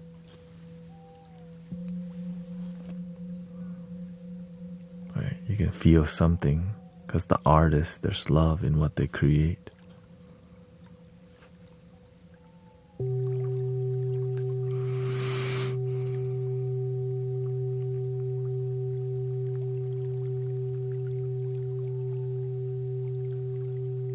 But you can make art just to sell, that lacks love too, because it makes sales.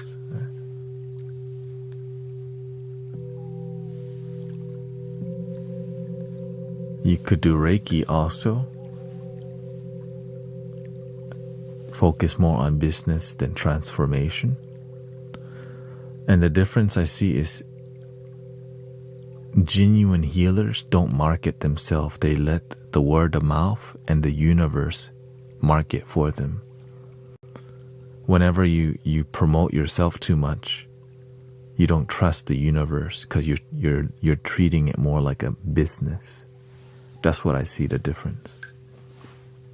That's the number one thing I see from genuine healers, is that they don't market themselves very much. It happens. So people need to know you're there, but how much some people aggressively try to sell tickets and all these things.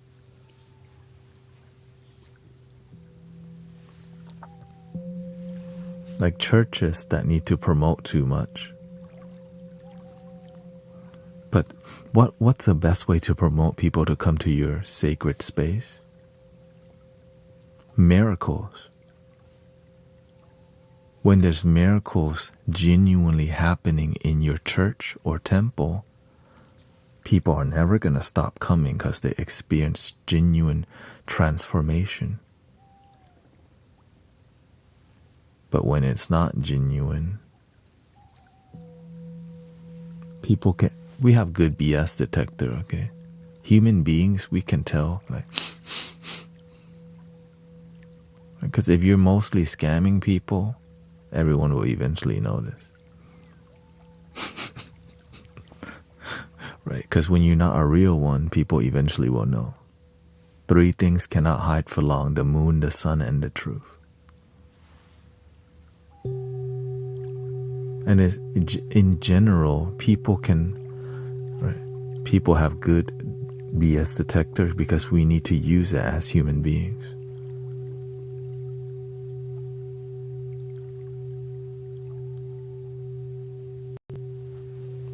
To survive. Like, is this person going to attack me or just going to walk by me?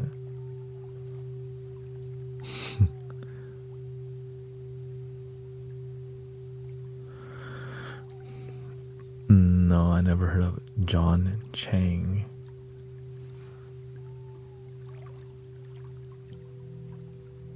I have heard that people search real gurus for years.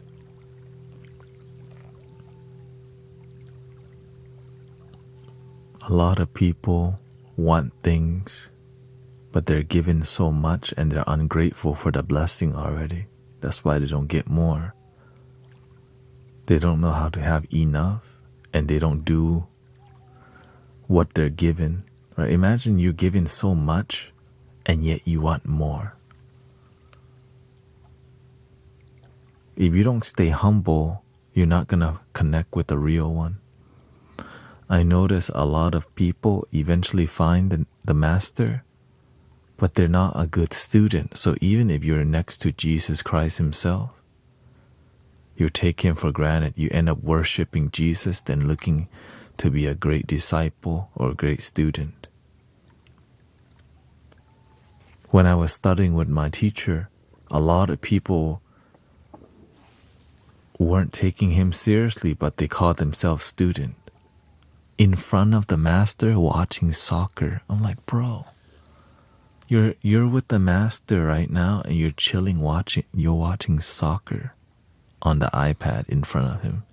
Instead of like pay attention to see, because you get too familiar, right? When you're too comfortable around your teacher, you stop learning. One thing I never do, I never get too comfortable, because then I'll stop learning from the teacher of life, God, the universe. When I see healers get too comfortable, it's when they start declining.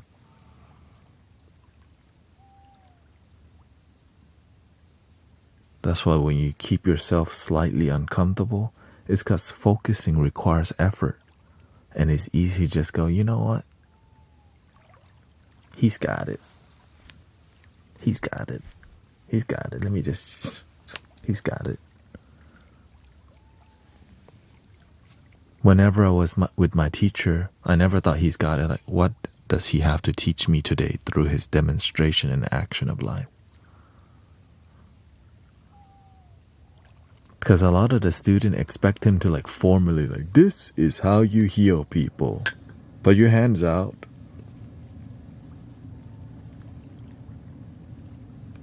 Right? They expect him to baby. The master shows you how to heal through demonstration, and he just expects you to pay attention. That's it. If you can't even do that, you're not gonna grow on your own. You're gonna need a babysitter to teach you all the time. Let's see here. Thank you, Love Shine. Thank you so much. Healing our love within, we are the answer. True love is within. 100.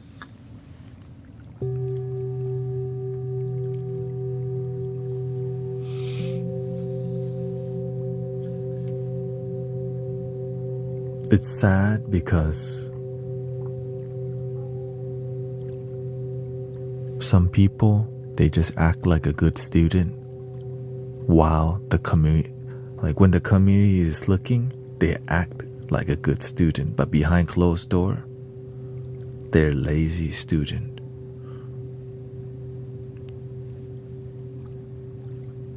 But the universe, you can't hide anything from wisdom and karma. Right? That's why they say what? Judge them by their fruit. Right? A good student will have a good result. A lazy student, lazy result. When you're a real one, you have real result. And that's the easiest way. And over time, you can tell if somebody's real or not real if you just spend enough time with them. Because they eventually show you who they are. But do you settle? Do you settle for low quality connection with people? When they show you that they're not a real one, do you keep being around them?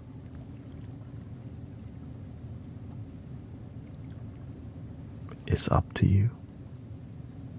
Some people they have the biggest faith only on Sunday, but if you catch them on a Monday, it's a different story.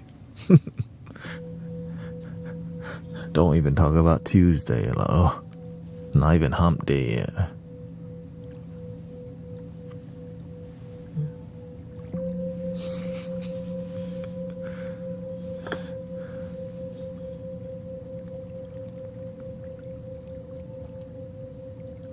Yeah, maybe many people get impressed at how committed I am. I'm like, wait, what do you, if you want to have results in anything in life, you gotta be committed. It's just what it takes. Is it tiring? Of course, but is it worth it? Absolutely, because look at the results.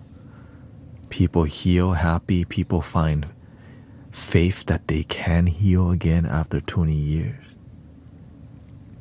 Imagine they just don't heal for so long and out of nowhere, they begin to heal again. That's what I'm talking about.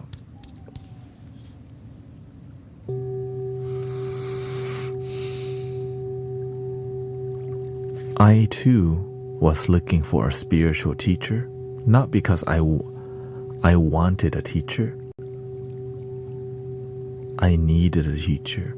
I was like, okay, God, universe, everything you have intuitively told me to do, I have done in the past 5 years. I'm always breathing, focusing on my breath. I live in the moment. My mind is clear and happy. But I know there's more that I don't know. I think I need a teacher. Right? I just talk to I'm just in meditation. I'm just like going through I think I need a teacher. The universe already know. Finally. A year later, the master appeared. Like, wait, what? Because I got to a point in my life where I have a relationship with, my heart and love, the divine. And intuitively, the teachings led to all this success, but I knew there was more that I didn't know. And if my ego was too big, I know everything already. Then you're not teachable if you think you know everything. But and I know there's more that I don't know. And I think maybe it'll be easier if somebody taught me, because, the reason I thought like that, because a teacher could help shorten the amount of time I need to study to get to the next level. I'm not trying to spend 30 or 40 years alone to get to the next point, but a teacher makes sense because they can help shorten that time. But they gotta be a real teacher. I don't want to so I'm super selective on a teacher. I don't just submit and call somebody my master if they're not a real one. And the master knew that. So he had to demonstrate things for me to have faith. And then when he demonstrates different gifts and abilities, that's when I go, should I be scared, or should I just remember why he's here? He's here to help you.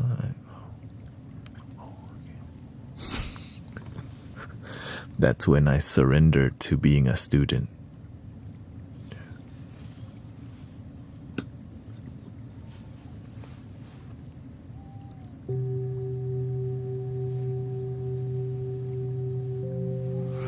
Are you a debater? No, I'm not a debater.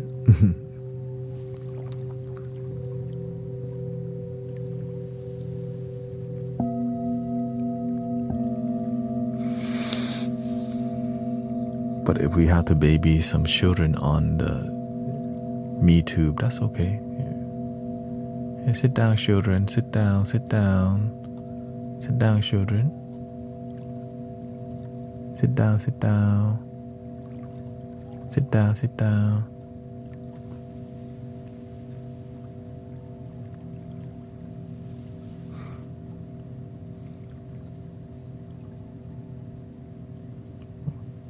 Welcome, Saskia. Welcome. What are your thoughts on universal flow? It's just the moment. But if you pay attention, you start to see the mandala. There's always a flow from the universe.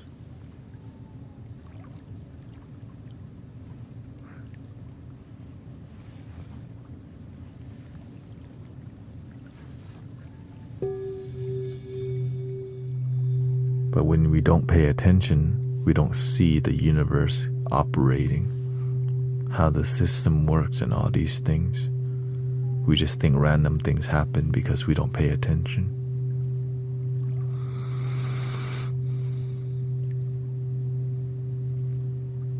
When we start becoming more aware, we start to see the ego play its game. My side, your side. Egos clashing, division. The opposite of one love. Which is very human, right? It's natural. But there's a divine thing happening too. One love.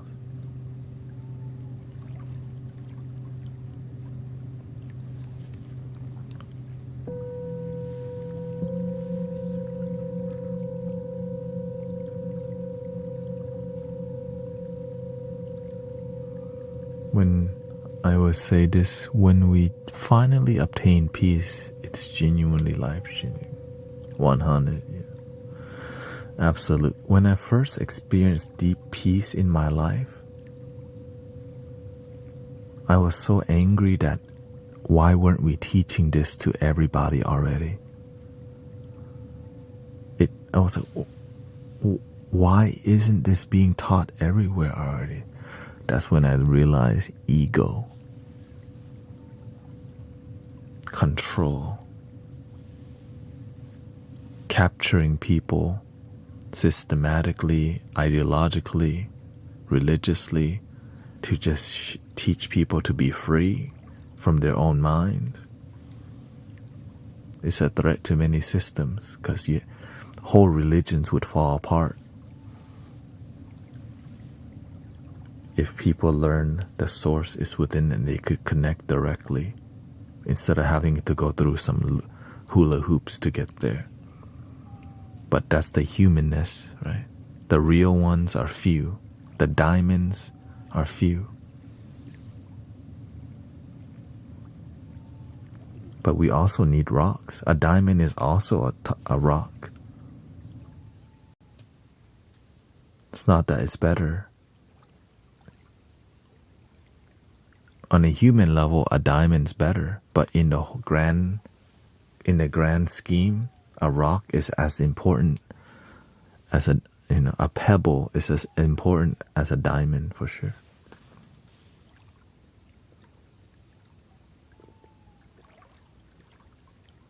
Everyone has a role. There's no light without shadow, no shadow without the light.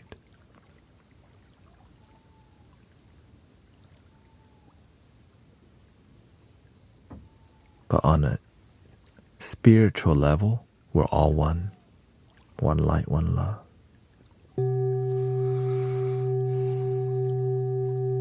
So that's why we have to realize there's a human duality aspect to this expression, to this reality. But the deeper one is just we're all one, which helps to dissolve the divide, and heal. That's what heals. Love heals. I mean, everyone, I think we can all agree that love heals. I don't think love doesn't heal. I think that's something that's universal. Love, unconditional love heals. But when we talk about the human love, romantic love, heartbroken, sadness.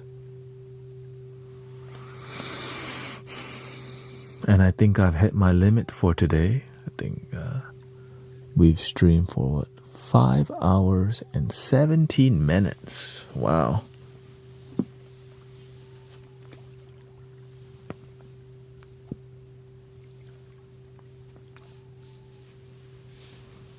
I hope you learned something today. I need to do a massage after. Wow. So I think I'm grateful for all the devotion in the community. Is why I'm willing to sit here 5 to 6 hours a day. It may be more, because you're learning something and your family is improving and your community is improving. And that's how we can help the whole world, is we just do our part.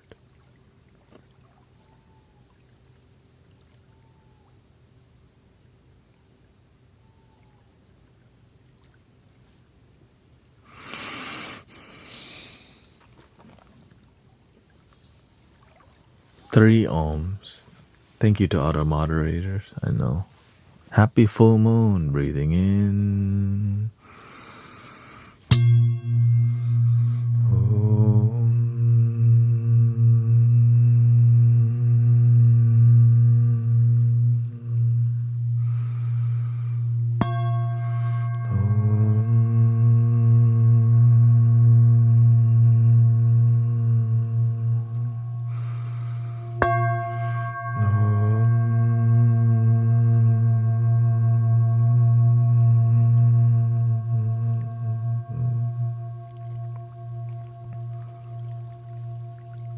Please love your damn self. And I hope you had a good time today. Thank you, Haley, Christy, Pamela. Thank you to all the patients. I know some platform is more difficult to moderate. So thank you for everybody's help. Thank you for the many gifted sub today. From Mad Attack, thank you so much. Thank you to all the gifts from Alex, Sister Sassy Mom. I know Alex probably.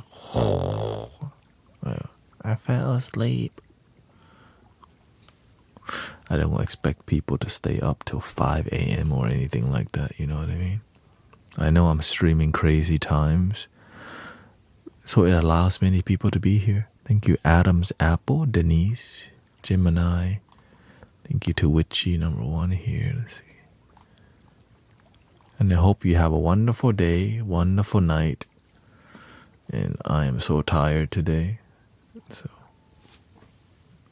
the end.